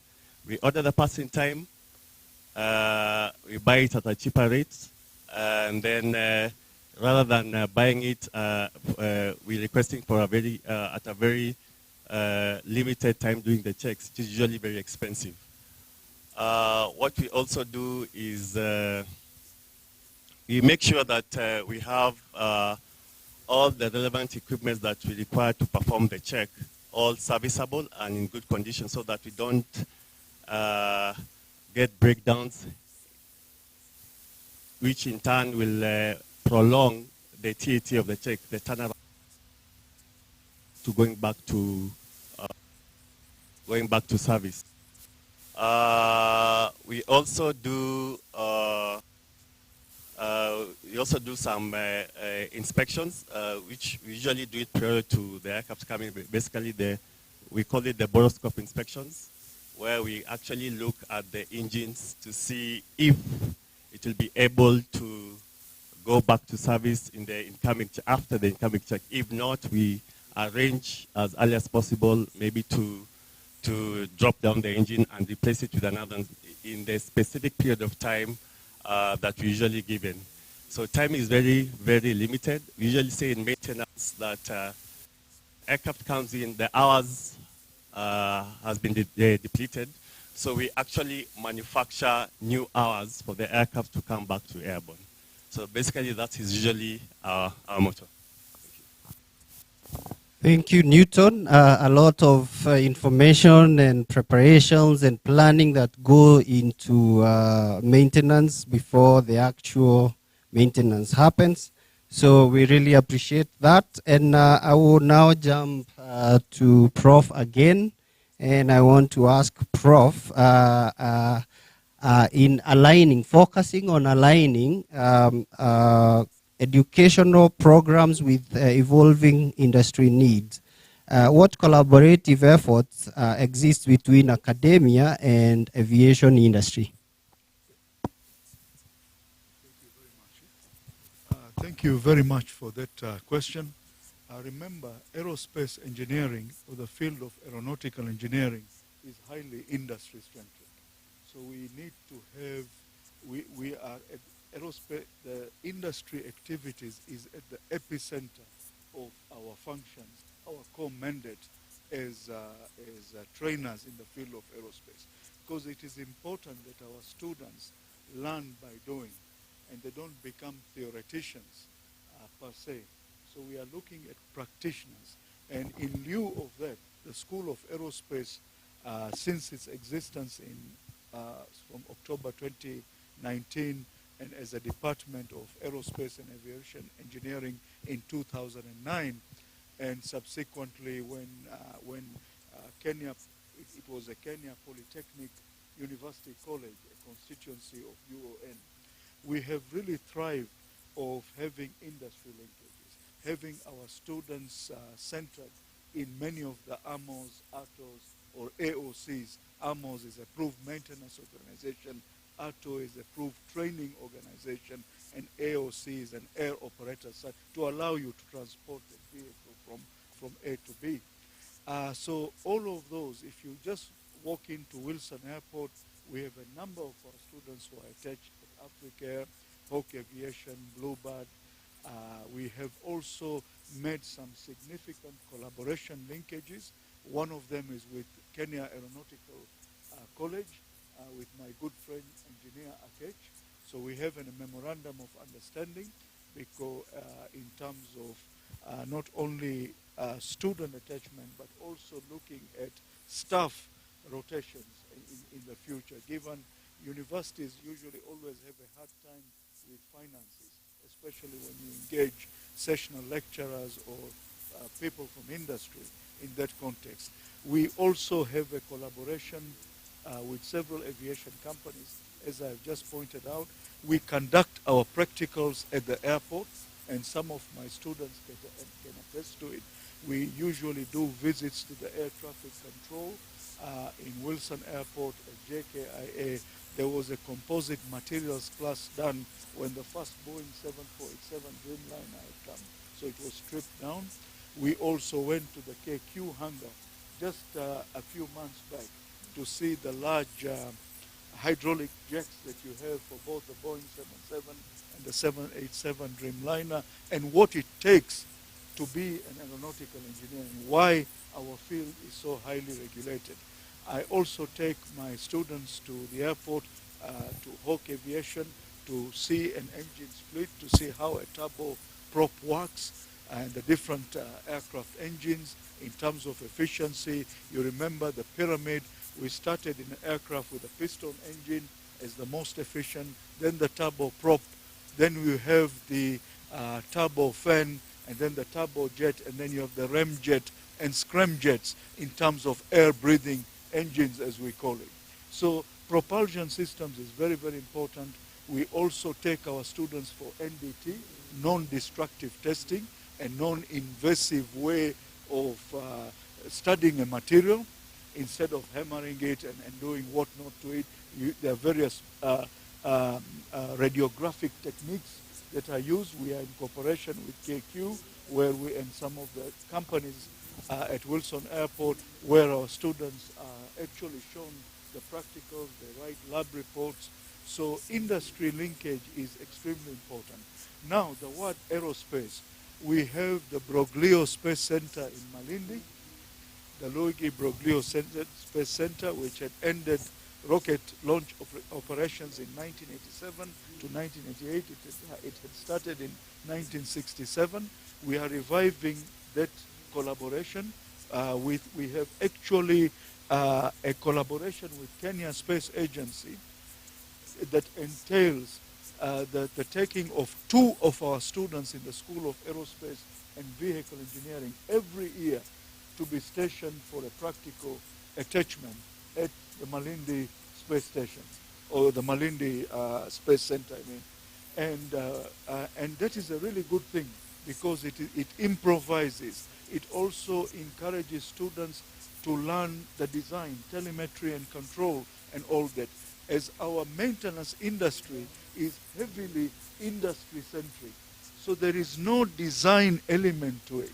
I know Ethiopian Airlines has developed an aeronautical program. Some of my students seated here keep on disturbing me in my office that I've graduated with a B-Eng program and I have to do the same work as a technician.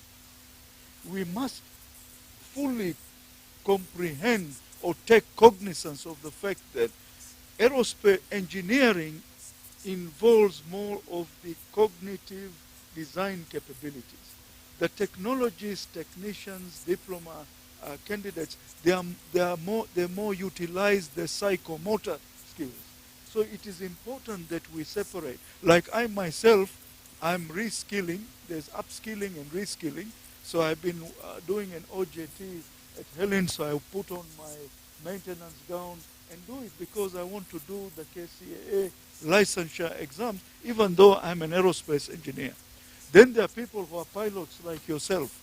The modern pilot is an aerospace engineer. If you have to fly the F-22 Raptor or the F-35 Joint Strike Fighter, please don't tell me that the knowledge you had in high school of geography, physics, and mathematics is going to be sufficient. I think we would be terribly wrong in that context. So that is what we bring about is continual industrial linkage. And now let me bring the punch, the Mike Tyson punch.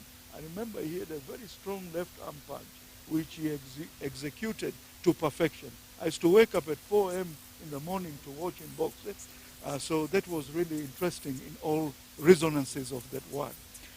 Jambojet here, as we stand, hires 75% of our graduates. We are having an upcoming graduation ceremony on November 26th, where we'll be graduating 53 of our graduates. B-Eng around 42, and the diploma 10. But this is the first time, this is going to be the 10th cohort that we are graduating. We are not perfect under any means, but I think we are really trying in this sector to graduate. And I'm so impressed that I've got some students who have got a job with Jambojet even before they have graduated. One of them got a job with Lufthansa here at JKIA before they've even graduated, and I had to write a letter that, look, this particular kid is going to graduate in November.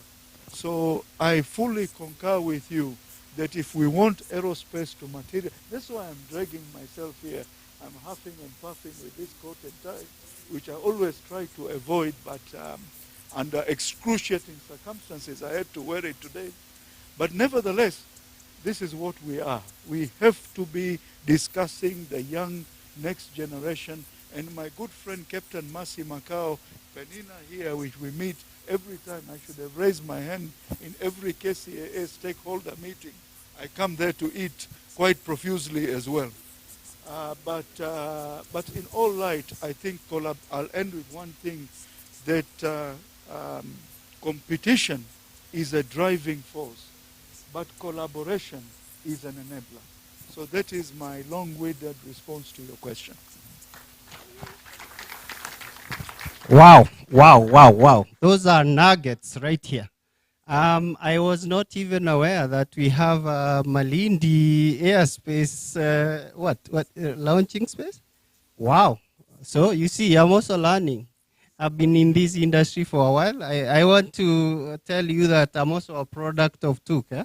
So if there are TUC people here, just know that your school is doing good. So it is very, very, very, very encouraging. Thank you so much, Prof, for your insight.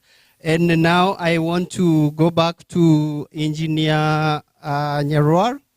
I want to, there is line maintenance. I think we keep saying line maintenance, there is base maintenance. Line maintenance, for those who have not joined the industry, is where you meet and greet the aircraft and it goes. Yeah, it is a very, very fast-paced environment where if you've been to Jomo Kenyatta Airport, you see like a time like 10 o'clock, you'll see aircraft fill the airport within no time. If you get into a building and then you get out after 15 or 20 minutes, you find no aircraft there. So that is the kind of nature and the dynamics that exist at the line maintenance, where engineers meet the aircraft, do the necessary, and then the aircraft goes. So they don't have so much time.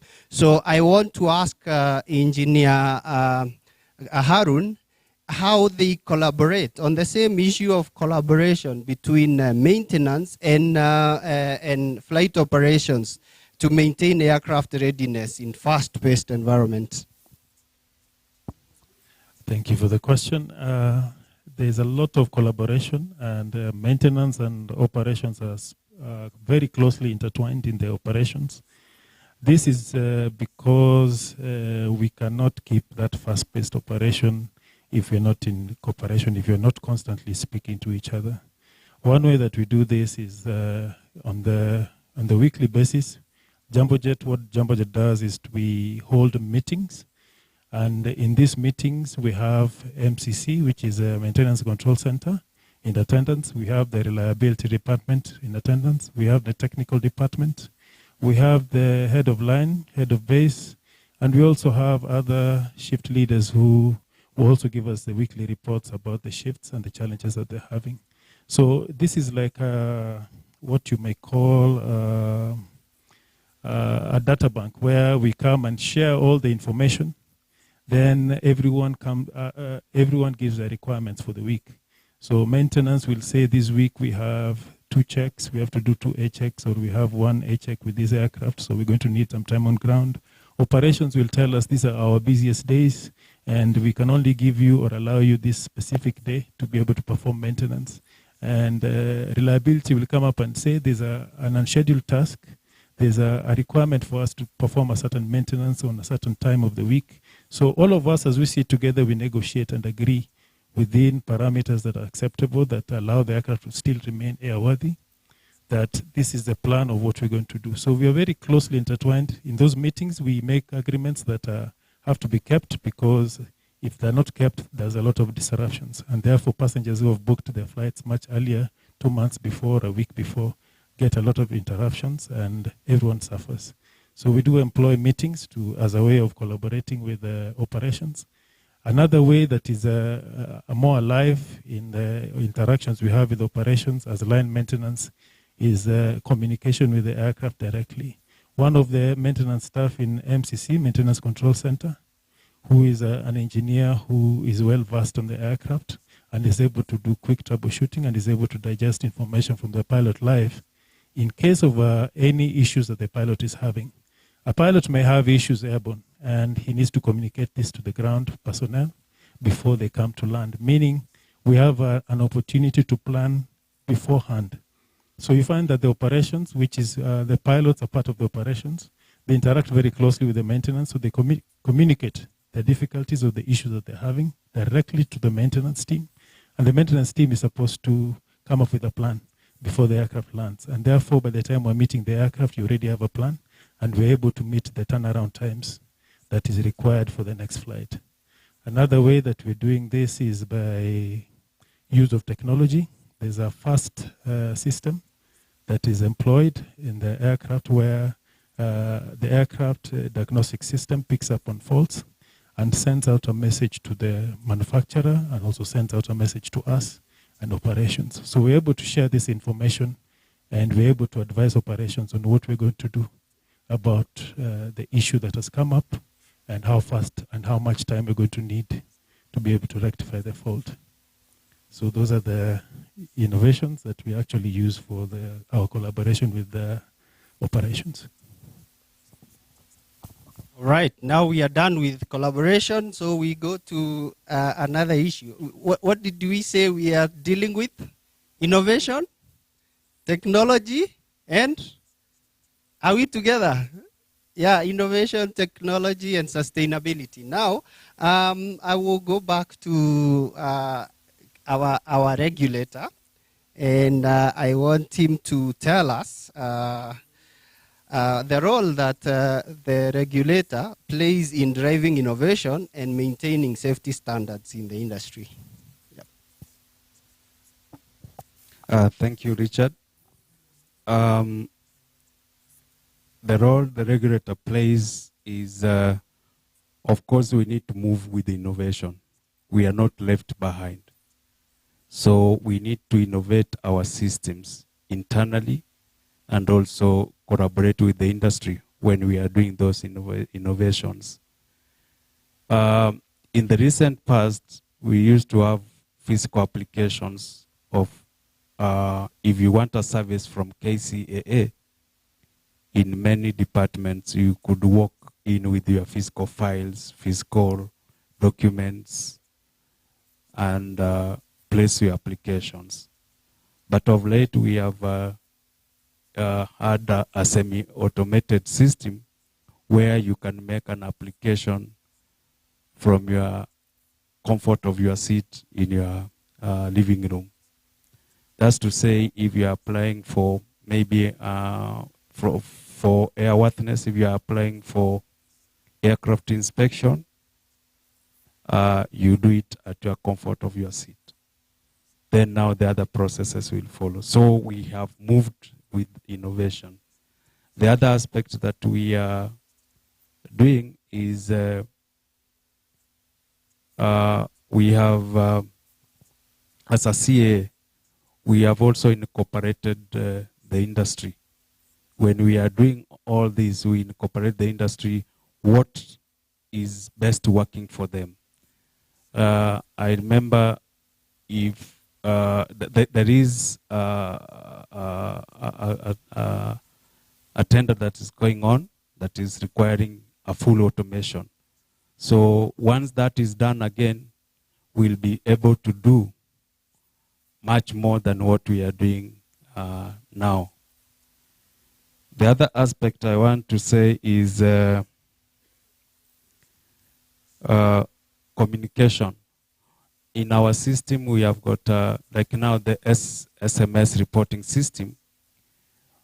The operators are able to launch their MORs. MOR is mandatory reporting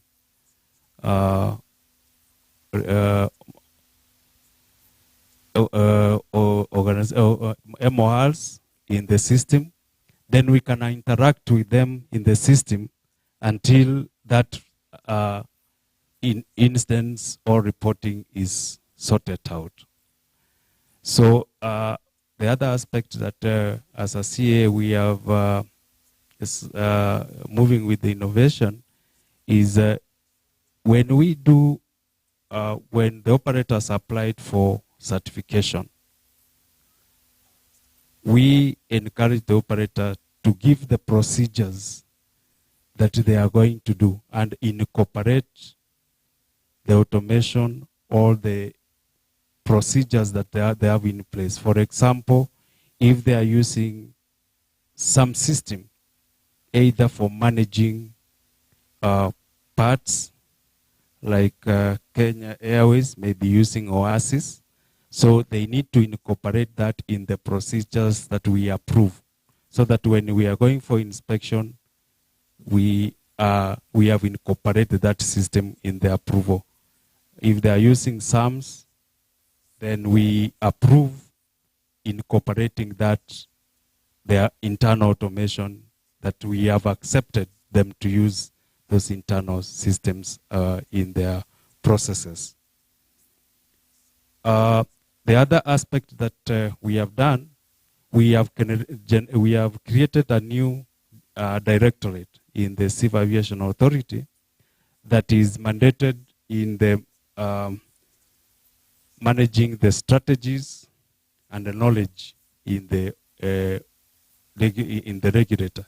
That's to say, when we have students who are coming in, and knowledge that we have, we can, any innovation, knowledge and innovation, that department is been created to manage that.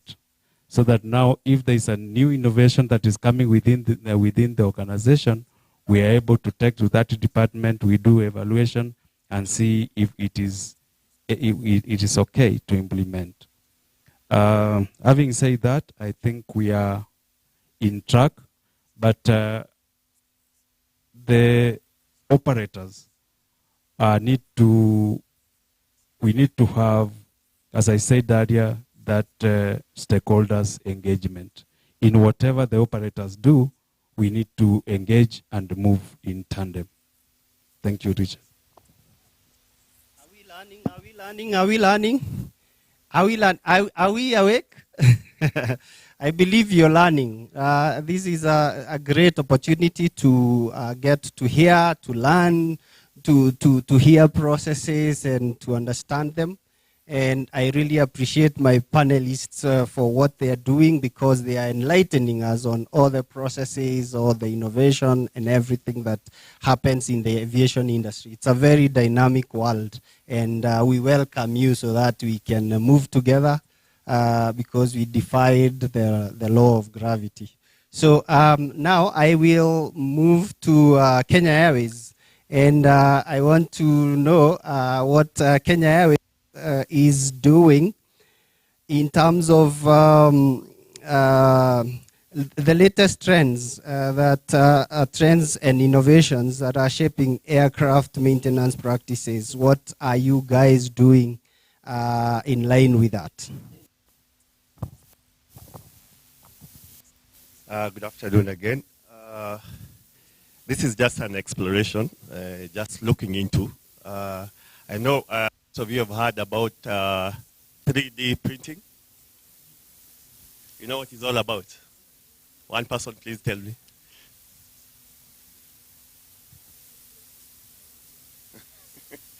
I saw so many heads nodding, yes. My friend here, can you tell us?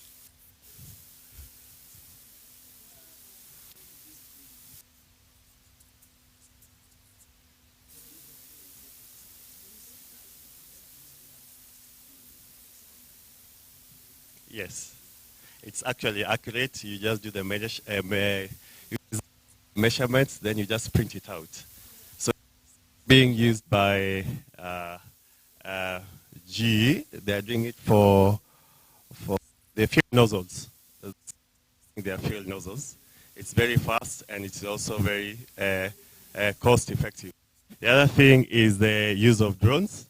I know in Europe they're using it. Some MROs are using the drones for doing the inspection that have been already certified. For FAA, Americans not yet. Casey, I don't know. But we're also exploring that. It will save time. This is where you calibrate the drones to take measurements of either dents or any corrosions. So the engineer just sits down somewhere and just enters text, looks at the data. The other, the robots. Some MROs which are using robots to do their inspections. They say it is more accurate. It's mostly being used for engine inspection. It does all the measurements, gives you the results, and also gives you what can be done to rectify the situation. So basically, those are the only three that is being explored, but it will take a bit of time. Thank you. Engineer Harun, over to you now. Tell us what innovations you're doing at Jambojet that drive maintenance efficiencies. There are several innovations that we have enlisted or we have incorporated to be able to make our maintenance a bit more efficient.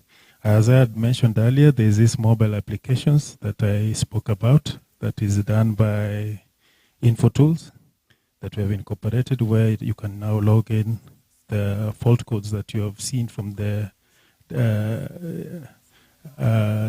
diagnostic on the aircraft, that you've picked from the diagnostic on the aircraft, and you've logged it onto your mobile application, and it gives you several options of quick references that you can make to be able to correct the fault.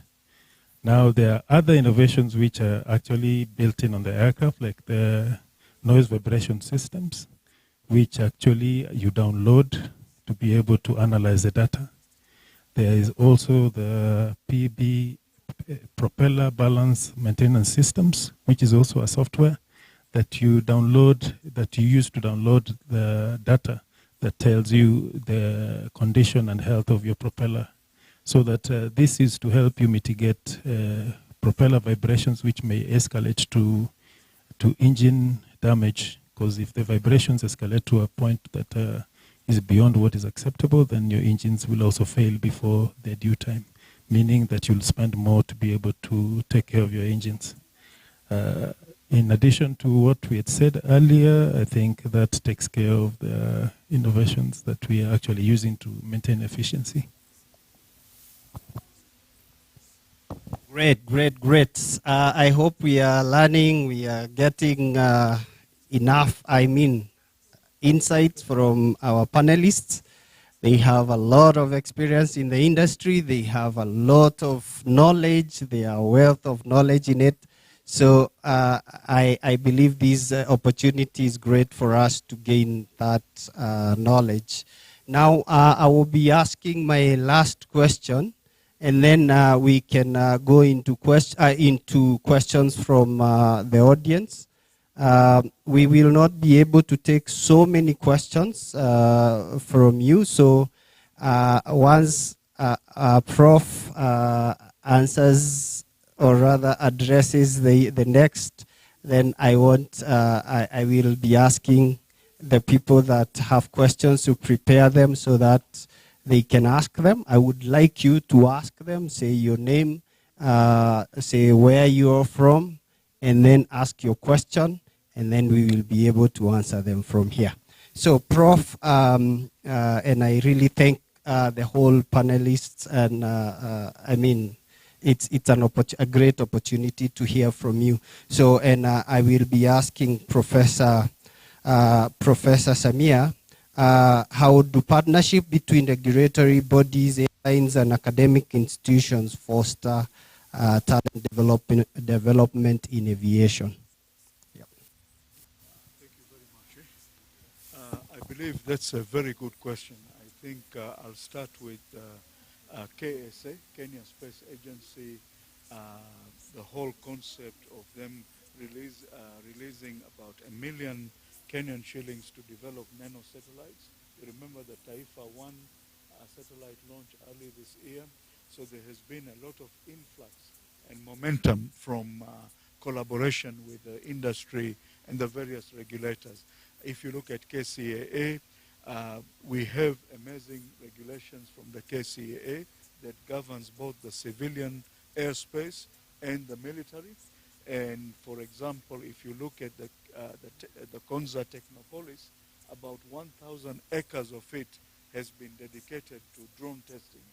And I think that would be really good for us as academicians, industry, all to trickle down into that effect. There's also been what we call the next generation of young scientists, of young academics, which is being propelled by my good friend Captain Masi Macau, also a KCAA initiative, because IASA is one of the 5 arms or one of the 5 directorates of KCAA, and that involves now training the young people, even in, say, assembling kit planes, as so many of my students here are a part and have versatility into it. So I always look at this from a quadruple helix architecture. You have government, say, Mheshimiwa Dr. William Samoei Chipchirchir Ruto gives us a groundwork to develop a fighter jet by 2035. He has a PhD in botany. He doesn't know much about aerospace. But what can result out of it is the academicians and the industry can work together to realize that goal. And the regulations are extremely important. And many of our students, when they take maintenance practices, our classes on airworthiness requirements or air navigation services, as my brother here echoed, one of the key things they think is about memorizing regulations. Let us once and for all remember that regulations are based on standards, and standards are based on the physics of it.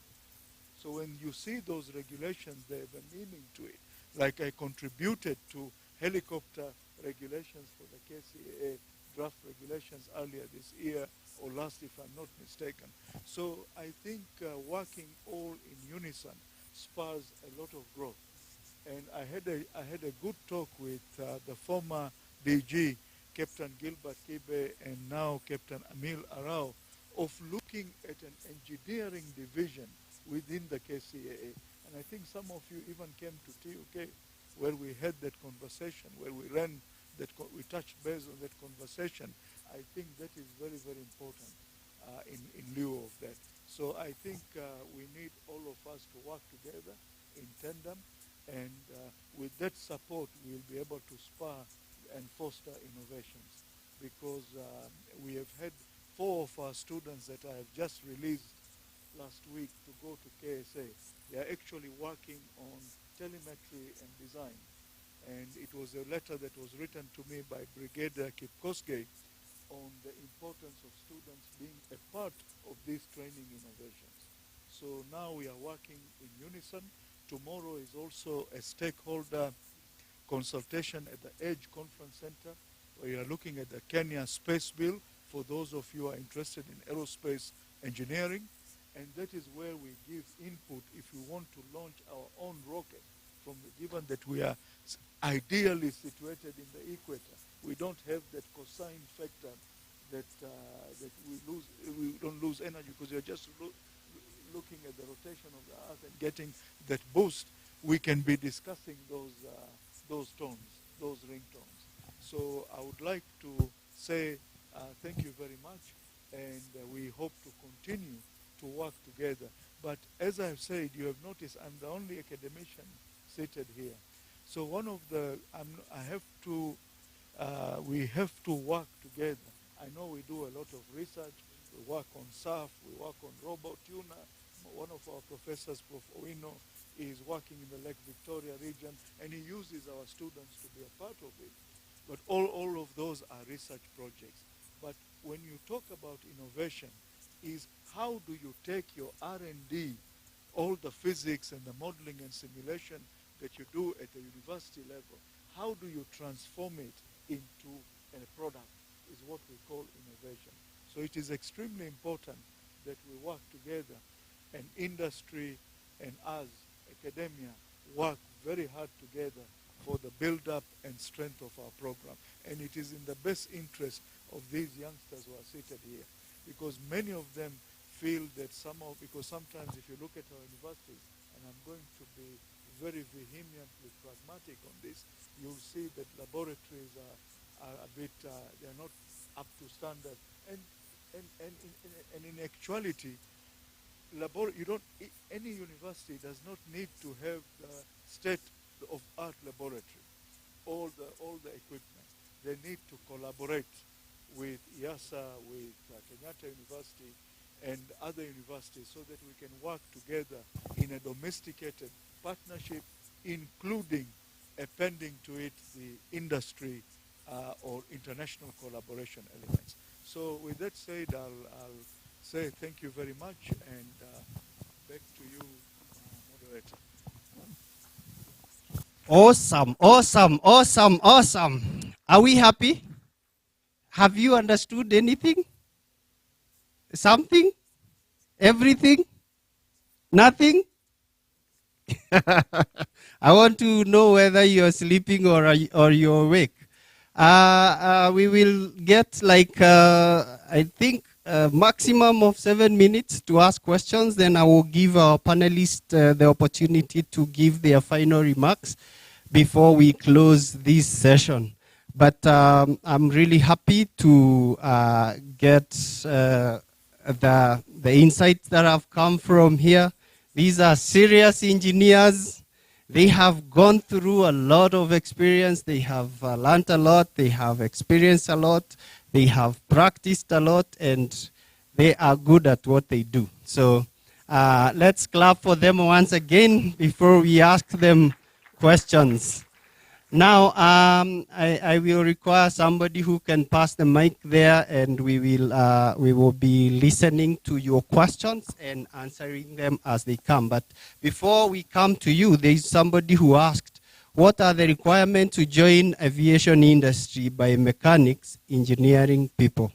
So who is that? Who can answer us that? I think the two engineers here can decide on who to answer that. Your requirements for you to join the industry, you're already in the process. If you're already doing your diploma course or you're doing your degree course, you're already in line to be able to qualify to do maintenance. What is happening is the initial, once you finish with your college, what happens is the next thing you need is internship or a work. If somebody is able to offer you work immediately, you'll be very lucky. But that is where you'll start from. Then the regulator requires you to have at least, if you've done a diploma, the regulator needs you to do 2 years of work experience to be able to demonstrate that you've been able to do you have practical experience. In these 2 years, you should be able to populate worksheets, which encompasses the chapters, 88 chapters that demonstrate that you've been able to practically work on different parts of the aircraft and that you're competent enough to be able to take the test. The test is based on a competency where you'll be examined in the written examination. And once you pass the written examination, you'll be engaged in a skill test exam. This skill test exam means that you'll be taken around the aircraft of your choosing, and you'll be able to demonstrate to the examiner that you know what you've been talking about. You'll be asked questions ranging from systems, components, maintenance practices, safety procedures, and you'll be able to, once you satisfy your examiner, then they'll be able to issue you the license. The other options which are there are that right now regulation, in the last 2 years, I think regulation allowed specific organizations like the East African School of Aviation to be able to do that, a small part of it by giving their students an opportunity to do the practical, to gain practical experience on certain tasks, which you'll be able to complete once you get into the field. So this experience will also be used as part of your record of experience to be able to achieve the required standard that is acceptable for application for your examination. So I guess that is a path that you are likely to use. I hope I've answered your question. Maybe if I could add, apart from the requirements he said, in Kenya there we have two options. We have the APP program, which I know it was advertised some time back, where guys, this is especially from guys who have just come directly from school with no experience. So they'll go back to training school here, our training school, for maybe 2.5 to 3 years. Within the 2.5 to 3 years, we'll be doing the classwork as well as the practical work at the hangar. Then eventually, you'll be incorporated in the system. The other one is a direct entry, where there's usually some level of experience when you're after college. You have maybe 2 or 3 years experience. So you may have, you come in as a direct entry. So you come in as a direct entry. So for the APP program, for you to come in, you definitely have the basics, but you'll come here and you do an aptitude test. Then from there, they break down to a one-on-one interview. Then from there, you're taken. For the direct entry, you should just be coming directly to the one-on-one conversation and your interview. Then whoever is successful will be taken.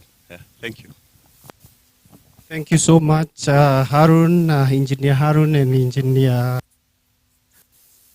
Newton. Sorry, that name keeps evading me. So for that. Now, we have questions coming from online as well, and we want to address them. There is a question from somebody called Zach Malewa. Zach Malewa is asking, to the regulator, KCA, as the industry looks to conform to EU standards in terms of B1, B2 licenses, what are they doing to incorporate Part 145 standards in the MRO we have in Kenya? Thank you very much for the question. We are currently moving from this current licensing system where our licenses are Category A, aeroplanes, Category C, gas turbines or engines, and then Category X, radio, Category X, instruments, Category X,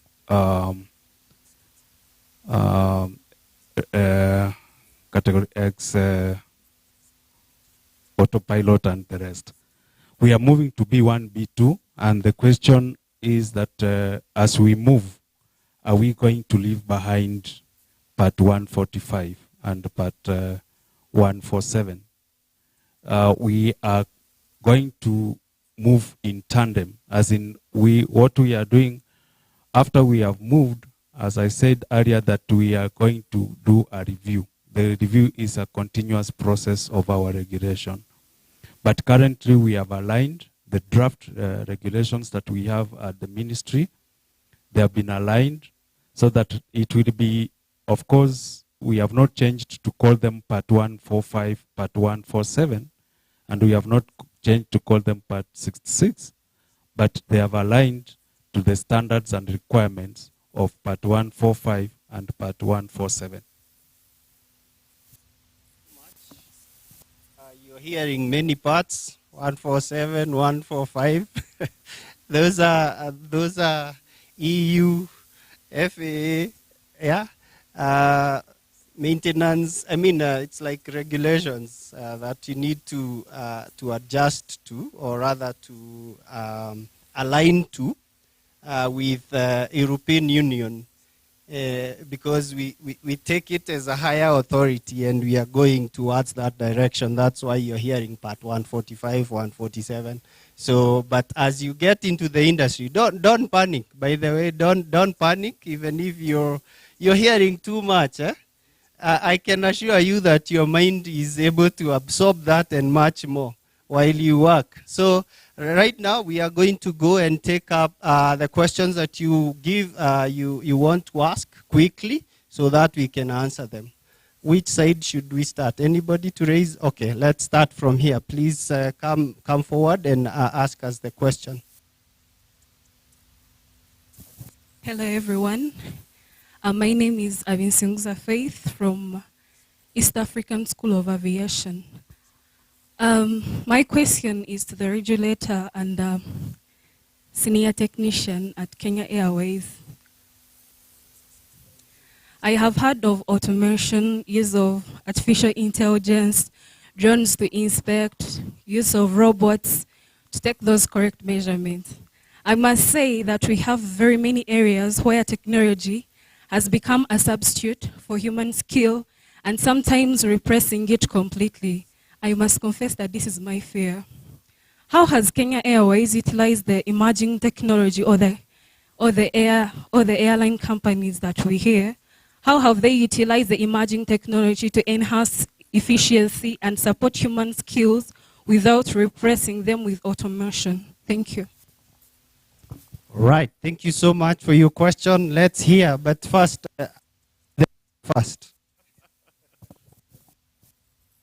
Yeah, I knew that was coming. Automation. Of course, we need engineers to operate the machines as well. It won't be, currently it's not, it needs to have a human interface. So there'll still be opportunities. It opens more doors to me, to where I'm sitting. We'll train people on how to use the drones or other automated equipments. We can also have engineers coming in to repair them. We also have engineers coming in to calibrate them. To me, I think there's a lot of opportunities once these drones or automation comes in. Aircraft at the moment tells us that we have a snag at this particular point. For example, the Embraer or the Dream. If it has a snag, it will actually just tell you where exactly it is, which component is at fault. So you as an engineer or as a technician, you'll definitely just go there directly with your procedures and just replace the parts. But I tend to believe there's opportunities for us all. Did he address the issue of fear? Did he? I want to be sure that the question has been answered properly. Yeah? I can, okay, let me add that part. Probably he talked about technology more. Let me assure you that technology does not replace human requirement. It only enhances efficiency and it gives you time to do other things that are more important. Our brains are superior to machines, so basically don't think at any one point that our brain will be replaced by the machines. Can we clap for that? All right, can we take the next question, please? Yes, right behind. Come and give us your question. My name is Zakaria Abdullahi, first year aerospace engineering from Kenyatta University. My questions are simple and they are going to the regulatory and Kenya Airways. You mentioned that in the regulatory body there is a new directory for knowledge and innovation. Maybe you've missed to name it. Maybe I would like to know the name of that regulatory. My question to Kenya Airways stated the challenge of waiting 6 months for a C-check, and part of the challenge are the parts and the costs. Has there been someone who has stepped up, maybe from Kenya, within Kenya, to solve it, or is it something that we can pursue as our career or something? Okay, we start with the regulator. Thank you. The directorate is Directorate of Strategic Management. Sorry, it is Strategic and Knowledge Management Directorate.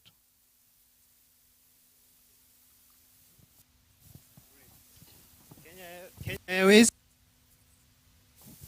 Okay, in terms of the parts, there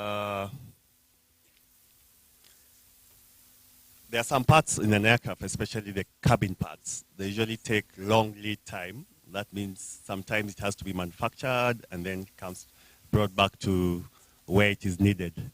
So what we do, as I said earlier, we sometimes do hull inspection. This includes cabin inspection, way in advance, maybe 6 months, 7 months before an aircraft comes in for C-check. Why we do that is that we capture those defective parts and then we order them as early as possible. So when the time when the aircraft now comes in for inspection, for that long period, maybe 30 days, by that time we'll have the parts available. You get at so the cost of getting the part at that particular for the 6 months lead time, it will be cheaper than when I want a part tomorrow. You get what I'm saying? So I plan for the parts in way in advance. I order way in advance. So by the time the aircraft comes in for a check, by that time I'll have the part with me.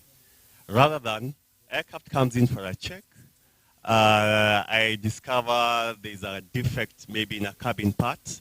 I order that part. It may not come. It usually takes long, three months, because sometimes most of the parts the cabin require to be manufactured and then brought. So it may even take 3 months or 6 months.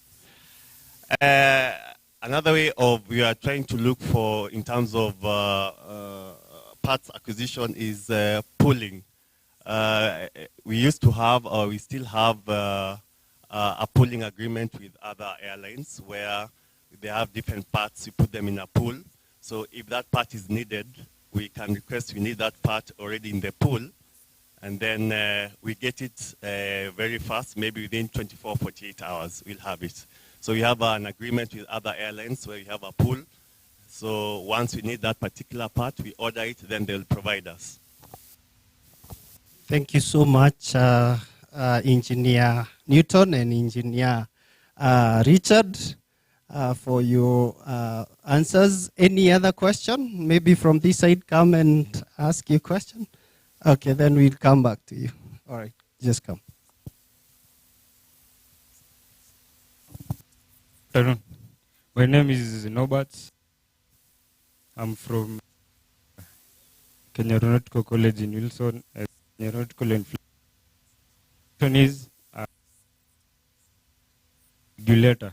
You've talked about the B1 and B2. So it is an addition to what asked. So let's say you have said you want to get into the B1 and B2. So my question is, does that mean the one for KCA is going to be wiped out, or if you have already done the B1 and B2, there is a way you can change to the KCA or the KCA to B1 and B2? It's kind of confusing. I think you can add something on that.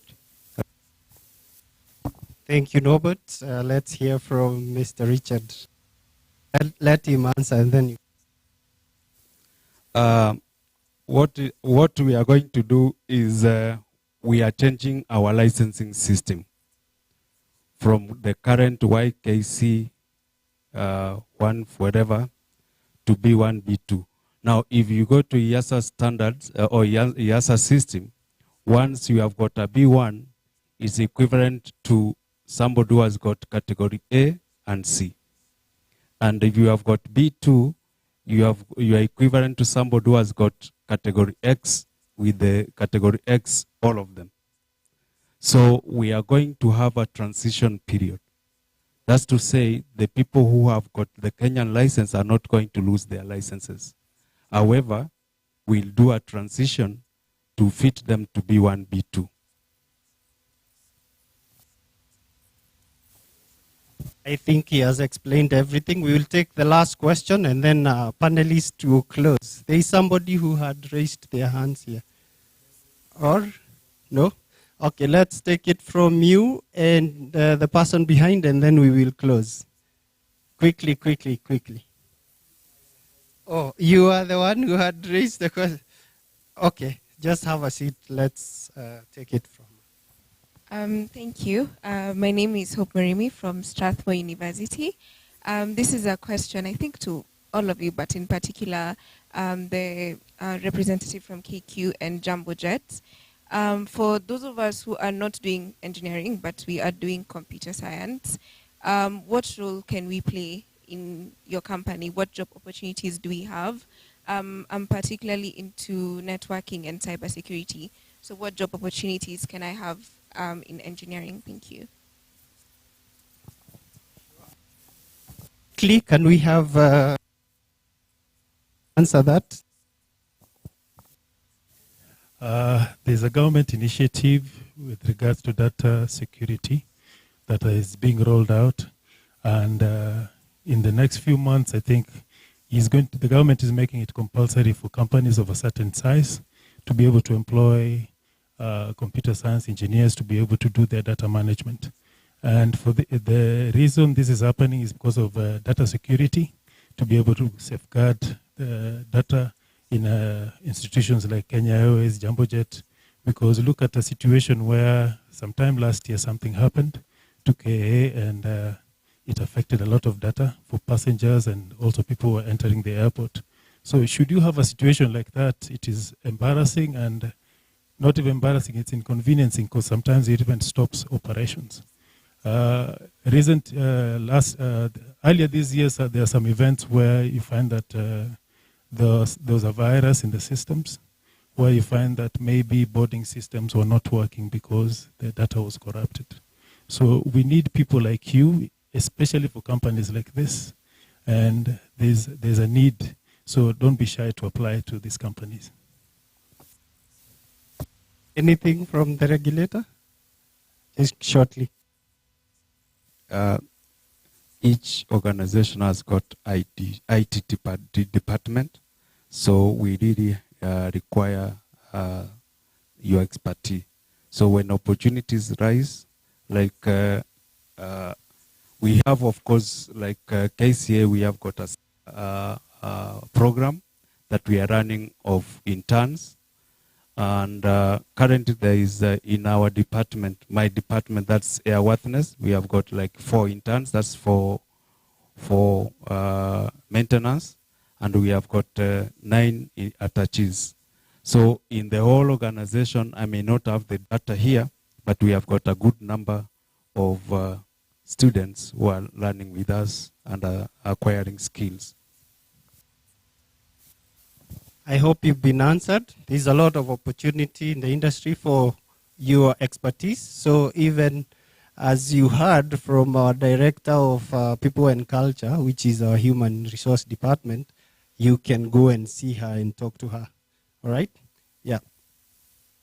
Thank you for the opportunity. My name is Gerard from East Africa School of Aviation. I do engineering, aeronautical A&D. So the first question is for the all. What makes engineer give up and do away with aviation to go and do other business? And this question is directed to Mr. Newton. What's AOG? And the other question is to Mr. Haron. For the 10 minutes of line maintenance, how many technicians do you need for it to be done effectively? And the last question to Mr. You have said you can identify the problem of the aircraft while in flight. So is it a program or a machine, and how does it work? Thank you. So many questions, but I will request us to take minimum time. I don't want us to take 5 seconds to answer any one of those questions. So who do we start with? Newton, can you say ZOG first? Yes. So, wait.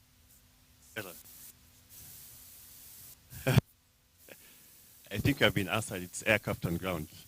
It's not scheduled to be on ground. It is on ground because maybe it has come in because of a defect that was not planned for, and that's now we classify it as aircraft on ground. So you have to make everything possible for it to get back to the air.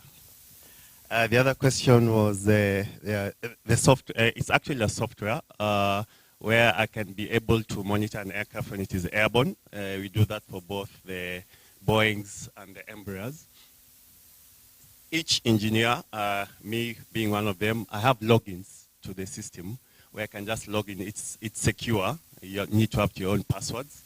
So once you log in the system, you'll be able to see the hydraulic system, the pneumatic system, the valves, they're functioning.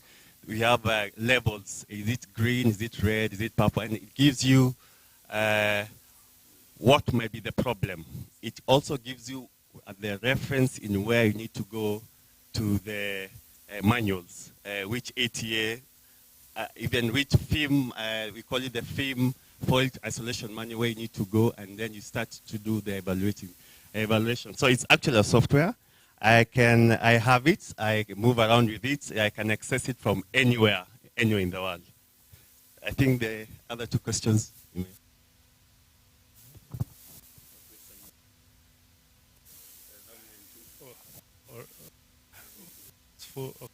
There was one question that said, why do engineers give up? One thing that I'll advise you is this, is a statement I made earlier that if you stop learning, then you stop growing. So I'm a student of aviation up to this moment. The thing that happens with a lot of engineers is that you leave school and you have very high expectations. Then you get into the field, you go and find that you have done your degree, you've done your diploma, and you go and find that there's somebody else who's highly valued in the company who maybe just did a certificate, who did not even go to school. Because up to very recent is when there was a requirement of even the basic training of a diploma and a degree. So you will find that you get to the work environment and you're given menial jobs. You're not even allowed to actually do the tangible things that you think you should be doing. You're told maybe you help with the cleaning of cowlings. You're told you go and help in the store to go and arrange parts in a certain manner. You're told maybe help make tea in some occasions, which happens with depending on which company. So a lot of engineers get to do this for about 3 or 4 months and decide that this is not for me. And unfortunately, with the kind of market we have, which is highly competitive, I always say that the key to be able to stick in the industry is to be able to learn from every opportunity provided. As you wash those cowlings, washing those cowlings is part of inspection. As you clean it up, look at it and look at the manual, what the manual says about cleaning that cowling. You're not just cleaning it for the sake of cleaning. There's an inspection procedure you're complying with. So every opportunity you're given, use it wisely, use it as a learning platform, and there's no way you're going to give up. I don't think you will give up once you focus yourself that every opportunity is a learning opportunity. There was another question with regards to turnaround times. How many technicians or engineers you need for the turnaround time? This question, once we introduce this innovation, where you're able to do your reference on mobile application, it reduced the number of people we require to be able to man each aircraft during a turnaround. So on the maximum now we need about 2. One goes around the aircraft, the other one gets into the aircraft to be able to evaluate the status of the aircraft at that moment. So I think those 2 are adequate. Thank you so much, Engineer Newton and Engineer Harun, for your answers. I think we will take one final question and then we will go to our final remarks. But one thing I would like to tell you as engineers who are in school or who have graduated is the secret to being what you want to be is remaining in the industry. Yeah? Make sure, attach yourself to people who are in the industry, make them your friends, keep knocking doors, even if you think they are nailed. Keep knocking them until they open. They will open eventually. Keep making yourself relevant. Go for internships. Go volunteer yourselves to do anything. Let your presence be felt in the aviation industry and your opportunity will follow suit. Thank you so much. Let's have one final question. This is Manuel from IASA. Presentation.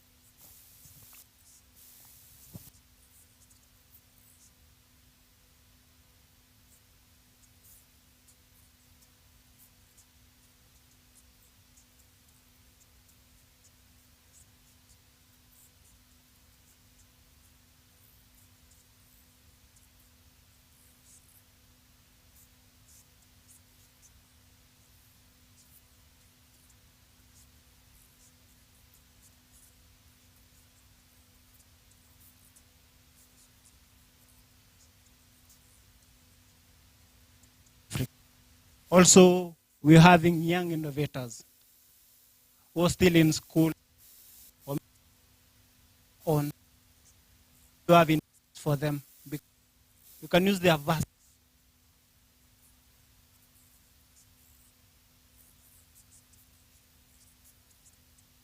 by in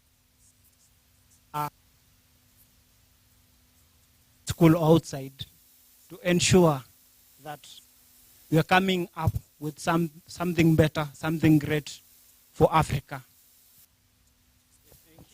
We'll just go to the regulator to just answer briefly.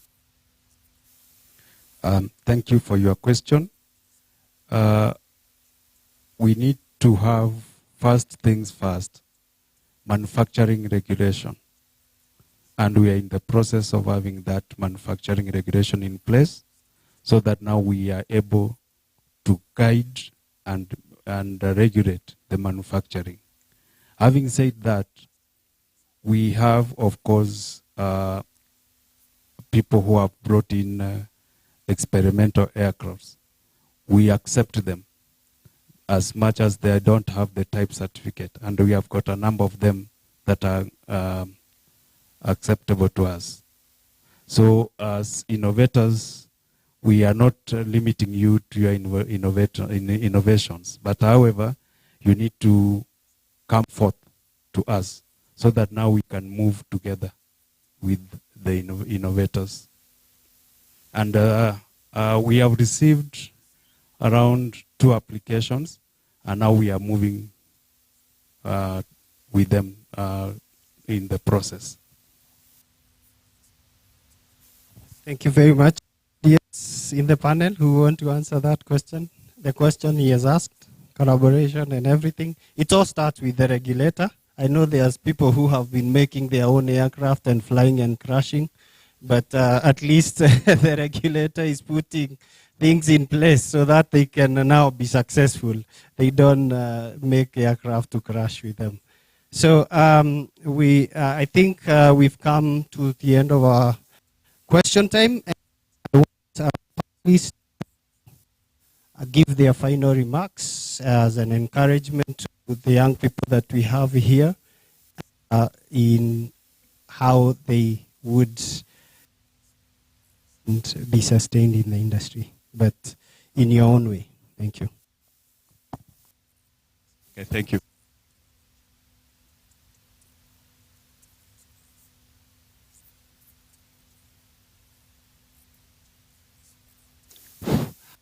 You need a mentor. I usually give guys my story on how I started.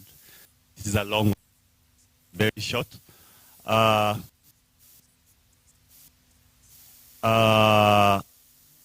a student of Kenya Poly. I did mechanical engineering, and then I did also aeronautical engineering at Kenya Aeronautical College. We were the first guys to open KSC. Down the line, I joined some airlines, some small companies in Wilson. Actually, I joined Kenya is around 2008. I had a mentor in Wilson Airport who guided me all through. The moment he heard me, I'm joining Kenya, he told me, make sure you get all your licenses. So by the time I was joining Kenya,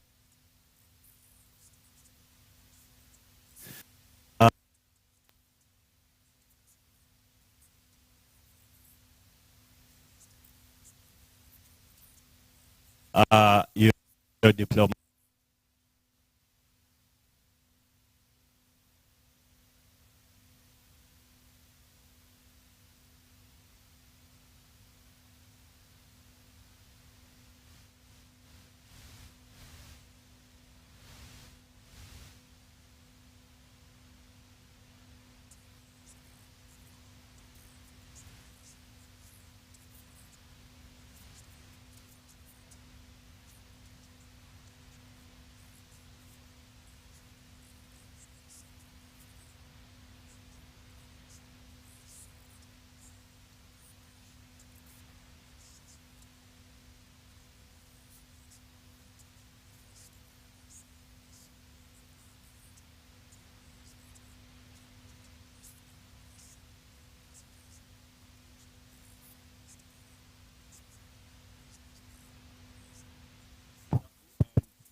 for Kenya Airways. You travel a lot, you see what other MROs are doing, and you gain more experience. You also train various aircrafts, which will, of course, help, will empower you as you perform your duties.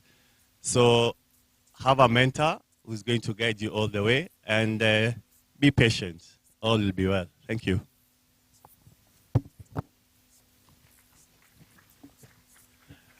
Just to add on to that, aviation is very diverse.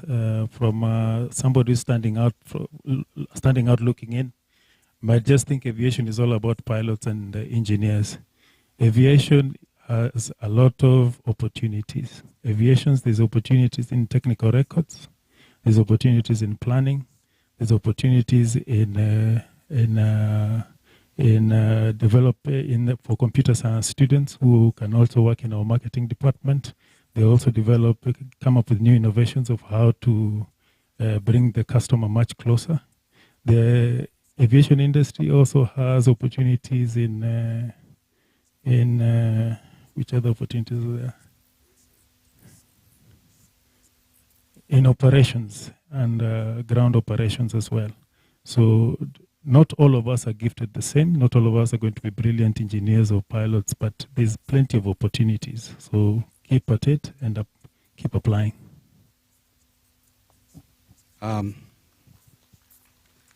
Thank you, Richard. I want to say that data speaks that currently we are at 1,600 aircraft registered in the country, and the projections are that we'll have 5% by 2030, 5% increase. That tells you that wherever you see, if it is, for example, Kenya Airways having 9 Dreamliners, we'll have 5% increase. So opportunities are there. And where we have increased the aircraft in the register, it means that the opportunities are there for the young ones who are coming up. I remember I told you my story. I started as a young man. I have moved up. And maybe I want to give you a challenge that why I had a question that why are people dropping from engineering? You know, it is your attitude. Change your attitude and have a positive attitude. Thank you. For my case, I'll just build up on what my colleagues just said. Aerospace engineering is the most seclusive and highly regulated field. I would even go to the point of saying that aerospace engineering is the mother of all engineering, as exhibited by an aircraft. When you look at a narrow body or a wide body aircraft, all forms of engineering is tethered to it. And to recount that fact, military engineering was the first in place in terms of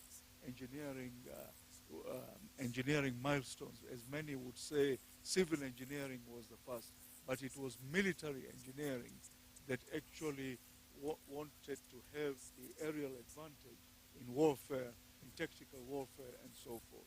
So it is important to understand the physics, that's the mathematics. Make yourself disciplined. Don't, I have, as an academician now for more than 15 years in my field, when I ask someone to derive equation or to derive the Fligner numbers in compressible flow, immediately they'll start doing it without any free body diagram. Try to understand the problem that is being asked. Have a lot of synthesis in the way you undertake this field. This field, if you don't like the smell of Jet A1 fuel, you should know the difference between Jet A1, Jet A versus Jet B. So if that doesn't undertake you, I know you guys are smiling around and enjoying yourselves. It's a good thing, but these are the things that actually make you leave the engineering field. because of indiscipline and very uncharacteristically indisciplined. So I would really encourage you to work hard, have a common sense of understanding of the aircraft, and that's why I also urge and recommend those who are in industry, the ones who are seated here, should also play a bigger part in mentorship programs. We have started it at TUK for year 3s, year 4 and 5, so that they can get exposed to the aircraft, where the aircraft is domiciled. That's why we teach meteorology, to understand the environment in which that aircraft flies. Then you need to understand the hangar, because that's where all the workshops are situated. So it is extremely important that you have a real interest in aerospace engineering, and much more stronger interest in the field, so that you can realize the potential and do not drop out and do other things. And the common misunderstanding is when you are taking the formation courses, propulsion, structures, flight mechanics and controls, aerodynamics, which happen to be the pillar of aerospace engineering. You must understand the physics. Engineers use physics and mathematics to design and build systems. So if you just use physics and mathematics in a blindfolded manner, this field will be gravitationally tough to you. And so appreciation to the subject, discipline, and I also urge as a parting shot to the organizers, I know this is we had one career fair at Technical University of Kenya that was hosted as part of the AESS, an offshoot of the IEEE. Today we have this. Tomorrow we'll even have bigger one with all the companies present, where students will be bringing their CVs to the interested parties. Remember, your CV is based on what the company requires. That is very, very important. If you write one CV and make it palatable to KQ, Jambojet, KCAA, you will go nowhere. I've seen many students that when I graduate, will I get a job?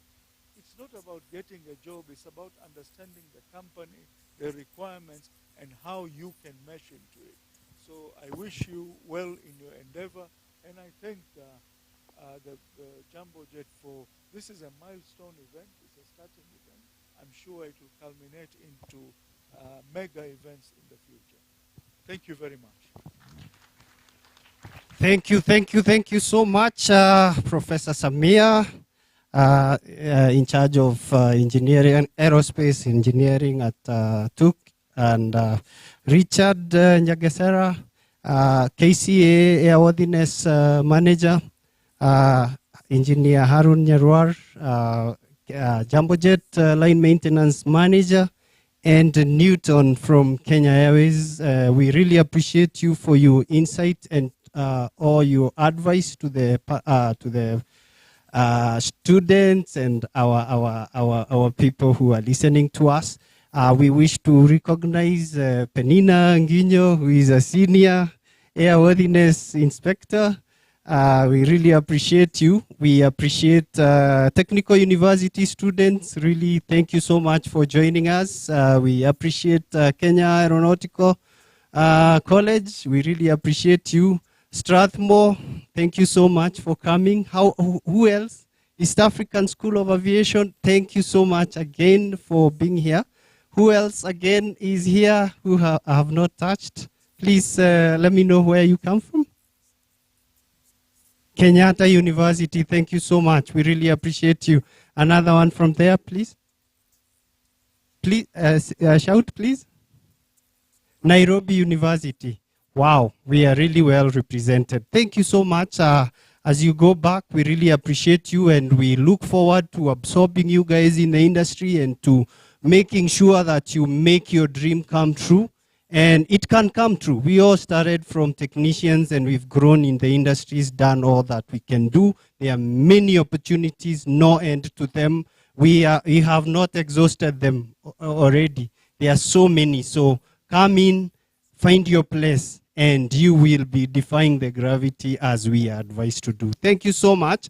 I would like to close this session and tell you you're most welcome even to visit Jambojet where we are and learn from us what we do, and then we get to know you. Now from here we will proceed on to where we can get our lunch straight. You'll see on those those booths, line up there, get something to eat before you leave. And then behind it, there's some merchandise from Jambojet. You can buy yourself a T-shirt or something from Jambojet, and you will remember this career fair. Also, what else? What else is there? Merchandise, lunch, and okay. We will get it as we go. So we want to officially close this. Thank you so much for being here, and we really, really, really appreciate you. We cannot appreciate you enough. Thank you so much. Thank you.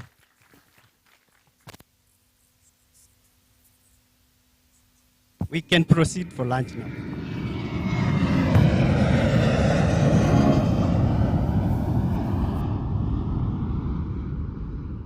Years ago, in the heart of the African skies, a dream took flight. On the 1st of April 2014, Jambojet embarked on a journey that would redefine air travel in East and Central Africa. From humble beginnings, we soared, fueled by a passion to make flying accessible to all. On our inaugural flight, we took you with us to Mombasa, Kisumu, and Eldoret. 10 years later, Jambojet has flown over 7 million passengers, a bridge bringing families together, inspiring business beyond borders, and breathing life into tourism's heartbeat. What's more, 44% of the 7 million passengers were first-time flyers.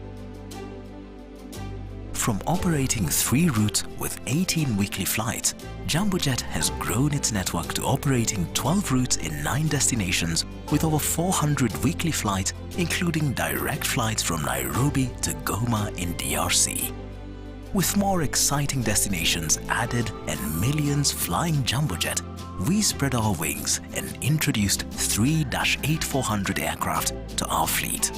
This was in line with our promise to connect you to the region and a commitment to our continuous growth. As we reflect on our journey, we know we couldn't have done this without our people, our stakeholders, and our customers.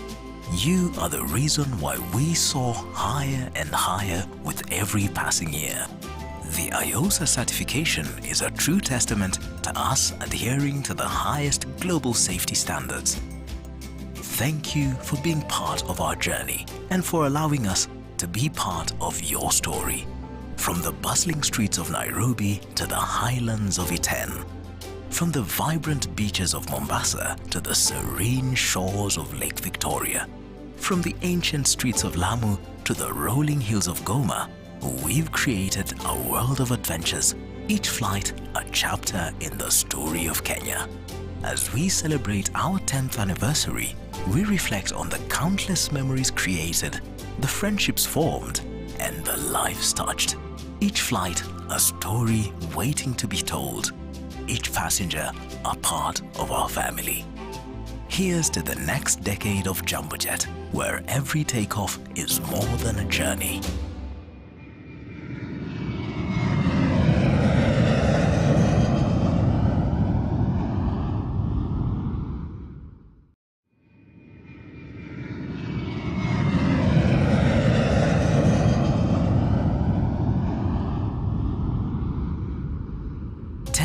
Ago, in the heart of the African skies, a dream took flight.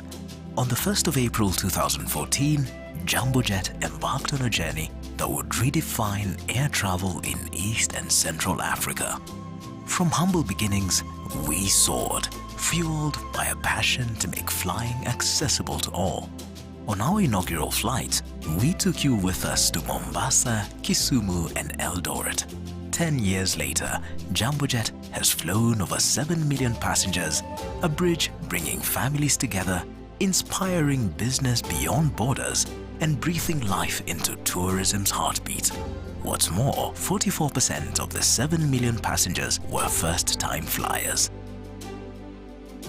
From operating 3 routes with 18 weekly flights, Jambojet has grown its network to operating 12 routes in 9 destinations with over 400 weekly flights, including direct flights from Nairobi to Goma in DRC.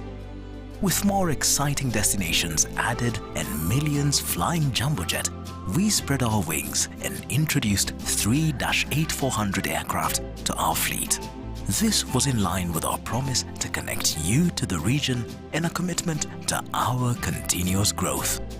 As we reflect on our journey, we know we couldn't have done this without our people, our stakeholders, and our customers.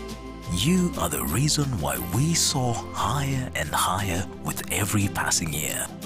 The IOSA certification is a true testament to us adhering to the highest global safety standards.